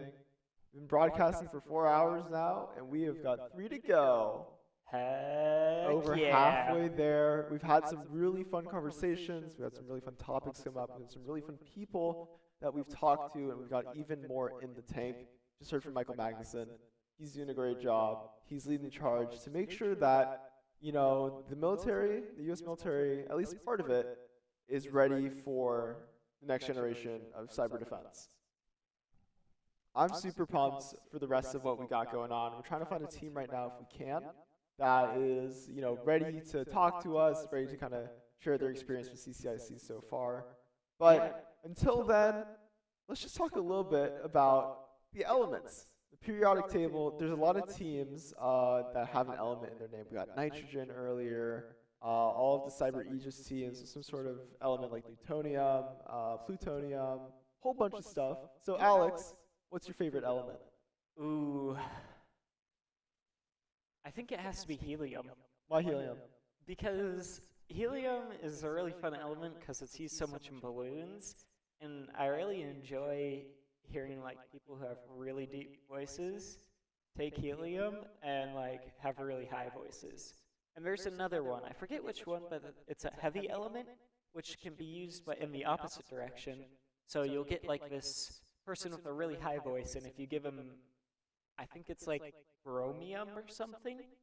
Not quite right, I know, but it will lower their voice a lot. And it's really cool to hear like these people who typically have like this very normal voice sometimes go super high or super low, and that's why I really like helium. Okay, that's a solid one. I think my favorite probably be nitrogen, just because there's a lot that goes into it. I always think of N2, like, I don't know, have you watched the Hot Wheels movie as a kid? The Hot Wheels movie. It's like these animated movies where they're on like these Hot Wheels tracks and they go around loops and stuff, and then they have like nitro that they kick in. Oh, like nitrous, is it nitrous oxide? I think so, right? I believe that so. they burn? Yes. Yeah. N2. That's like the nitro button that you push the, on cars. The nitro button. Yeah, that's what they do. They go nitro, they go crazy. It's got like aliens and robots and stuff in it. I love that movie as a kid. That's just like a weird little kind of thing that I just remembered. I wasn't planning on saying that actually. I had a completely different element in mind, and I'm like, yeah, actually nitrogen's pretty cool. Nitrogen is pretty cool. Yeah. I really enjoy when like you get frozen ice, which I believe is nitrogen, and like you can dip like a meatball into it, and then you have a frozen meatball. And I mean, that's a weird example because you don't really eat the frozen meatball, but well, what's a good example? Frozen fruit. Yeah, frozen fruit. Dip Dipping it in. fruit in. Yeah. Dude, it's a magical experience. Did you ever do that thing where you get a fruit basket delivered, but like online? I'm trying to remember what the name of it was. You get like chocolate bananas delivered to your front door or whatever. Ooh. It's like little gift baskets, but it's just fruit. I don't know if I've ever had that delivered to me, but I've had deliveries, or I've eaten from deliveries of it before. Yeah. Okay. Yeah. I was just thinking about that. I could use some fruit right now. I could use like a kiwi or an apple. You know, I've had What's your sunset favorite fruit? Favorite. Oh, there's too many good ones. Maybe blackberries. I love like blackberries on their own. I love blackberry like cobbler, blackberry pie. So good. Trying to think of what my favorite fruit is, and I'm kind of stumped. There's a lot. There's just too many options. Oh, want to know what it is? Yeah. It's plums. Plums are really good. I really like that kind of bitter aftertaste. Yeah. Yeah. They're solid. You ever had the donut peaches? Like the rings? I don't know if I've had the donut version. I've had peaches before. I enjoy peaches and like mangoes in my smoothies. Ooh. Okay. Those are, yeah. Mango peach smoothie? Yeah. That's pretty good. Yeah. Like, you ever gone to Jamba Juice and gotten that Caribbean Passion? You know, I haven't gone to Jamba Juice often, but Bro, Jamba we're Juice was literally started in at the Cal town Poly. where it was started, know. and you're saying you're not going that No, often? I've been. I remember when I was a freshman, I had my meal plan, right? So there's a Jamba Juice by PCV. You'd go up, walk up. It's not there anymore. You're kidding. It's not there anymore. Where did they move it? Or They moved it to the new dining center. Oh, it's in Vista Grande. It's in Vista Grande now. Dude, I was so frustrated because it used to be in the Avenue, right? And the year I was a freshman, it was moved from the Avenue to PCV. Yep. Then the year I become a sophomore and moved to PCV, it was moved from PCV to Vista Grande. So it was like constantly running from me, man. Yeah. And I was so sad because I really like my Caribbean passion. Jamba Juice. Yeah, I can tell. Yeah. You're very passionate about it. I mean, it's pretty good. Drink that makes me passionate, Yeah, you know? And it's the really name. good. Yeah. No, it's true. I mean, Jamba Juice is awesome. Every time I get it, I'm like, yeah, this is great. Yeah. It's got a lot of sugar. I do it as a treat, really, but I do like it. Yeah. Yeah. I typically keep that only as a treat as well. But, It's interesting how many companies have started because of like a Cal Poly senior project. yeah, There's like a lot. I mean, it is a motto, learn by doing. Right. But like, sometimes, I guess there does end up being a lot of doing. Yeah. And speaking of doing, we're going to be doing the next interview for the team. We're talking to another international team from Australia. We talked to one earlier. It's the second one. They're doing a great job. Super excited to see what they're up to. We're going to have them join the call in a second. But until then, I just want to say I just do really like blackberries. There's good stuff. Just want to reiterate that. Let me actually put my earbuds in real quick so we can actually hear Give them. me one of those. Yes. I'll take this one. We were so ready for this. We were so ready. Hey guys, can you hear me? Yeah. Sweet. How's it going so far? How's CCIC been? You know, how you guys doing? Pretty good. Pretty well.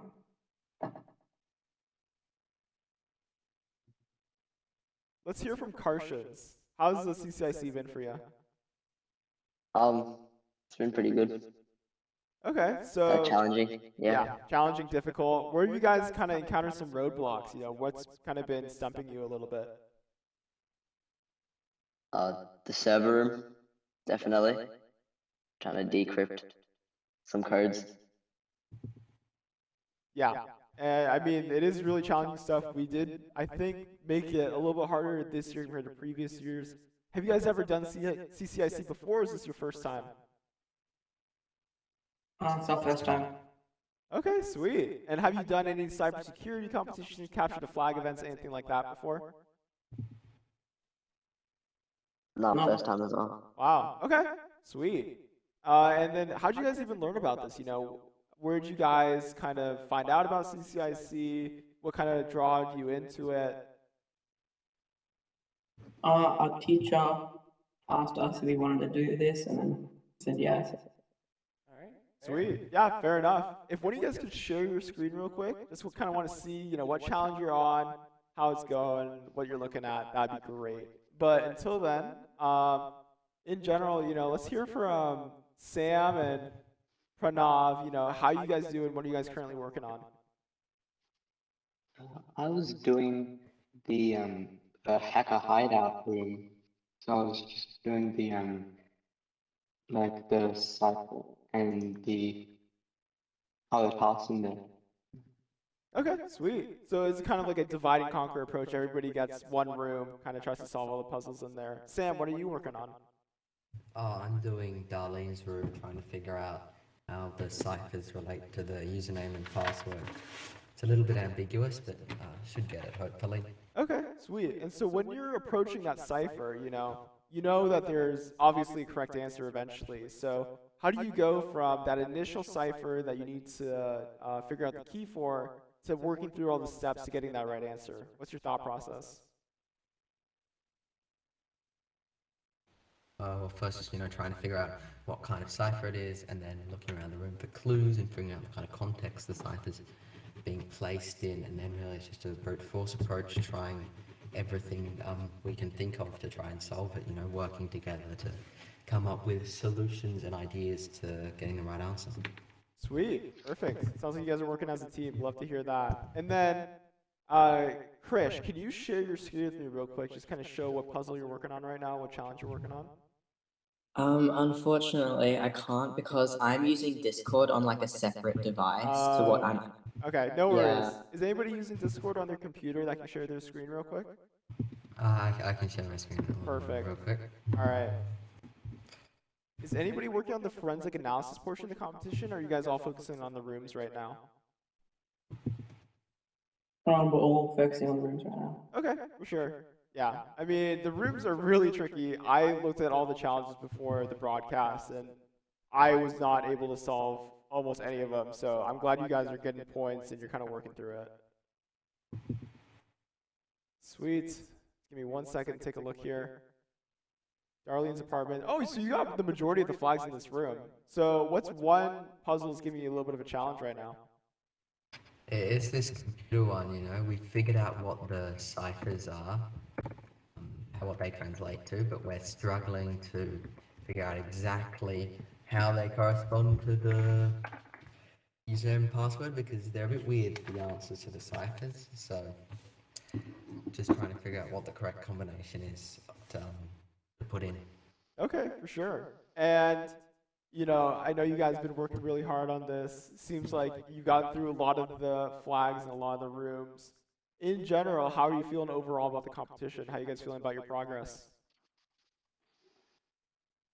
I think most of the simpler ones towards the start, now we're getting to more interesting ones, like the challenging ones, so it's quite interesting to do those. Sweet.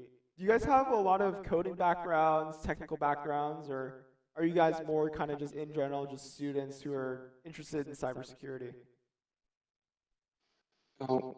Most of us in our group this time usually do different activities, stuff to do with them, things like that. So pretty interested in things like this. Okay, sweet. Good to hear. And, you know, I don't want to take up too much of you guys' time. I'm really glad that you shared kind of your progress with us and how you're feeling about the competition. My co-commentator Alex has one more question for you all before you leave. Could I get y'all's favorite donut flavor and shape?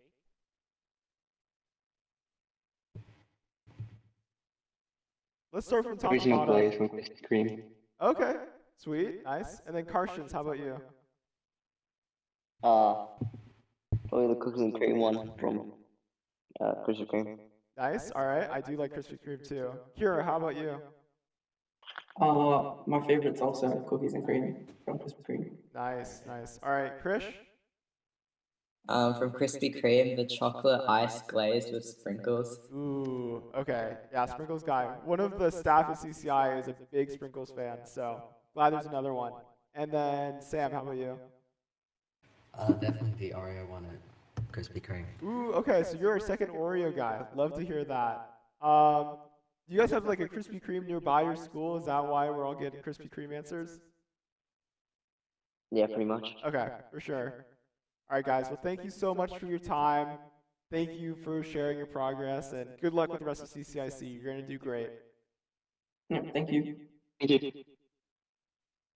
Sweet. Sweet. They were nice. They were really awesome. Yeah.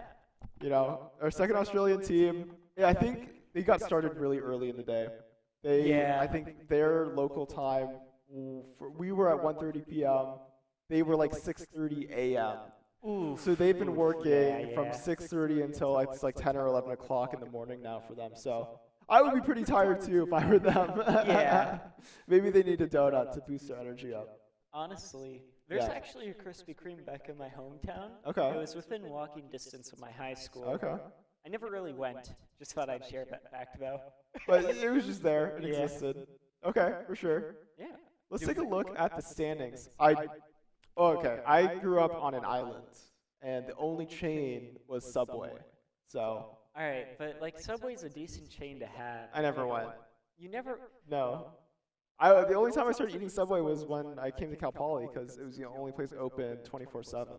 Yes, I am guilty of doing quite a few midnight runs to Subway. Yeah, me too. 2 a.m., 3 a.m., you come back to campus after a night out, and then you need a sandwich to fill you up. Yep. Let's take a look at the standings. We got Nobe in first place, 6,790 points. They're doing really well. We've seen them kind of keep climbing up consistently in that top 3, currently they're number 1. But we're seeing the points slow down. Challenges are getting harder. The puzzles are getting a little more tricky. The teams are taking a little bit more time to solve them, get through them. I think we got through a lot of the easy and medium difficulty puzzles. Yeah. Now we're starting to hit the hard ones that are like kind of stumping people. And I think what also might be happening is a couple of the teams might be stuck at like maybe one challenge question, and just that one challenge question is preventing them from getting all the 4 or 5 flags that are there. Yeah, I think you might be right. Just kind of taking a look in general, a lot of teams at that 6,600 mark.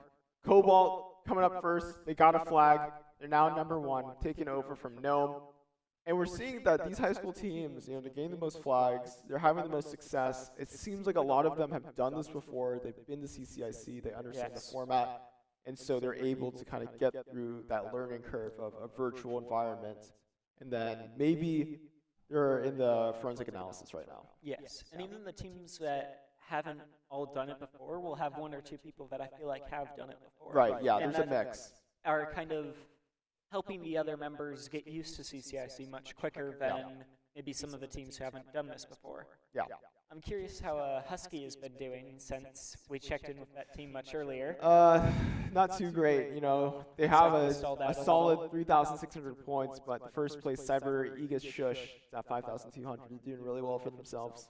Yes. Yeah. Cyber Aegis is really just tearing it up. Yeah, they're doing well. Still. Yeah.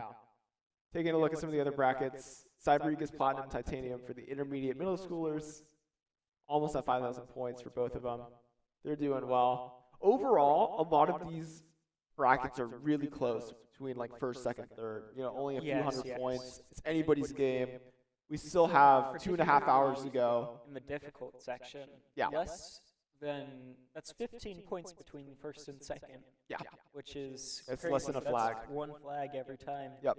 Yeah. I mean, they're neck and neck, back and forth, really trying to edge out. And again, it is a marathon, not a sprint. Yes. Make sure that you're in the right headspace, taking breaks, giving yourself time to drink some water. Just make sure that you're ready to solve those really tricky ones, because once you start getting into algorithm analysis and you start looking through an entire computer's file system, it doesn't get easier. Yeah, it gets harder. Forensic analysis portion is designed to be tricky, designed to really, hit the scientific part of your brain that really has to look through mechanically all the steps you need to take. Yes. And even though you do have direction, you understand maybe the objective or the goal, getting there is the hard part. Yeah. That's the point of coding, is like, when you're designing an algorithm, you understand what you want it to do, but making it do what you want it to do, not easy. Some of the programs might not even have like a control F function. So if you're looking through forensic analysis and you can't control F to a clue, that ends up adding a lot of time. Yeah, definitely, for sure. Just in general, it's just hard to stay focused, stay on top of it. I'm feeling it.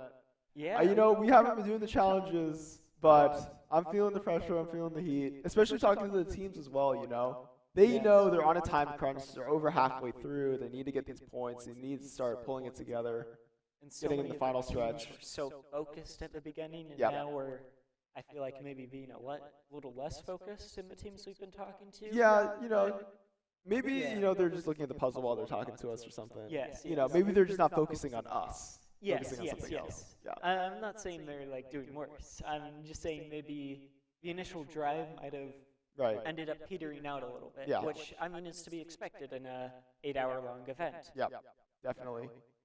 Long distance running is something I'm familiar with. I've done quite a few half marathons. I'm thinking about training for a marathon. We'll see if that happens. But those first few miles, you can't start out too strong, otherwise you're gonna crash. There's this thing in running called the wall. It's like 22 mile mark. You're really close to the end, and all of a sudden, your body just shuts down. You just gotta power through it. That's, I think, the wall is happening right about now for these competitors. I think it is as well. Yeah. Yeah. From another perspective, esports teams, you got a tournament all day long. You're finally in the semifinals. You're in the playoff bracket. and then it starts to fall apart. 'Cause Yep. you're zoned in, you're Tired. laser focused. 45 minutes each game, 45 minutes each puzzle here. Yeah, and even taking breaks sometimes can like not be enough. Yeah. You need to be able to recharge quick, and you need to be able to also just have the huge battery. Yep, exactly. Oh man.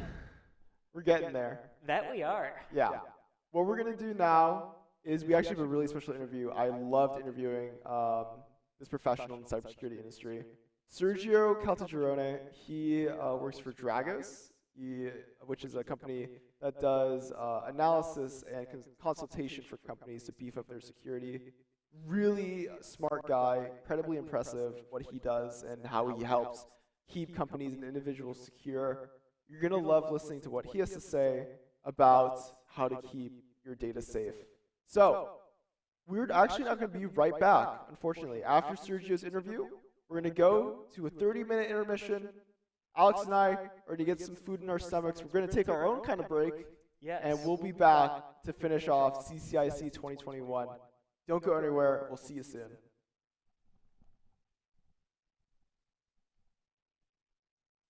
I'm Sergio Caltagirone. I'm the Vice President of Threat Intelligence at Dragos, and my job, as it has been for the last 20 years, is to find the bad people doing bad things so we can do bad things to them.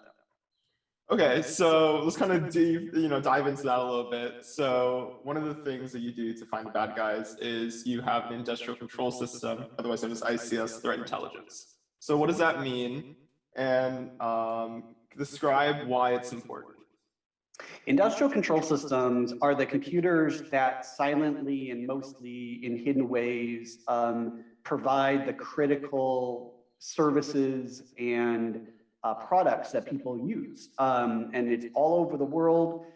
But whenever you switch on your lights, whenever you flush your toilet, whenever you drink from the faucet, whenever you eat processed foods or foods that have been even minimally processed these days because of food production at scale, then you'll be using industrial control systems, which are the computer systems which run all of that to make it so that, we can have reliable water and clean power and safe food and medicine that we can trust. That is, so not every pill has to be handmade anymore, but we can trust that the, machine made it properly because there was a computer telling it exactly what to do. So those are all of the things that industrial control systems operate and on which we rely on. And unfortunately, there are a group of, bad people and bad organizations out there who are interested in, one, learning about them and learning how to harm them, but then two, actually taking action to do it. And my job and the job of many others in this sector is to figure out who those people are, what they're doing, and then find ways to prevent that from happening. Okay, so then why is the knowledge of these potential threats of these people who want to hack ICS, systems, why is it important to know what they're doing so that we can defend against cybercrime? Well, it's important because just like regular criminals, if you don't understand how criminals work, you'll never be able to protect yourself sufficiently. So if you don't know that criminals, use lockpicks, then you'll never choose to use a pick-proof lock, for instance, in your home, right? Because otherwise, any lock would do. But because we know that adversaries or bad people use lockpicks, we design locks such that they are resistant to picking. Of course, the same thing happens in cybersecurity. If we don't understand how these people operate, then we will not have security systems which effectively protect and mitigate that risk. Right. And then kind of expanding on how these people operate, there's cyber threat attribution, which is connecting a cyber crime to the actual criminal or criminal group who committed it. So why is it important to do this connection, to do this attribution? What does that process look like, and what can we learn from this process? Absolutely.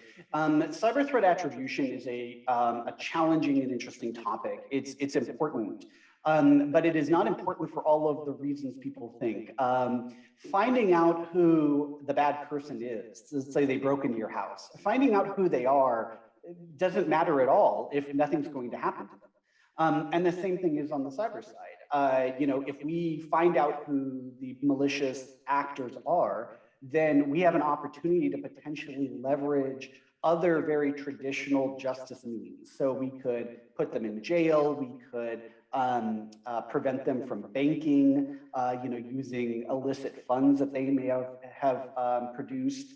We could prevent them from trading with other people or engaging in commerce, like buying goods. We could prevent them from traveling. So we could say, okay, you did bad things against the United States or bad things against Indonesia. You don't get to travel to those places anymore. So we get to use all of these different forms of what we traditionally call power and influence to obviously, just as we do laws, we can apply them both nationally and internationally to change people's behaviors.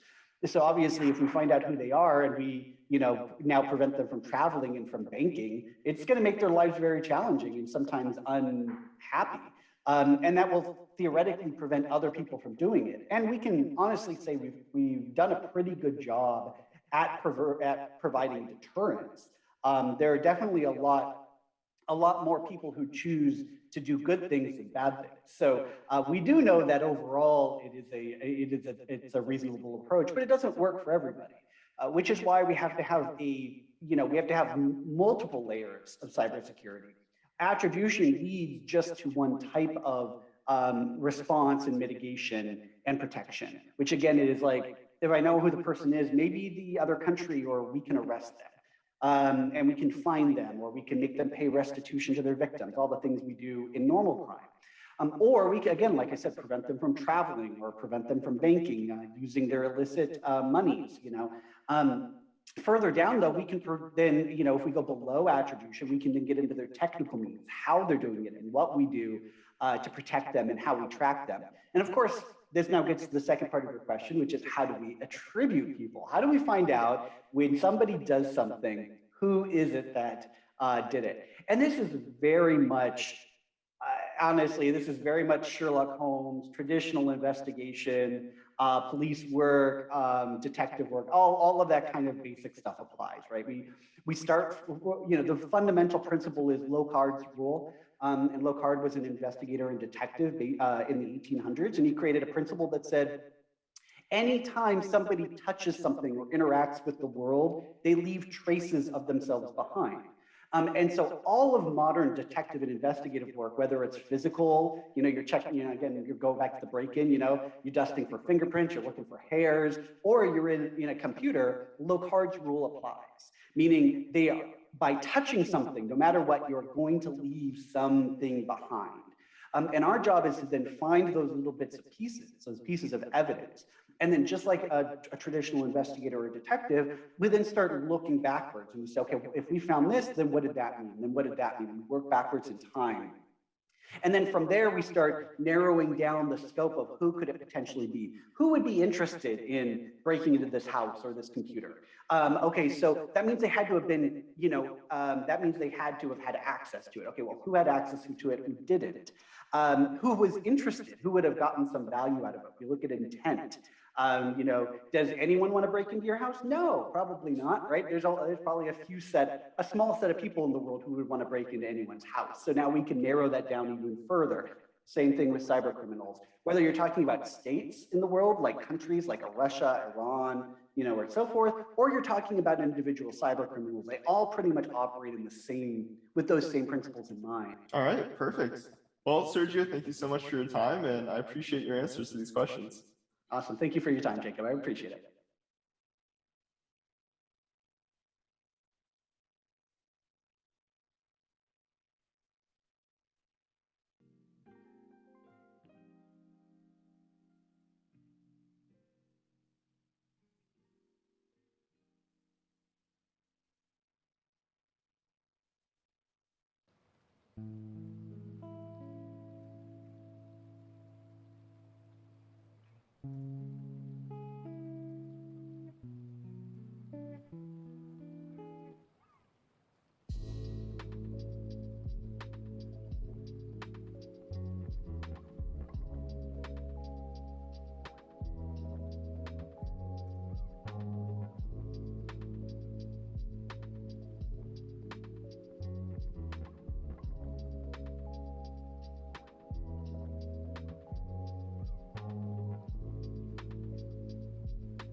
Welcome back to CCIC 2021. We had a little bit of a longer break.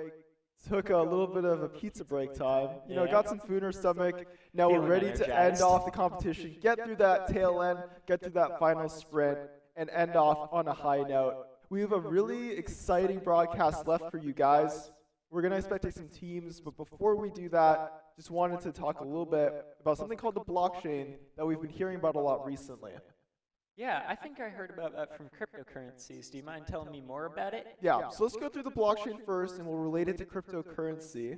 So Bitcoin has been in the news a lot lately. You know, cryptocurrencies in general have been very trendy as speculative forms of monetary, currency.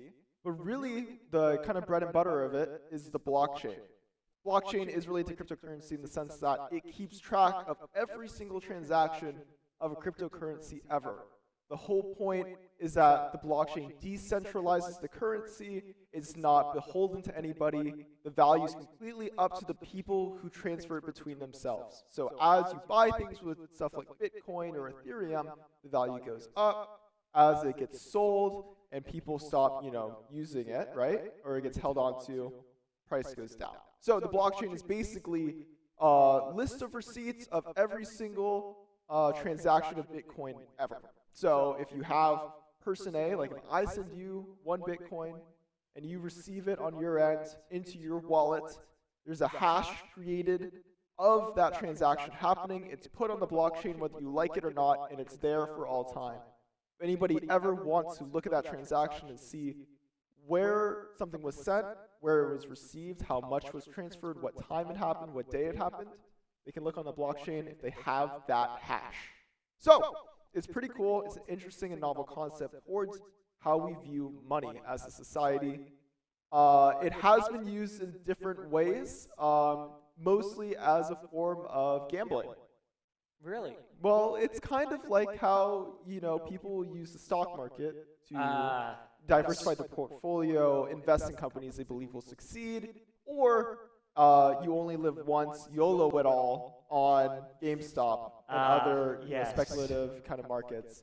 And it's nothing wrong with GameStop. I know plenty of people who have made a lot of good money from it. I know people who have lost a lot of money because of it, right? But it's all just kind of how you use it. And you can use cryptocurrency to buy groceries, but currently the trend is to use cryptocurrency to just see how high it can go. Whether you can inflate the number enough to where you bought it, you can sell it for a profit. The whole point is just get on the train, but don't get on it last. So a little bit about blockchain, a little bit about Bitcoin.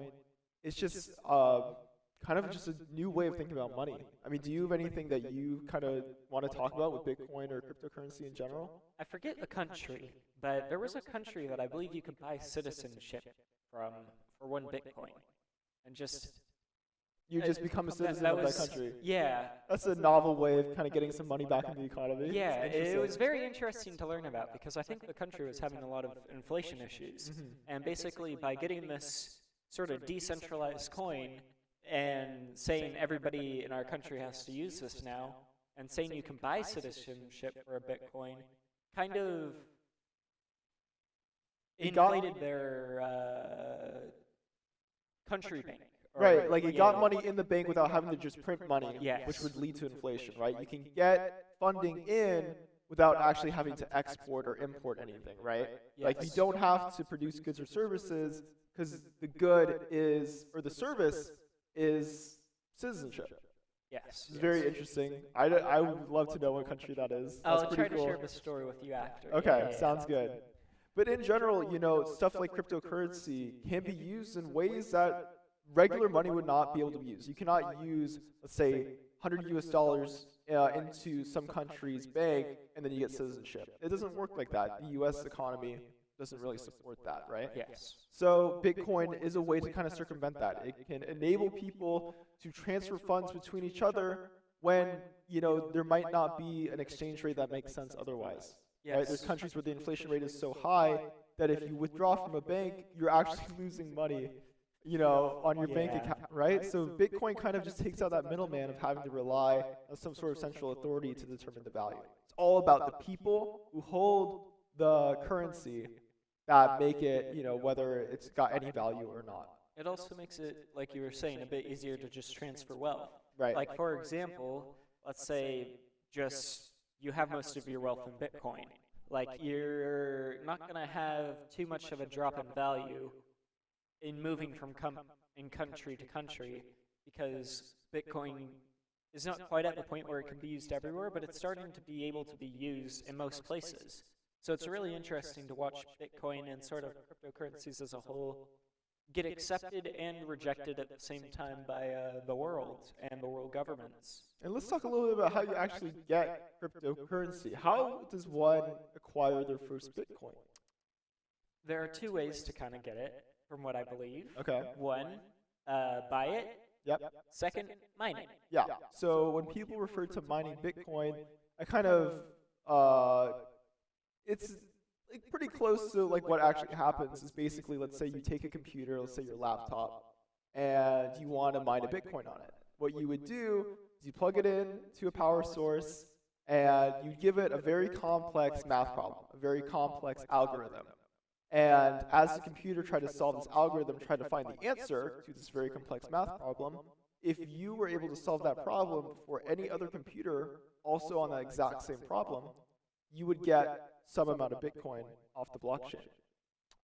So that's kind of the way it works. This is kind of how there's like a finite number of Bitcoin. There's a finite number of Bitcoin in circulation, and as more get mined, there's less available for everybody else. So every time you're solving these complex algorithms, you're taking Bitcoin away from this finite blockchain. I see. So basically, the algorithms get complex, or they stay complex. So they're always the same complexity. You get a little bit less Bitcoin each time, and it takes a little bit more electricity each time. You want to draw enough power where your computer is strong enough to actually solve the algorithm in a meaningful amount of time, but not too strong that the amount of electricity you're spending to mine the Bitcoin outweighs the value of the Bitcoin itself.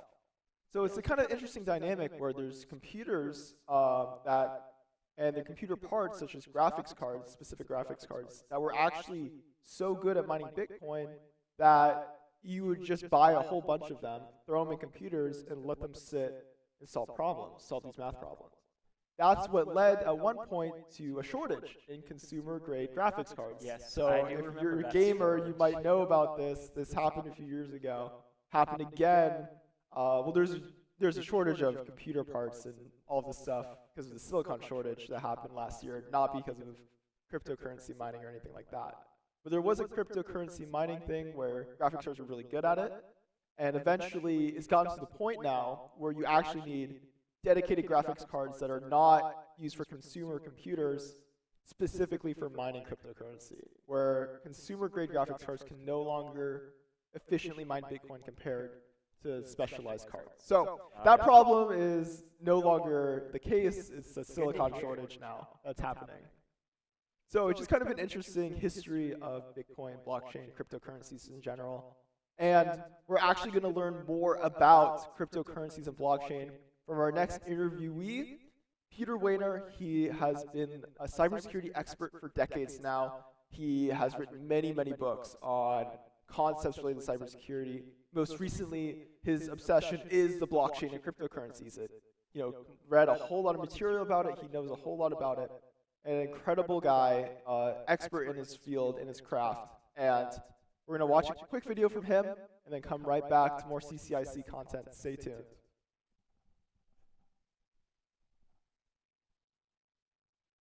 My name is Peter Wayner, and for a while I've been writing books about computer encryption, mathematics, and those are often pretty important in security. Okay, yeah. And speaking of encryption and mathematics, there is this trendy thing called cryptocurrency. So tell me the basics of what cryptocurrency is and how is it related to cybersecurity? Well, cryptocurrency is a huge theme right now of a lot of the different ways that people are exploring what can be done in the digital space. In the past, humans have pretty much used pieces of gold or pieces of paper or maybe rocks or some other things as currency, and people were wondering, hey, how can we make this work over the internet? How can we make this work in a world of bits and email, etc.? And the cryptocurrency people have exploring it, and they have some ideas, and they tend to work, most of the time. Right, and so a lot of times with cryptocurrency, there's another term called blockchain that's thrown around. So what does blockchain mean? And how does it relate to what cryptocurrency is? So blockchain means, kind of literally a chain of blocks, and inside the blocks are blocks of data. They're not kind of the blocks that kids play with. And the idea is that the data in this particular case includes information about all the different transactions. And really, most of the time when you're talking about cryptocurrency, the blockchain means, Alice, who owns this particular coin, gives it to Bob. And the blockchain in many of the cryptocurrencies includes pretty much a transaction or all transactions that have ever been executed in their particular space. So if you happen to have a Bitcoin or you're curious about a Bitcoin, it's really literally possible for you to go to the Bitcoin blockchain and track everybody who has owned all of it or part of it since it was created at the very beginning. That's pretty cool. I mean, so it's kind of like a history. It's like almost like the Bitcoin itself has all of the kind of transactions that it's ever been part of. And so when people say that they're mining for cryptocurrency, what does that refer to? Well, this can be a bit more specific because it generally applies to just some of the cryptocurrencies, but the most famous one is Bitcoin, and it uses a mining process. It's a fairly complicated philosophical reason, but what happens with Bitcoin is every 10 minutes, or give or take a minute or two, there's one person who gets to decide what the next block in the blockchain is going to look like. And that person is someone who actually solves a complicated mathematical problem. And it turns out that mathematical problem was kind of designed so it's pretty much random. So the only way you happen to solve it is if you try lots of different combinations at random. And if you're lucky, you kind of stumble upon it. So people often use the metaphor mining to describe this process because it's a little bit like going out into the wilderness and looking around, and if you happen to find the right place where there's a little bit of gold, you get to keep it. And in this case, with Bitcoin, the person who gets to choose the next block, the person who wins this little lottery, who solves this mathematical problem, ends up being the one who also gets a reward of a few Bitcoins. Okay, so when you mine for a new Bitcoin, all of a sudden there's that Bitcoin added to the blockchain. And then if you wanted to send that Bitcoin to somebody, like let's say in exchange for a good, like let's say you were buying a pizza with your Bitcoin, how safe and secure can you expect that transaction to be? Like if I know that blockchain or that Bitcoin's blockchain address or name, let's say, can I like intercept that transaction?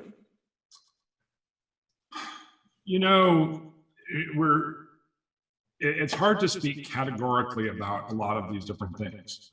In practice, it's relatively hard for someone to intercept these things, and most of the time it just works the way everyone expects. So if Alice wants to send Bob 12.3 Bitcoin, then Alice will Bob will give Alice his address, and the address is often a pseudonym, really, to be honest, which is why sometimes people think of Bitcoin as kind of anonymous.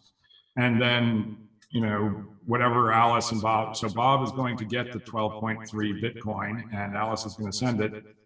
They put that into the algorithm and Alice puts Bob's address in and it just works. So it's very similar to how, if you go to a website and you need to attach your checking account and you type those numbers in and you want to pay with your checking account or your credit card, you type the right numbers in, most of the time it just kind of works.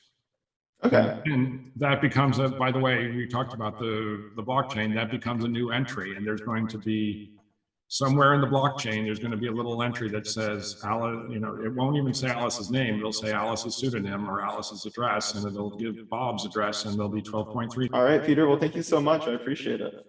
Well, you're welcome. You're welcome. And, if anyone has more questions, they should just drop me a line.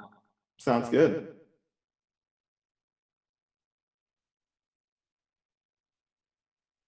Welcome back, CCIC 2021.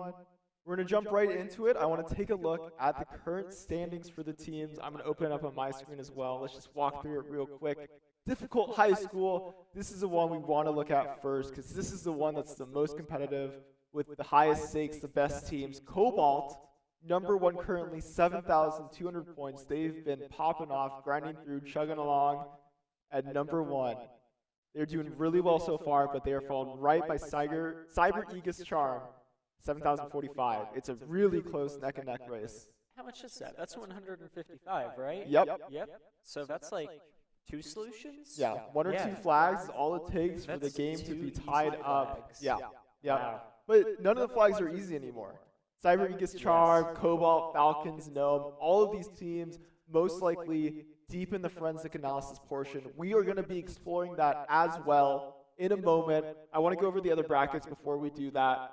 Team Rice Bowl for the intermediate high schools at 5,820 points, doing really well for themselves, pulling out into the lead, 400 points above the second best team, which is Cyber Aegis Shush, doing really well for themselves. Every competitor still has about an hour and a half remaining, a little less than an hour and a half remaining, to finish up their last challenges. There's still plenty of time to make a comeback, to mount that last defense, whatever you need to do. Looking at the intermediate middle school teams, Cyber Aegis Platinum, Cyber Aegis Titanium, neck and neck, 45 points away from each other. And then Nitrogen coming in at number 3, a few hundred points away, a little farther out. We'll see if they can make it competitive for that top 3 finish. How are the Australian teams doing, Got the 2 Australian teams. Presbyterian Ladies College, they're still doing great, 5,440 points. They're competing well with the high school and middle school teams. And then Haileybury Berwick, the second Australian team we talked to, 3,660 points. It's their first time doing it, and they're doing a great job. Really proud of them all. So, with the standings out of the way, we're going to jump into the forensic analysis portion. Our wonderful production crew is going to be walking us through what that looks like. Give us a moment, get it all loaded up. And the thing about the forensic analysis portion, right? We're now out of the Unity rooms. We're going into a Windows instance. We have a whole bunch of files we need to look through. We have Wireshark, packet analysis. There's a whole bunch of things that we need to analyze and search through and know to make sure that we get all the flags, get all the points, and eventually find out who the culprit is, who brought down the satellite. Any updates on who you think done it? Ryan is still a good option. I think he's still solid if you want to guess him, but Ryan is always a bit sus. He's always a bit sus. To be honest, it could be anybody. I'm not sure at all. Let's take a look. So we have a bunch of files, SCK Viewer 12, Visual Studio Code, and a whole bunch of different documents related to the Unity rooms.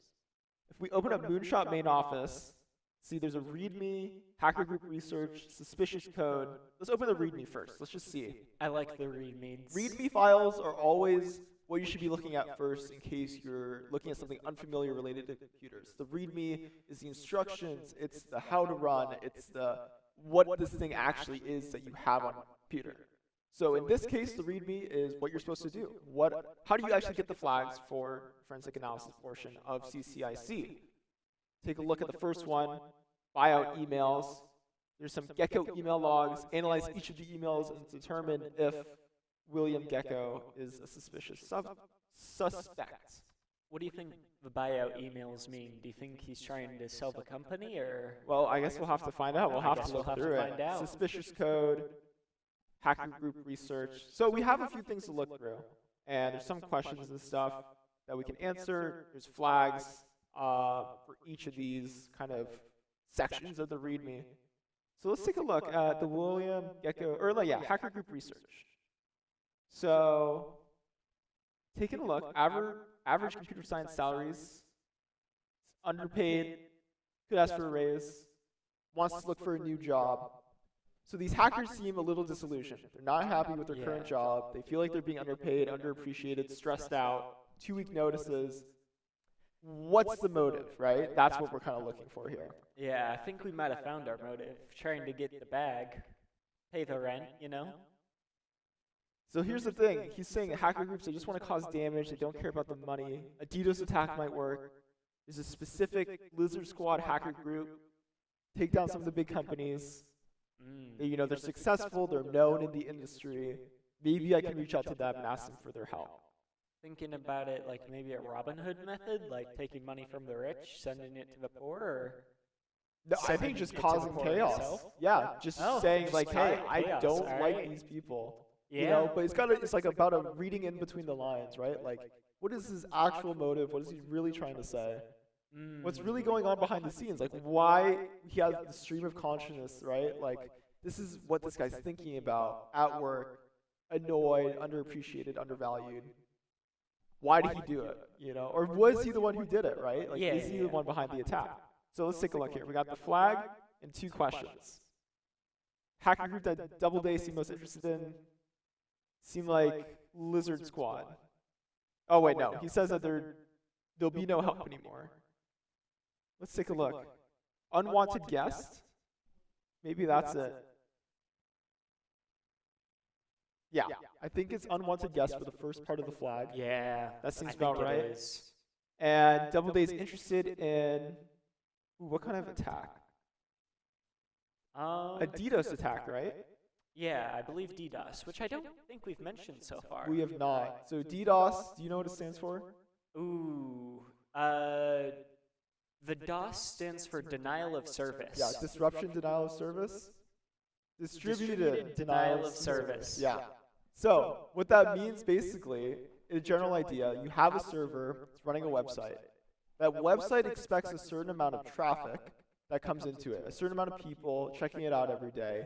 And based on how much money you're paying to maintain that website, let's say you expect 500 hits a day, right? Yeah. 500 hits a day, and there's not really any room for plus or minuses, right? Especially, maybe like 50 people at once. At the really peak hours of the day, you're expecting 50 people on your page at once interacting with it.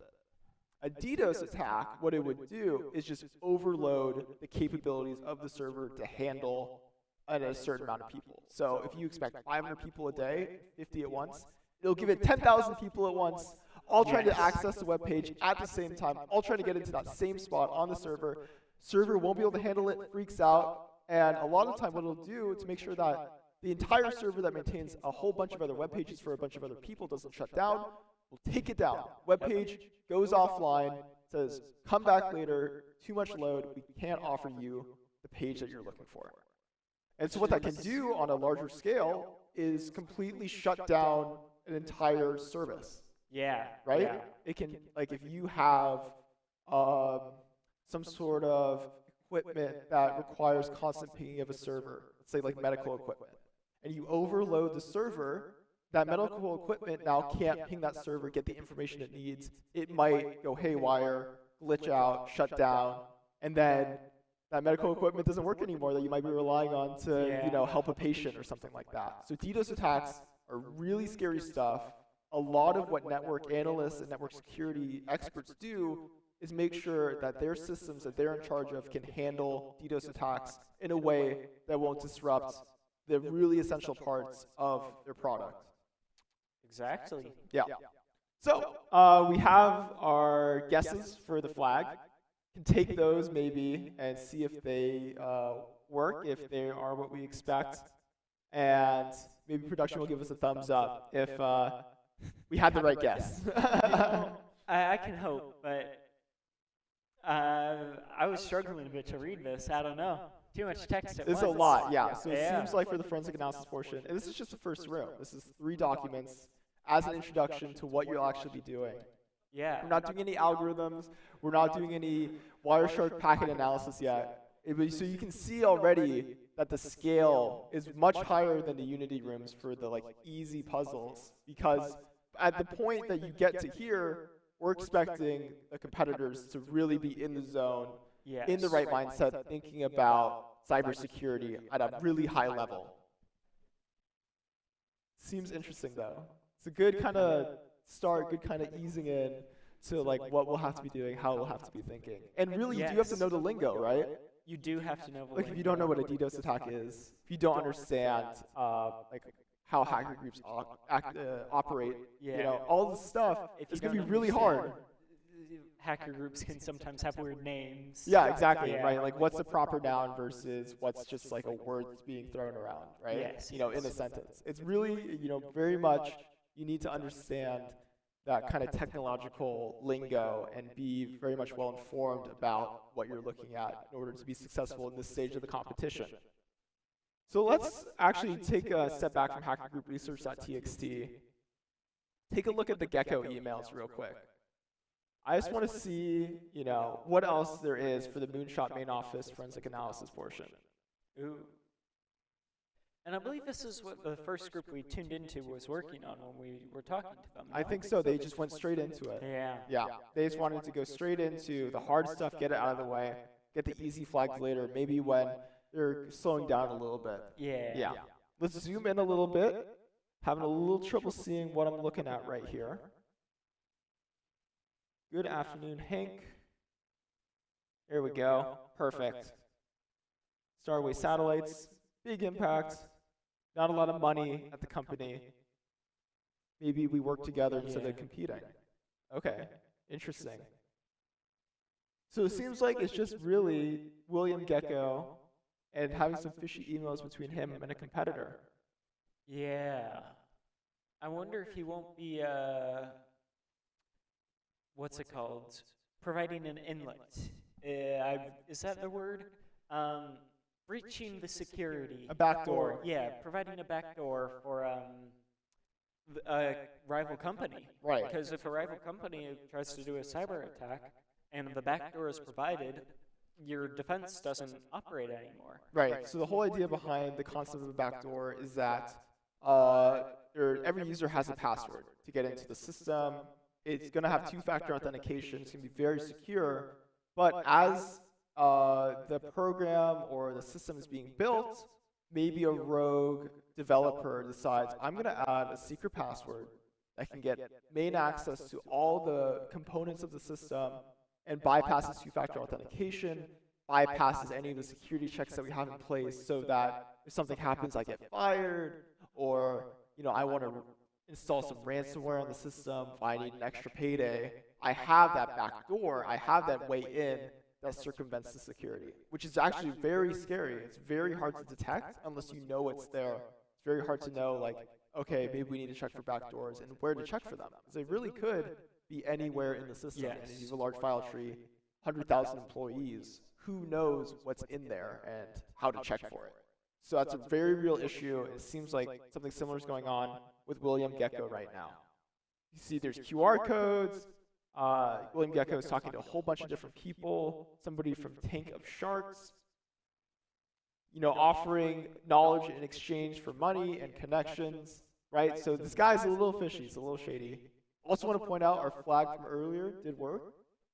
Nice job. Hell yeah. We already got a flag on the board. We are doing great right now.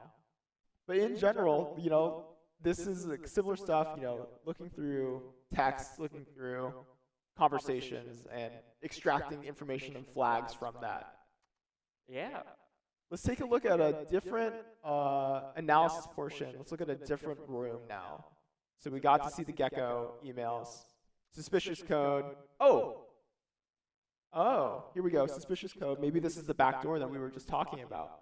Oh. Interesting. Okay. See there's emails happening back and forth, teams looking at it. There's an interesting CSV to Excel.py file. That's a Python. Right, so a py file is a Python code file, which means that maybe it's executable. Yes. And why would you need to convert from CSV to Excel as a program when Excel opens CSV files? So it's all like a little fishy.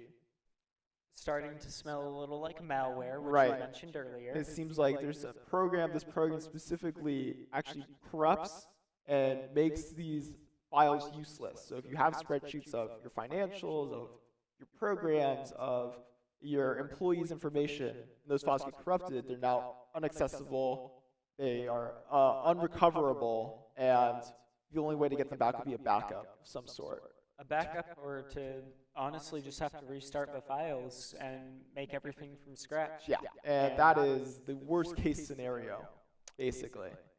That's Take a look. Artist's worst nightmare if they're working in, a digital sort of drawing platform and their file gets corrupted and they lose their art and they don't have a backup stored. It's a nightmare. Yeah. You've lost screwed. hours of work. Yeah, you've lost hours of your time, of your work, of your energy, and you got to start from scratch. Not a fun time, not great. Incredibly demoralizing. Okay, so we're not going to look at the flags for these ones. There is a flag that we just saw, actually, that was just at the end after reading through all the emails. Let's look at another room now. Take a look. Let's see. Which one do you want to do? Up to you. Okay, let's take a look at UGH. See what that is. I don't recognize that name.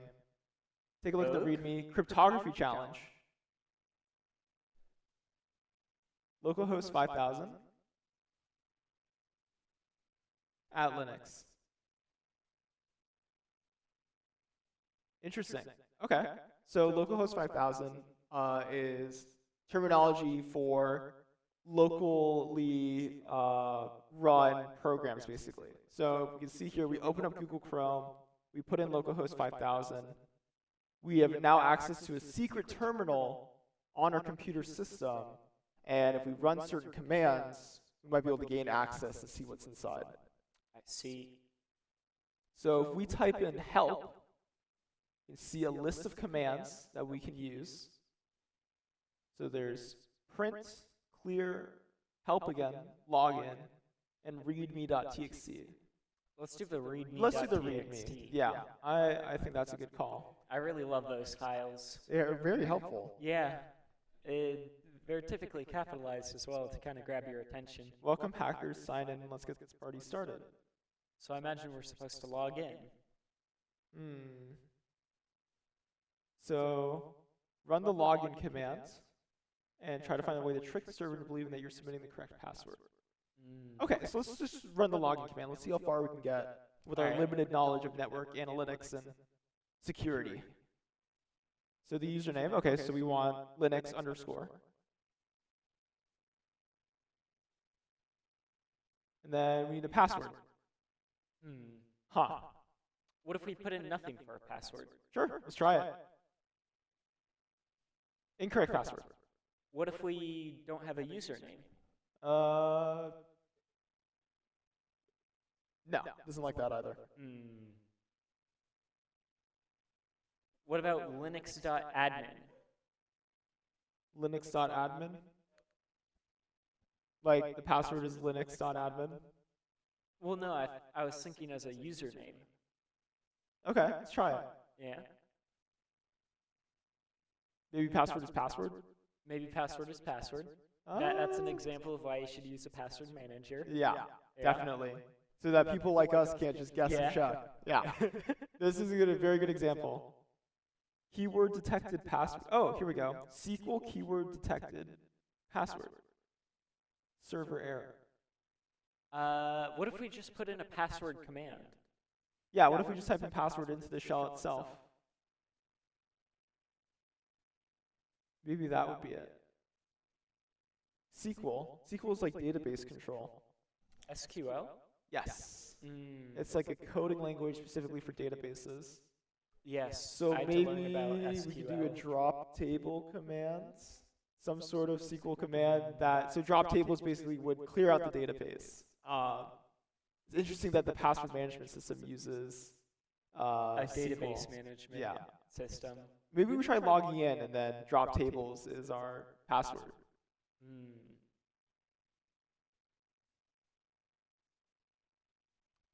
We could try putting in the error for the password. Yeah, okay, let's try drop tables first, and then we'll try the error.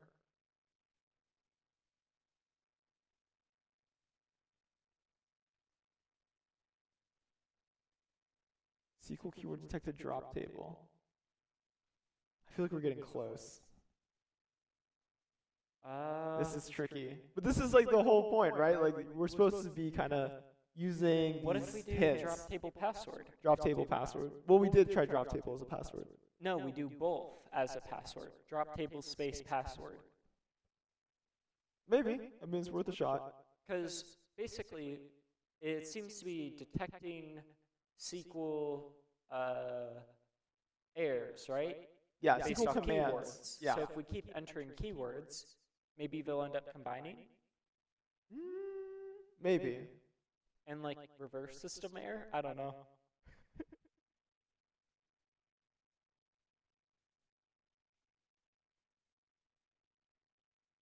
Yeah. This is looking a little tricky. You know, we're going to come back to this. Yeah. Yeah, I think we're going to take a little break. We're going to refresh our mind, maybe do a couple Google searches of what SQL commands might be helpful in this situation. What we're going to do is we're going to have an interview. Diego Garay, really special guy, really awesome. He's also working on cyber to schools at CCI.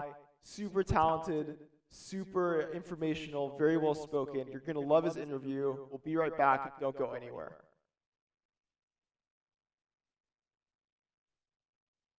Hi, my name is Diego Garay, and currently my focus in the cybersecurity industry is to get a grasp of how it all comes together.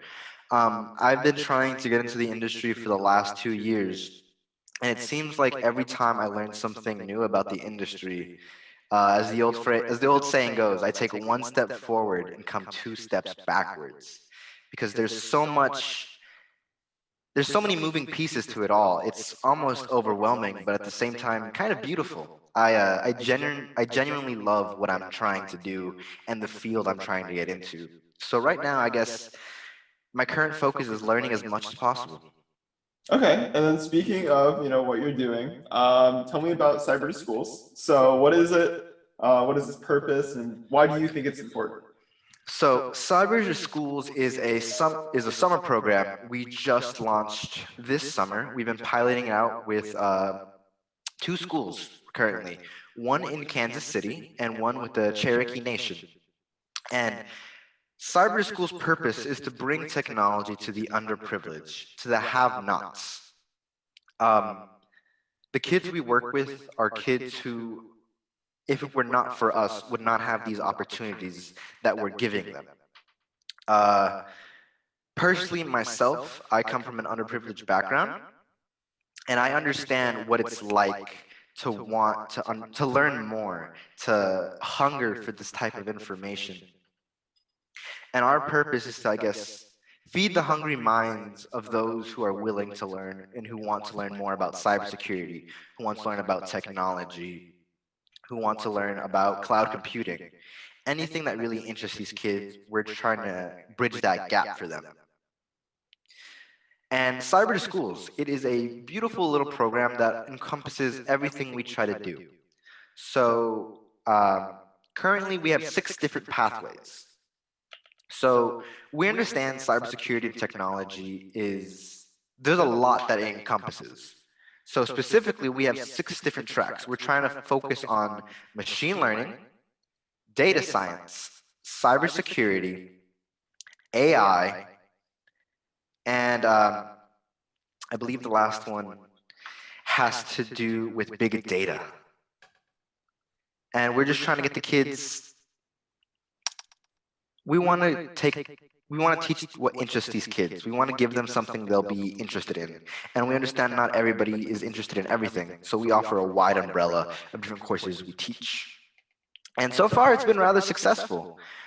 We started this back at the end of spring quarter, so around late May, early June. And so far, we've been able to reach over 700 students, which is rather impressive because me and my main coworker, it's only two of us right now who have been leading the charge for Cyber to Schools. We would like to believe that if we're even able to influence 1% of the students we are able to influence this summer, then that's 7 new souls interested in cybersecurity and technology who have a passion for it. And that's what gets me up in the morning. That's what helps drive my passion for cyber schools. Okay, perfect. So you've talked about how you have these courses for students, and if they're interested, they're out there, they're readily available, no matter what their background is. And so, how is that implemented? What does that look like in actuality? What projects are you working on in the program to make this mission something that people and students can interact with? So that's a two-front strategy we have going on right now. So we have the main Cyber to Schools program, where currently, as of right now, we're treating it as like a extracurricular study hall type of environment, where twice a week to twice a month, we will be meeting with these students both inside and outside of school to help guide them through these different courses. And then on the other side of that, we have what we call our Digital Transformation Club, the DX Club, that we're trying to start within these schools, as well as teaching them the Cyber to Schools content to help foster a positive environment of like-minded individuals. Because as my boss would like to put it, he himself is invigorated about what we're doing, but he cannot go to a bunch of high schoolers and middle schoolers and be like, hey guys, if you do this, you'll make a lot of money, you'll be doing something you love, and you'll be making influence on the world. But they see me as a student. Personally, I was in a program very similar to Cyber to Schools, and due to that program, I'm sitting here in this seat today. It's influenced me in almost every aspect of my life. And we're hoping that by not only teaching these kids, but in fostering a club within the student population themselves, we help to build an internal drive to get these students themselves motivated for what they're doing. Because, we could give these kids hours upon hours of lessons. We could show them all these fancy tools. But if they're not interested in what they're doing, then they're not going to want to actively pursue this type of work in this type of industry. And currently, for the Cyber to Schools program, I'm working on expansion. So we've done a lot of good work over the summer. And now for the upcoming school year, we are going to be focusing on one high school in Oklahoma through the Cherokee Nation. We're going to be teaching around 50 to 80 students throughout the entire school year. And I believe, twice a week for an hour, we will meet during their actual school time for a study hall. And then twice a month after school, we will be hosting, I think, 2-hour sessions to help cultivate the DX Club for them. And more recently, we've actually upskilled our forces to help drive the Cyber Schools program, because once we finish this year with the Cherokee Nation, there are 14 other public schools we're aiming to influence and, I guess, make our way into in Kansas City. So overall, it's really cool because we've been building this project out and there's a demand for it. It's kind of like we put ourselves out there in the world hoping somebody would find us interesting. And now we've come to the realization where there's, I wouldn't want to say too much interest, but there's a lot more interest than we initially anticipated. And it's beautiful to see what we would like to call a digital transformation. Because I know a lot of these careers, a lot of these technologies did not exist 10, 20 years ago. Every day, every year, these are emerging technologies that need fresh, young minds interested in it to work and cultivate it.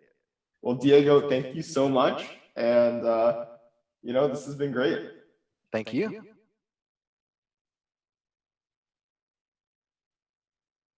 Welcome back, CCIC 2021. We're in that final hour. We have less than an hour remaining in the competition. All the teams are fiercely working on their last flags.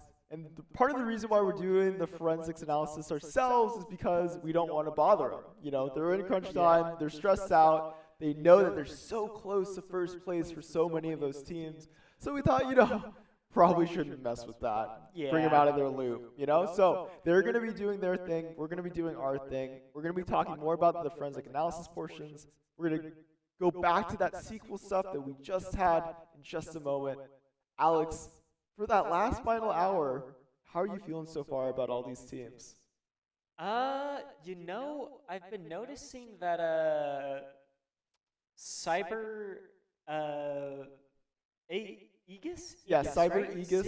Cyber Aegis has really been competing for the top spots in most of these categories, and it's been interesting to see how well they've been doing. And what I've really been interested in is the total score, because if we remember, I believe the total score was mentioned earlier as 16,000. Yeah, so the maximum amount of points you can get from the entire CCIC competition, every single flag, 16,000. And when we look at the scores, we realize, wow, that's not 16,000. Right, they're not even close to 16,000. They're not even halfway there. They're not even halfway there. Strong start, 3,000 points in an hour, right? Yeah, but then it slows down. Yeah. It slows down a lot. You can tell that the teams, they're struggling really hard. And it's interesting to see, too, teams are catching up. We have Moonbeal, we haven't seen them at all in the intermediate high school category. They're now at 5,695 points, right? They're in second place in their division. Really impressive stuff. They're beating out the Cyber Aegis teams. They're getting just that much closer to Team Rice Boy, who's been in the lead for quite a while now. Yeah. Looking at difficult high school, the division with the most points, the best players, the most competition. Cobalt still in the lead, 170 points. They've broken out a little bit from that 155 mark, doing really good. Cyber Aegis Charm right on their heels at 7,200, and Gnome bringing up third place at 7,010 on the dot. Looking at the middle schoolers, Cyber Aegis Platinum and Cyber Aegis Titanium have that chokehold on it, and they're not letting go. Nitrogen's really getting to pick up the pace in that last hour if they're able to. And in terms of our wonderful Australians, they're doing good. Yeah. They're kind of just playing to see how many flags they can get from this point. Respect it. Haley Berry, Berwick, doing good, getting flags, and Presbyterian Ladies College showing us that they're still, if they were in another bracket, they'd still be very competitive. Exactly. I believe that would place them at fourth for the intermediate high school. Yes, and I believe they are doing the intermediate version of CCIC, so they're in a really good spot. Yeah. They're doing good. Let's go back to the forensic analysis portion. We are going to take a quick look at where we left off. Localhost 5000, the hacker hideout login page. Real quick, we can see where we left off. Let's go back to that login. Let's just type in login. We know that's the command we're looking for, and we know we're looking for SQL commands. Yes. So one thing that's interesting about SQL is that as a language, it's a little flawed. You have to put a lot of work into making sure it's secure, making sure that there's no unwanted queries, is what it's called when you enter a command to find stuff from a SQL table. Make sure that the queries aren't messing stuff up and that your inputs are what's known as sanitized. So, for example, if a password field accepted SQL input and that password field wasn't sanitized, if you set something to true, then it would return true. So rather than putting in a password, what our production staff is doing right now is putting in a statement, apostrophe or 1 equals 1, where no matter what's on the left side, which is what that apostrophe represents, as long as 1 equals 1, the statement will be true. Yes. So if we run this command now, we press OK in the password field, let's see what happens. Ooh. Let's make sure we got the right username. I think it's, let's look at the readme.txt one more time, just real quickly, just to make sure we're doing it correctly. I believe it's @Linux_. I think we need that @ sign in the front. I do believe we do. Yeah, I think I remember that being something that we forgot when we looked at the README over the break. Yep. So we put in @Linux or 1 equals 1. I feel like we're so close. We're so It's close. like a little bit of a syntax I know we're on the error. right path. I know we're on the right track, but we're having a little bit of trouble. Get that @Linux. Do you think we're forgetting a closing apostrophe? Or? I don't know. I don't think so. We'll try a couple more times and we'll move on to the next challenge. The general idea is that if a password field is accepting Linux or SQL commands, probably not good design, not good coding. Yes. Okay, so let's move on. Let's go through a different challenge. Let's just show off more of what this forensic analysis portion looks like. You know, we're not trying to get any points here. Yeah. I don't really care if we get the flags. It's all good. Yeah, it's totally fine. So let's take a look at this data science challenge. It's a CSV file. There's thousands of accounts. Oh. Our goal is to find and analyze this entire file with thousands of accounts and find one person of interest, one anomaly that could potentially help us solve the problem. And this is a very good database management skill to have, being able to sort your data, and it really lets you sort of order things how you want them to, whether it's by name, whether it's by money, or like kind of cost, and it's a skill that I've been learning actually in my business classes. Okay.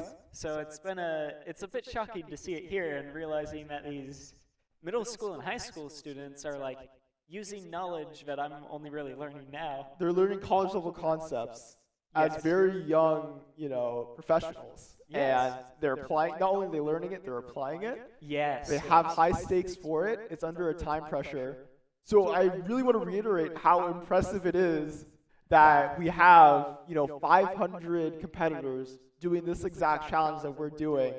And unlike us, they are succeeding. Yes. Unlike us, they are approaching data science, which is a high-level concept. It's a field which is very impressive, very high level, and a field that almost always has job openings. Right, yeah, and a field that has a lot of companies that want people who are good at it working for them. So we can see this giant CSV file, names, email addresses, phone numbers, whole bunch of stuff, and we have to basically we'd have to code a Python program to sort through it. Don't know if we're gonna get through that. I've never been very good at coding. Yeah, well, I'm a computer science major, and I wouldn't consider myself to be very good at coding either. Yeah. So let's take a It look doesn't at the help that I'm not even instructions. a computer science major. How to view. Yeah. Passwords, phone numbers, Control-Shift-V. Yeah, so there's ways to manipulate the data, sort it out, find anomalies that don't make sense. Maybe it's like an 11-digit phone number instead of a 10-digit phone number. Something like that.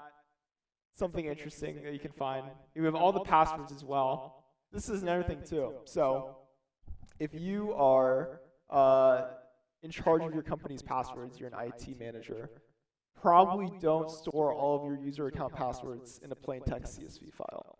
Yep. Not a good idea. Even if it's encrypted, not a great idea. Yeah, even if it's like thoroughly encrypted, like using an incredibly hard encryption system. It will keep it fairly secure. It will keep it like fairly secure, but encryptions can be cracked, as our teams have been doing. Right. They've been cracking encryption. So all day. It doesn't mean your data is 100% secure. It just adds a layer of protection. Makes it a little bit harder. It'll take a little bit more time to get through. Yeah. And if your encryption key is known by an employee of the company, which I believe is the case here for Moonshot satellites, then it's totally useless. Yeah. You've lost. All your passwords are stolen, basically. Yeah, you've lost everything. Interesting. So some of these passwords are actually phone numbers. And some of these phone numbers are emails. So it seems like some of the data is a little unsorted. So I think part of it would be you make a program that sorts it all out. And then from there, you go in and you find the anomalies. Find the errors. Right, find the errors, find something that looks out of place, stuff like that. We'll leave it at that. We're going to move on to another challenge. We'll just take a look. This is kind of cool, actually, that we actually get to talk about all these concepts and kind of walk through them and give a brief overview of some ways that you might actually tackle the challenge without actually having to sit down and code a YouTube tutorial. Yeah. I like that a lot more. YouTube tutorials are very helpful, though, if you're trying to get into coding. There are quite a few channels that have that. I recommend brackies. Okay. But you know, people have their own preferences. Yeah. Yeah. Yeah. I mean, there's a lot of resources out there. If you are interested in coding, it's never too late. These competitors are getting started a little bit earlier than most, right? You know, Yes. they definitely have a leg up, but you're interested in coding, computer science, data science, forensic analysis, cybersecurity. Definitely recommend checking out the CCI website. cci.calpoly.edu has a ton of resources of where to start, what to look at, a whole bunch of options in terms of career paths that are viable to obtain it within either 1 year or multiple years, just a little bit, just kind of learning as you go. Let's take a look at the next folder. How about ISP ground control station? So right after Moonshot main office, there's a Python satellite challenge and a satellite constellation challenge. Okay, so we can look at an actual Python file and simulate what would happen if a malicious hacker had access to it. So yeah, let's take a look at that. So we're looking at a bunch of different Python files. They all have a certain code that executes. But main.py is the usual kind of, here's where the meat of the program happens. Here's where the main function is called. Here's what's running first, and then all the other files are called by main. So taking a look, maybe we can zoom in a little bit, make it a little larger. If not, no worries. Oh, perfect. So we have some parameters in place. Gravity, the radius of the Earth, how long it takes for a satellite to do something or other. And in code, those are typically called variables, right? You have your variables set? Yes. Yes. And it looks like we have a username, password, and satellite ID. So let's look through the code, see if we can find anything. Looks like there's some sort of encryption that happens. Moonshot admin, ASCII art. A whole bunch of functions. Whoever wrote this code did not do a good job detailing what each line does. Yeah, you know, commenting your code, very important. I think it was done intentionally for this challenge that, you know, you have to read through it yourself. And the thing about this challenge too is you really do have to be familiar with Python code to understand what's going on. Because, you know, I've seen a lot of Python code. I've done a lot of coding at Cal Poly. I understand kind of what I'm looking at, but if you're unfamiliar with coding, hopefully you have a teammate that knows what they're doing with Python, because otherwise, it's a lot to look through. Yeah, I have to kind of be relying on you, because to be honest, I am seeing colors and words, and none of it combines in a way that makes sense for me. That's all good. So, taking a look at the README, there's some known information. The hackers had to log in. They had a specific satellite they wanted access to. They had the IDs of those satellites, right? Don't know how they accessed it, but they are going to sever the connection to the satellites if they don't get their ransom paid. And that's an example of ransomware that we were talking about Yeah. earlier. Yeah, so if a hacker group or a hacker individual gains access to something they probably shouldn't have, and they can attempt to destabilize it or destroy it or sever it in some way, then they have that edge up on you, and they can ask for money in exchange for control of your system back. Yeah. So that's kind of what's happening here. We're taking a look at the code. It seems like if a hacker wanted to, they would be able to change the Earth's gravity constant, right? They could change it from 9.8 to 10, and that would swap the math a bit, and satellites might crash into Earth, you know? I believe that would make the satellite fly away because it's overcorrecting. Yeah. But yes, if you went the other way, I believe the satellite would crash into Earth. That's a good call. But yeah, in general, you know, if a hacker had access to the source code itself, they could do a lot of bad things with it, especially if it just means changing a number here or there. And if they had access only to the terminal, then they could sever the connection itself from, oh, here we go. Production is putting in user equals true, password equals true. Just to see whether we actually do need that username and password. If we just edit the code a little bit, just tweak it, we try to run it again, maybe it just lets us in. Not quite. But Unfortunate. there's a whole lot of stuff we could try. You know, true. Oh, here we go. Now we're seeing a satellite ID. True. Didn't like that one. We're kind of just putting stuff on the wall, but Maybe in general. at Linux? Yeah, maybe. Right, at Linux underscore. Maybe, that could be the case. But in general, we're just trying to show you guys, you know, how you might go around of solving this challenge and the mindset you should probably take when looking at it for the first time. Yeah, and a lot of the mindset I feel like when dealing with code is kind of check and see, you know? Right. Like, you can't really rely on one set method when it comes to code because so many things can go wrong or so many solutions can be found. Yeah. Yeah, and especially for challenges like this, there is one right flag, but Python and other coding languages are, you know, creative enough where you can come to the same conclusion in many different ways, which I do think is a very cool part about computer science is there's no one right block of code. You can always improve, you can always iterate, you can always have your brain put pen to paper, in this case, fingers to keyboard, in your own way. There is always a more efficient line of code, right? But not necessarily a best one. Yeah, not a best, maybe fastest or least resource intensive line of code. Yes. Looks like production has quit the Python challenge. Take a look at the satellite challenge. As would I. As would I. So we do have another file, Moonshot Constellation. We're going to open that up, see what it is. A whole bunch of access times. Ooh, fun. So this is when satellites were pinged by a computer, what time it happened, and how long it happened for. So you can see like mean, maxes, medians. You can see this is CubeSats, so these are the names of the satellites and what radio contacted them. Matching all these up. I'm not sure what the flag is supposed to be. I'd have to look at the README again. But let's open up the Moonshot Constellation itself. I believe this is a simulation of the satellites over Earth. Oh, I think I know what you're talking about. Yes. Yeah. I might be wrong. Let's see if this loads. Hopefully, we can showcase this because this is a really cool animation of a bunch of satellites orbiting Earth and their trajectories and the times that they are over certain nodes that they can communicate with. Yeah, here we go. So here's all the CubeSats.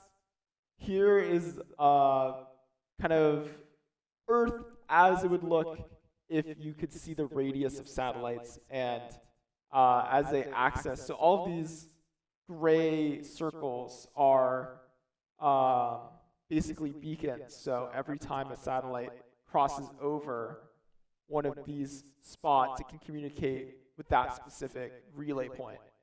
So this is really cool animation. Our CCI team worked really hard on visualizing this and bringing it to life. And I'm super glad you guys are able to see it today because it is awesome. It is super cool. I do think if we press, I'm not sure if it's supposed to be playing on its own, if we need to do something special. I believe there is a play button.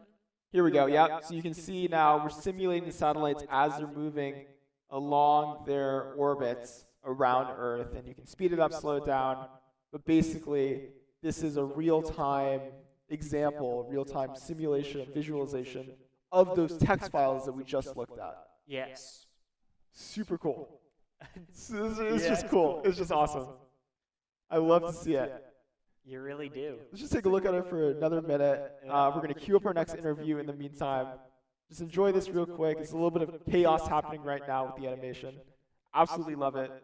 You see the satellites, what nodes they can connect to based on the way that these gray circle cones are moving around. Yeah. This is just cool. And so all of these challenges and everything in CCI is designed, created, implemented by Cal Poly students. If you're interested in learning more about all this stuff, check out the CCI website.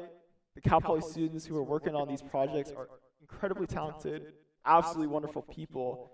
And the professors that connect them to each other are the glue that holds everything together. We're going to talk to one of those professors, John Oliver, amazing guy. He's been teaching Cal Poly for a long time now. He's very knowledgeable about CCI, about his work specifically, and you're going to learn more about him right now. Stay tuned. We'll be right back. So my name's John Oliver, and I guess most of my focus ends up being in computer forensics. That's been something that's interested me. But I probably spend far more time just with cybersecurity education in general. Okay. So, and speaking of education, a lot of your courses at Cal Poly are project-based. They're also considered flipped classrooms. So what does that mean, and what are the benefits of a flipped classroom style of teaching? So a flipped classroom is really one where you do the lecture portion at home, and in the classroom, what you would typically do as homework would be done in the class, and that's why it's called flipped. I don't know how strictly flipped my classes are. More, I mean, I find that a good way to bring engagement, but sometimes it suffers because students won't do the reading or watch the videos at home. And so you kind of have to be a bit more flexible. Really, what I find more successful is like project-based learning.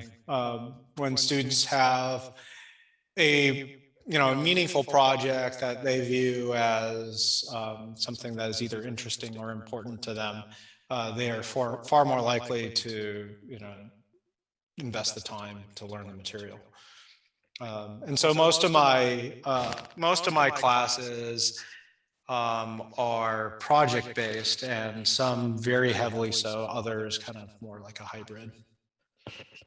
Okay. And so do you find that giving students that creative freedom to choose a project within maybe the class's bounds of what the class is about, is that something that you found is just more, and you kind of said, the students are more engaged with it, but overall, are you happier with that sort of style?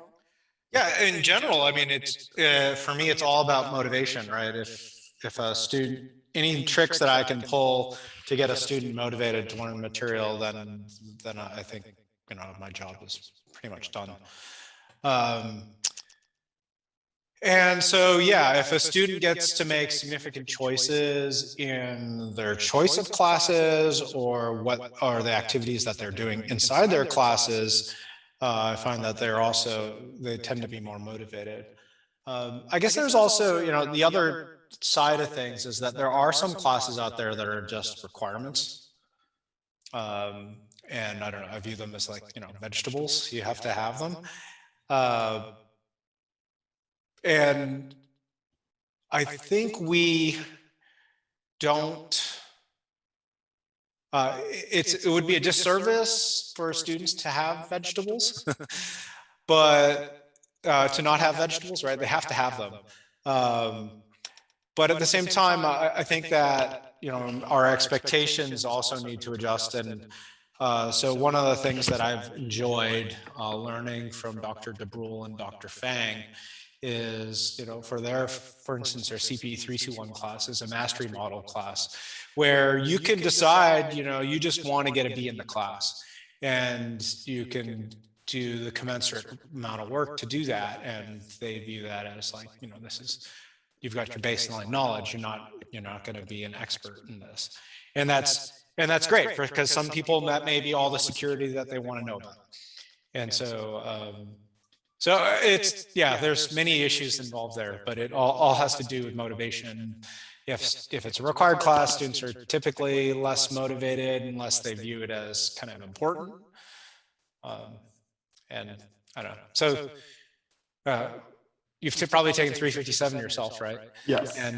And so 357, I think for many students, I don't know that many students really think that the material is really awesome or enjoy it, but they appreciate, I think, that the learning that happens in the class, and they feel like they've accomplished something at the end. And, and I think so, therefore, students are pretty motivated in that class to try to do well. Yeah, I mean, that's kind of how I viewed it at the time. It's like, well, I got through it, wasn't that great, but now I feel very prepared for whatever else is behind it. Right. And going into these classes like 357 and systems like mastery learning, why is it important to give students pathways into various computing industries, into success academically, why not just have them do the courses and do the coursework, and if they fail, they fail? Well, I mean, that was kind of the old model of education, right? Is that you're going to have some number of failures, and they just weren't able to cut it, right? And I don't think that's that's been largely debunked, right? Everybody who comes to Cal Poly is reasonably bright, and if we can find ways to interest them and motivate them, they will be successful in any path that they choose. Now, there's a couple of problems, of course, right? Like, how do you know what you're interested in? And it's a really tall order to ask a 17-year-old to say what their career path should be. And so I think that there is place for exploration. We do need to do a better job at creating that space. Computer science does it quite well because they have a lot of electives. But other majors not so much, especially in engineering where you're just filled with lots of required classes. All right, John. Well, thank you so much for your insight, and I really do appreciate it. Cool.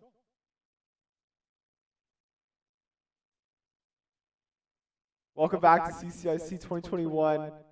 We're almost at that final half hour. There's 33 minutes left in the competition. Let's take one real quick look at the leaderboard before we get back into the forensic analysis. Just gonna take a look real quick. Just gotta restart my scoreboard. Cobalt still in the lead, 70 points, one flag. Absolutely. This is a race to the finish. Yeah, we're gonna be looking at that really closely. Cobalt, see if they can hold on to it. Looks like Gnome and Falcons, faltering behind. They might not be able to make up in time to get to that number 1 or number 2 spot. But Cyber, Aegis, Charm, 7,300, neck and neck. The top 5 hasn't really changed like almost the entire event. Yeah, we had 4 Code Red have a strong start. They've, a respectable number 6 spot right now, but having trouble breaking into the top 5 again. Looking at the intermediate for high school, Team Rice Boy. Team Rice Bowl, still strong, still in the lead. They can get 1 or 2 more flags. They've probably gotten it settled. They're probably solid. First place in their division. I hadn't seen that name before. The Network Jedi. Network Jedi, yeah. I like that one. They've been bringing it up. They've slowly been rising in the ranks all day. Yeah. Been taking a look. I didn't realize they'd be able to get to number 5, but yeah, super impressive from them. Take a look at the intermediate middle school. It's Cyber Aegis all the way. We've been seeing it all day. Platinum and Titanium, staying strong, doing good, super impressive. Nitrogen number 3. Yeah, we talked to Nitrogen earlier. They're a strong team. They were feeling confident. They were feeling good. So I'm glad that they're having a good finish right now. Should be number 3 unless Osifix 1 pulls out 2 flags or so. I believe 3 flags based off the gap currently. True, it would have to be 3 flags in the last kind of portion of the event, so it'll be very difficult for them. Taking a look now, Presbyterian Ladies College 5,700. If we take a look at where they would be in intermediate high school, they would be in 4th place. Yeah. That's very respectable. Very respectable. Yeah, that's good from them. All right. Yeah. Got our standings updated. Going to be looking at difficult high school really closely. 70 points between the 2 teams. But for now, let's go back to forensic analysis. Take a look now, maybe at the mobile forensics lab. See what puzzles and challenges we have there. Interested to see what we got going on. What else is happening at Moonshot Satellites? They probably have a telescope, I imagine. True. Like, have you ever looked at the stars through a telescope? Yes. Beautiful. It's gorgeous. It really is. What's the best place you've ever looked, out of curiosity? Through a satellite or through a telescope, or just in general? Through a telescope? Or just in general, actually. Looking at the stars, I went to the Olympic Mountains, Olympic National Park in Washington State. Gorgeous there. I went backpacking, very remote, far away from a lot of light pollution, up at a high elevation. It's really cool. If you ever get a chance to stay the night at Death Valley, my God, the stars there, like you can actually see the milkiness of the Milky Way. Okay. Yeah, it's the best view I think I've ever had, actually. That's pretty spectacular. Yeah. I do love space. I do love space. Space is cool. Yeah. Space is really cool. Space is cool. Satellites are cool. Satellites are cool. Learning more about cybersecurity is cool. It's pretty fun, actually. Yeah. I'm having a good time today. So let's take a look now at that first challenge. You got potential suspects, maybe Darlene's phone. She's acting a little suspicious. So we're going to open up a specific application that will load Darlene's iPhone, perform an analysis on it. Let's take a look at that. CelebrateReader.exe. And I believe manufacturers can actually do this to their phones, right? Yeah, so it's kind of like every manufacturer of a phone has a backdoor. They can extract all your data if they really wanted to. Yes, they would most of the time require a physical device, but yeah, it's not something you can really do over the internet or over like a wireless connection. But there's a big stint, I don't know if you remember, it was a few years ago now, where Apple had the backdoor to some suspect's iPhone. The FBI wanted to use it. And there was this conversation of whether Apple should or should not be like liable, and should they, in terms of privacy, give the keys to the FBI. Yeah. I don't remember what the conclusion of that was, but that was something that did happen. I believe in Australia, actually, a bill was recently passed that kind of allowed them to do that to Apple phones and like other devices, where they can kind of just like access suspects' phones, actually without a warrant, which is crazy. Yeah, I heard that from a news station. Yeah. Governments and privacy, especially with your personal data, it's a very interesting conversation. And privacy in general, and how much should be protected by the government, and how many regulations should be put in place on private companies, is an ongoing and will be a never-ending conversation. Yes. It's just going to keep happening as data gets stolen, as identities get thieved. You like that? It's just very much something that you should be cognizant and aware of, that your data is always up for debate, whether you know it or not, whether you personally believe whether it is your right to have full control of your data. It is up to the companies and the products that you use from those companies and the government that you pay taxes for. Yeah. Always flex your right to vote on these issues. You really should.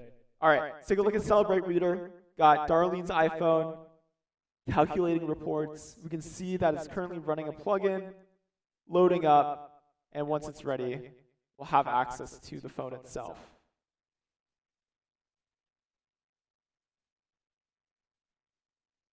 So there should be a phone somewhere in here. Or a flag and a phone. I said phone, I meant to say flag. There should be a flag somewhere in here. Somewhere in the phone's data, right? Oh, there's a flag. Is that it? Activation code. Activate later. There's a lot going on right now. What happens if we click activate later?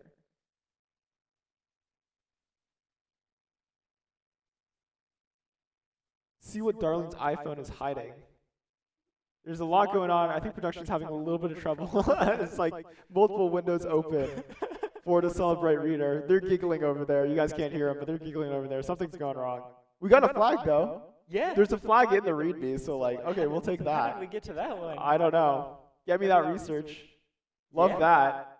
Wouldn't it be funny if a team is like watching and they didn't see that flag in the README and they're like, oh. What if that's how Cyber Aegis, what if that's how they pull ahead? Cyber Aegis Charm. I think maybe that's like, maybe they forgot this flag and then we just gave it to them on the broadcast. Wouldn't that be funny? They pull ahead. All of a sudden there's like an extra 75 points. Doesn't look like it. No, the lead's still there. Okay. Aegis. Aegis. Egypt. Egypt? Dude, Egypt is a great country. Cyber Have you ever Egypt. seen the pyramids? Yeah. Dude, I lost $1 coin there, like when I was 7 years old, and nobody in my family believes me. They're convinced I made this story up. Well, add one more person to believing that you made it up. Let's take a look at the next challenge. We're going to close out of the README. And let's just let the Cellubrite reader do its thing. We'll move on to another folder.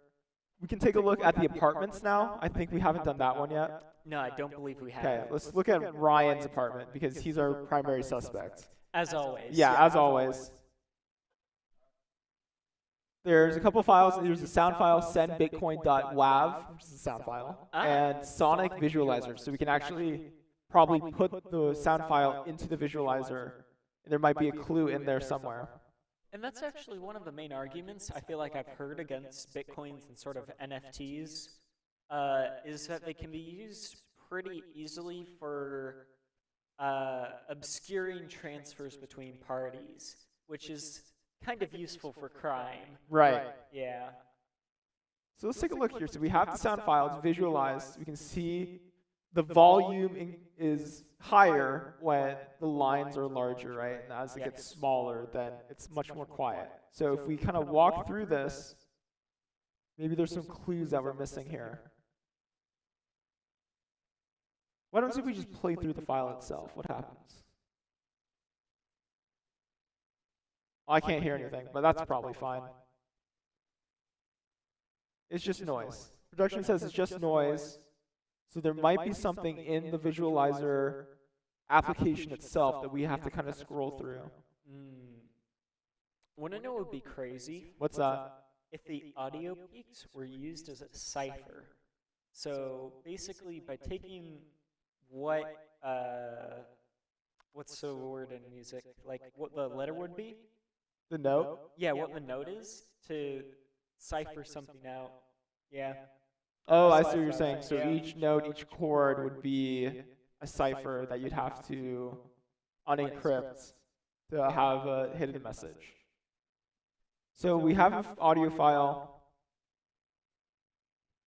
This is what it was transmitted. There's a hidden message in the sound file itself. So it says that we have to listen to it. But we can't hear it. Production can hear it. Maybe they can tell us. Just so we have to like mess around with it a little bit. That could be the case. You could see that happening. Oh, there's a lot. It goes on for a while. Oh, wait, yeah. It's much longer than we initially thought. There's that initial noise, and it calms down a bit.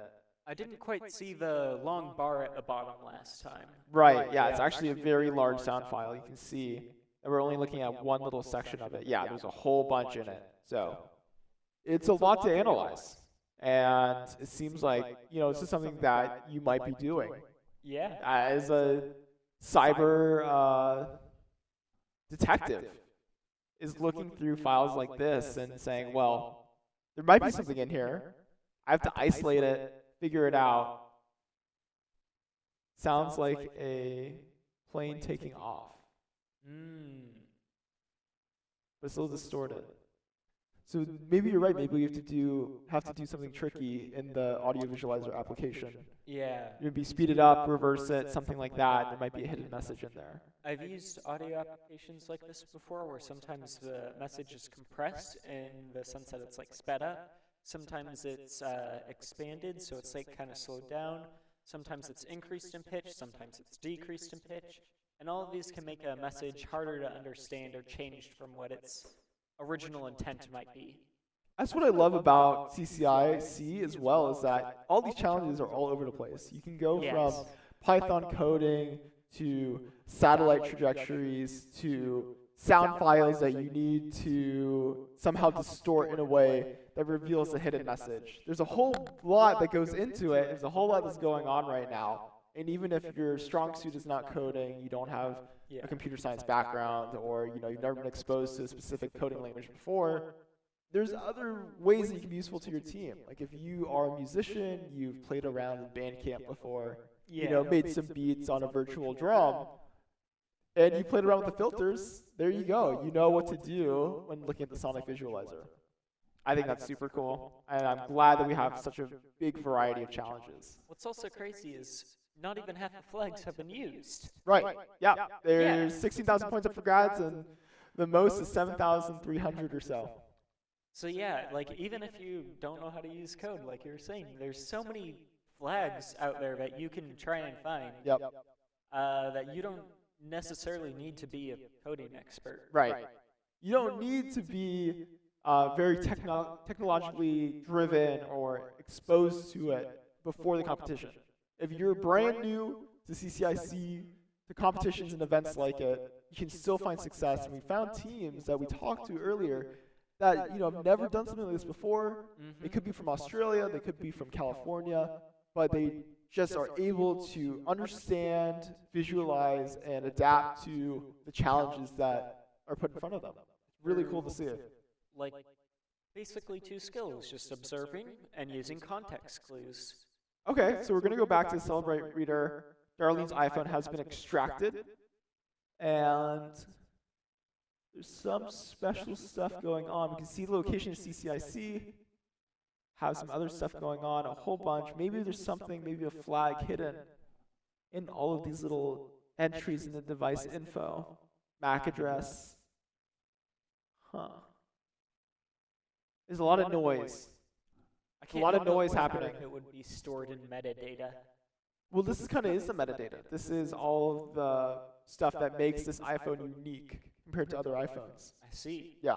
So your MAC address, your hardware ID, all of the stuff is unique to your iPhone and is why this program extracts it so you know what you're looking at.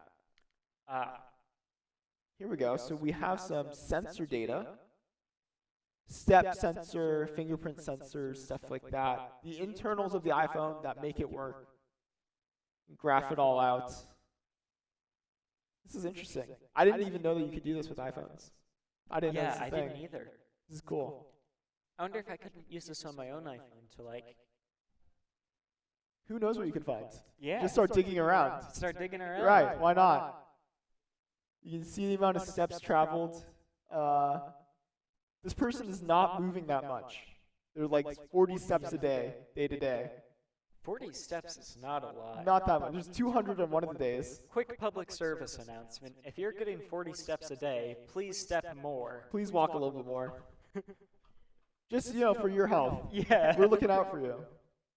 If this iPhone looks like your iPhone, we're worried about you. We want to check in on you. We're looking for a flag still. I wonder if there's a way to visualize the data in a different way.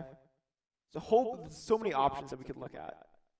Application usage, call logs, browser history, all this stuff. Whole lot going on right now.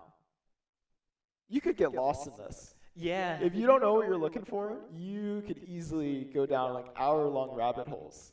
Oh, easily. Yeah. I mean... Let's look at the chats, though. Oh, here we go. I feel like we're seeing something. We're seeing conversations. That seems good. Email addresses, text conversations, new iPhone. Is there anything going on? We've got Tiffany Richards, YouTube videos. Whole lot going on. Production's like scouring. They want to find this flag so bad. Hey, they're looking for it. The flags aren't what is important for us. It's the journey. Well, it's interesting to see like how much stuff is actually stored on your device, right? Yes, it really is. Like, I would not expect my phone to be this easily extracted. Like all of my text conversations that are encrypted end to end. But if you have one of the ends, then you have the keys to the castle. You can see all my phone conversations, my call logs, my message history, the apps I use, how long I use them for, the photos I have. The phone is very powerful, and you don't even need to unlock the passcode to get access to it with the right software. Yep. Which is really scary. It is pretty scary. So you do have to be very careful with your phone, even though it has a pin on it, even though you maybe have a My Eyes Only folder for some photos or something like that. It's not necessarily secure.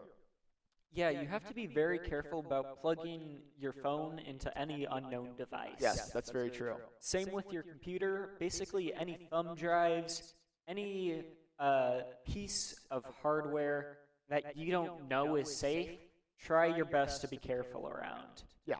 And there have been very sophisticated phishing scams or hacking attempts that have been very successful where a business person checks into their hotel room, goes to their room, plugs in their phone into the wall, but that wall is actually a computer. It has a computer on the other end. As soon as you plug your phone in, all of your data gets sucked up into the computer and all of your information is stolen.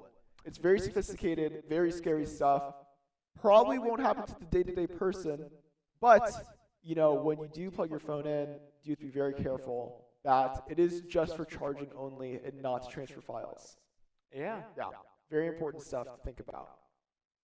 In general, security is really just being aware of what is possible of happening to you. You don't have to be paranoid. You don't have to, you know, lock yourself up in a cage and never come out. But Edward Snowden, I read an article about him recently. I think he had an interview a few years ago where he talked about if he could go back before the iPhone, before smartphones, before technology, what would his personal setup look like? He would say he would just live off the grid. Yeah. He wouldn't have a phone. He wouldn't have a laptop. He wouldn't be connected to the electrical grid. He wouldn't live in a country that required him to fill out a census. You know, he would just live completely on his own because every single piece of data that you give to an entity, a company, anything like that can and will be used to learn more about you by people that are malicious, that want to do harm. So it is very important that to keep yourself secure, you understand that this phone is a gateway to your personal life. If there's no, so like if Edward Snowden had to have an iPhone, for example, or had to have a smartphone, he would choose an Android, he'd load custom software developed by an open source library. Open source being the code is completely free to view and access online. You can see every single change that's made to it. You can see the source code, and you can contribute to it directly. I believe most open source libraries are hosted on a website called GitHub.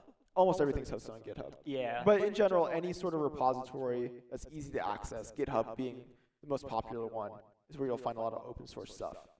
In general, he would unsolder his Bluetooth connection on his phone, unsolder his Wi-Fi connection on his phone, unsolder his cellular connection on his phone, basically remove all functionality, remove any facial recognition software and hardware on it, remove any fingerprint IDs and sensors on it, and make his phone basically a brick that requires a tethered connection to the internet through a Tor browser and a VPN to keep himself completely and utterly secure. He does not trust anything at all about the World Wide Web. I mean, take that as you will. It can be hard to sometimes, Yeah. but you know, it's becoming more and more part of our lives, so To it's stay connected. more important, I think, to make sure you take the right safety steps rather than necessarily cutting yourself off from it, Right. because one of those is an actual realistic option. Right. Not everybody can be like Edward Snowden and unsolder their Bluetooth connection because, you know, they understand how insecure Bluetooth is. There's some reasonable accommodations you have to make for yourself in order to have a convenient and fulfilling use of your technology. Yes. You know, even though Bluetooth might not be the best, it's still pretty good 99% of the time. You're being targeted by multiple governments, including the US government, and your name is Edward Snowden. Maybe you need a little extra security. Maybe just a extra little. paranoia. Yeah. But in general, average person, these phones are great. Just don't plug them into the wrong spot. Production is taking a look still at mobile forensics. I think we're kind of wrapping that up. Yeah. In general, let's take a look at the standings real quick. We've got 10 minutes left on the clock, coming down to the wire. Cobalt, they've gotten another 100 points. Still ahead. Still ahead 70 by points. 70. Both Cyber, Oh Aegis, my Charm, gosh. and Cobalt are still 70 points between each other. That's one flag, ladies and gentlemen, between them. Aegis. Team Rice Bowl and Moonbull are actually really close together. Moonbull needs one more flag, 75 points, Yep. in order to overtake the lead. They found a bunch of flags out of nowhere. They were like 100-something points behind. Yes. And now they're almost caught up. I believe they were three flags behind, and now they're just one. Now they're only one flag behind. Looking at intermediate middle school real quick. Cyber Aegis Platinum, Cyber Aegis Titanium.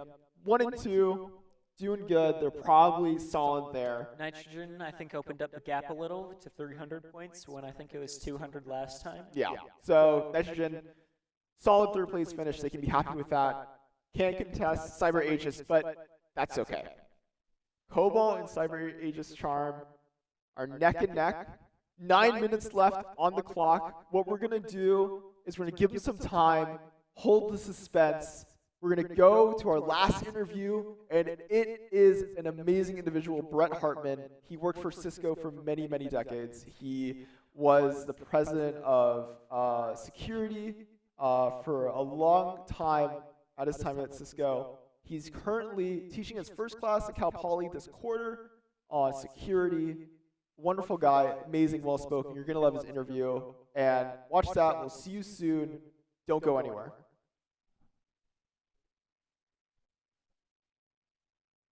I am Brett Hartman. I am recently retired. I was the Chief Technology Officer for security at Cisco for many years. So that was my last job, and now I'm looking forward very much to teaching network security at Cal Poly in the fall. All right. And then during your time at Cisco, what were your main priorities in relation to cybersecurity? Yeah, so at Cisco, as CTO of security for the company, it was my job to really drive the entire cybersecurity strategy for the company. So I did a lot of different things, but really the focus was on that overall architecture of how we build products and how we deliver really huge solutions to customers. As a result, it was a massive business. And over the time I was there, it started as a product portfolio in security of about $1 billion, and that grew to over $3 billion. So it's massive, massive set of products and customers. Okay, and you mentioned that it's been a long time since you've been at Cisco, or you've been at Cisco for a while now, and you've seen the industry evolve over the decades that you've been involved in Cisco and the industry at large. So how have things changed since when you started versus currently? Yeah, and I have been in cybersecurity my whole career. It started way back 40 years ago as a U.S. Air Force officer, where I worked at the National Security Agency. I've done startups. I've been the CTO for a few different security companies, including RSA as well as Cisco. And I would say the change that I've seen over those 40 years has been massive in the cybersecurity industry. It really started very obscure. Nobody really understood it or knew about it. And what strikes me about cybersecurity today is how it's top of mind for almost everybody and almost everything we do, because so much of our lives are sitting in front of a computer of some sort, and you always have to deal with the cyber risks. So I think the biggest change over that time is just how front and center cybersecurity is to really everybody on the planet. It's quite amazing. And you said front and center cybersecurity is on people's minds a lot more often than it was a few decades ago. Have the risks from a few decades ago compared to now, are they larger scale? Is there more going on in terms of security threats to both the individual as well as a corporation, as well as like a whole nation itself? Is that kind of increasing in scale? Yeah, there's no question that the risks continue to increase year after year. I mean, it has been every year, it always goes up. And I often get that question, when are we going to solve this problem? When are we going to fix it? When are those risks going to go away? I frankly don't believe they're ever going to go away. I think the world of IT and networks and the way we work is so complex today, it's impossible to be able to solve security. And so, yeah, absolutely, those risks for all of us, every human on the planet, continue to grow. And I believe it's why cybersecurity is just going to be more and more central to our lives. It's just not a problem that's easy to just go away and solve. If you could share one piece of advice with people about how to keep their data secure, what would it be and why?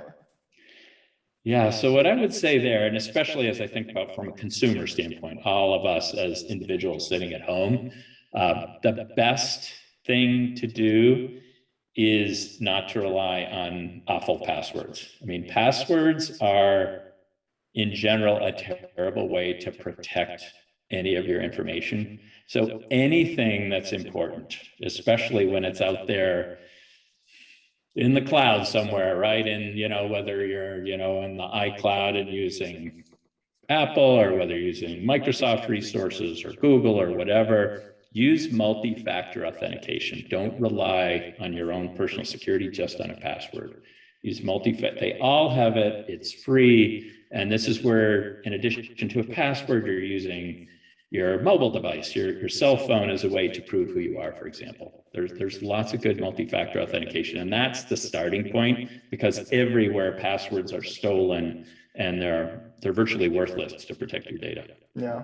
Well, Brett, thank you so much for your answers and for your time, and really appreciate it. Can't wait to see you at Cal Poly in the fall. Yeah, I'm looking forward to it.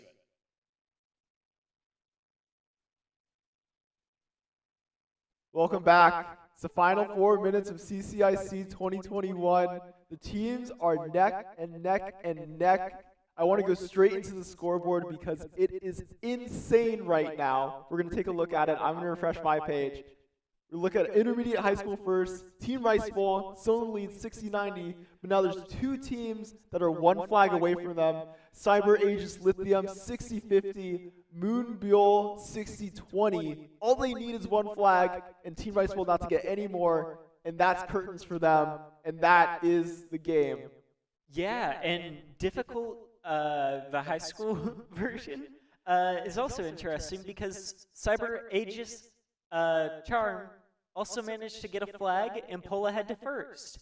So, I mean, they're going to still keep competing because there's only one flag difference, but it's so close. With 3 minutes on the clock, it really is down to the wire. These teams are competing for the bragging rights of saying, we won CCIC. We spent all of our time beating you at some cybersecurity challenges. It's pretty fun. It's pretty exciting. It's pretty awesome. We're going to come back to the intermediate and the difficult high schoolers. Let's look at the middle school bracket real quick. Cyber Aegis Platinum pulling away 5,900, almost at the 6,000 mark, looking really strong, looking really hot. If we take a look at our Australian schools, Presbyterian Ladies College 5,710. Haleybury Berwick breaks the 4,000 mark, 4,330. Well done to both of these schools. If we look at where the ladies' college would be compared to intermediate high school, they would be in a solid 5th place. So, pretty good top 5 finish, above average. Definitely well played from them. And I believe it was their first CCIC. I do remember them talking about that. Yeah, so really well done from them. Really proud of what they've accomplished today. But if we take a look, intermediate high school, it just updated Moonbuell pulling out into the lead. 1 minute on the clock. They found the flag. They're up above Team Rice Bowl for the first time all day. Moonbuell. This is the first time they've been first. Yes, the first time they've been first in this bracket. It's crazy. The instances are about to close. If we take a look, Cobalt still can't find that last flag. We have only so many seconds on the clock. I believe we have less than 30 seconds remaining. And we're just gonna look at this. We're just gonna look at this page. It's just we can't leave. There's no more forensics to analyze. There's no more uni rooms to discover flags in. It really is all up to these teams to bring it home, finish strong, finish hard, get it done. Yeah, I'm sweating just thinking about like being in the situation. Like literally one flag away in 3 or 4 separate categories. Believe we're just hitting 8:30. Let's refresh the page. Let's see where we're at. And it looks like these scores, I want to say very quickly, these scores are not final. These scores are all the flags that teams have submitted. There is some final deliberation that will have to happen before the award ceremony tomorrow. So, congratulations to the teams. Right now, the preliminary rankings are Moonbuell in first, 6,120 at the very end, the 11th hour and the 59th minute. They got that last flag. Team Rice Bowl, a solid second. And Cyber Aegis Lithium, 6,050 points in third. For the difficult high school section, Cyber Aegis Charm, pull out first. It was a battle between them and Cobalt, and eventually they came out on top. Yeah. Really well played from them. And of course, intermediate middle school, Cyber Aegis Platinum, great first place. Yep. The entire day, I think. Yep. And then Cyber Aegis Titanium, second place, respectable 5,595, and Nitrogen bringing up third. Alex, Before we wrap up CCIC 2021, any final words to say? This was a great event. It was. I'm happy to have participated. Me too. Yeah. Well, guys, I hate to say it, I really do, but we are going to be wrapping up CCIC 2021. Before we go, the award ceremony will be over Zoom tomorrow, so if you are in the Discord, take a look at the Zoom link that is posted. It should be linked somewhere in one of the channels. We're going to be going over all the teams. I believe it's top 3 finishes. And remember, these scores are not final. Don't celebrate too early. We still have to verify all the flags that were claimed, etc., etc. But in general, all of you should be very proud of what you've accomplished today. And with that being said, we are done. We are wrapping up. And we are going to head out for the night. Thank you so much for playing, so much for watching, so much for being part of CCIC 2021. Alex, commentating you was a pleasure. Absolutely loved it. To my production crew, you guys are amazing. And to all the staff behind me that worked all day helping out, solving fires, making sure that it ran smoothly, you guys are awesome. So hats off to everybody involved in CCIC 21. And we will see you guys for Space Grand Challenge in April. Have a good night.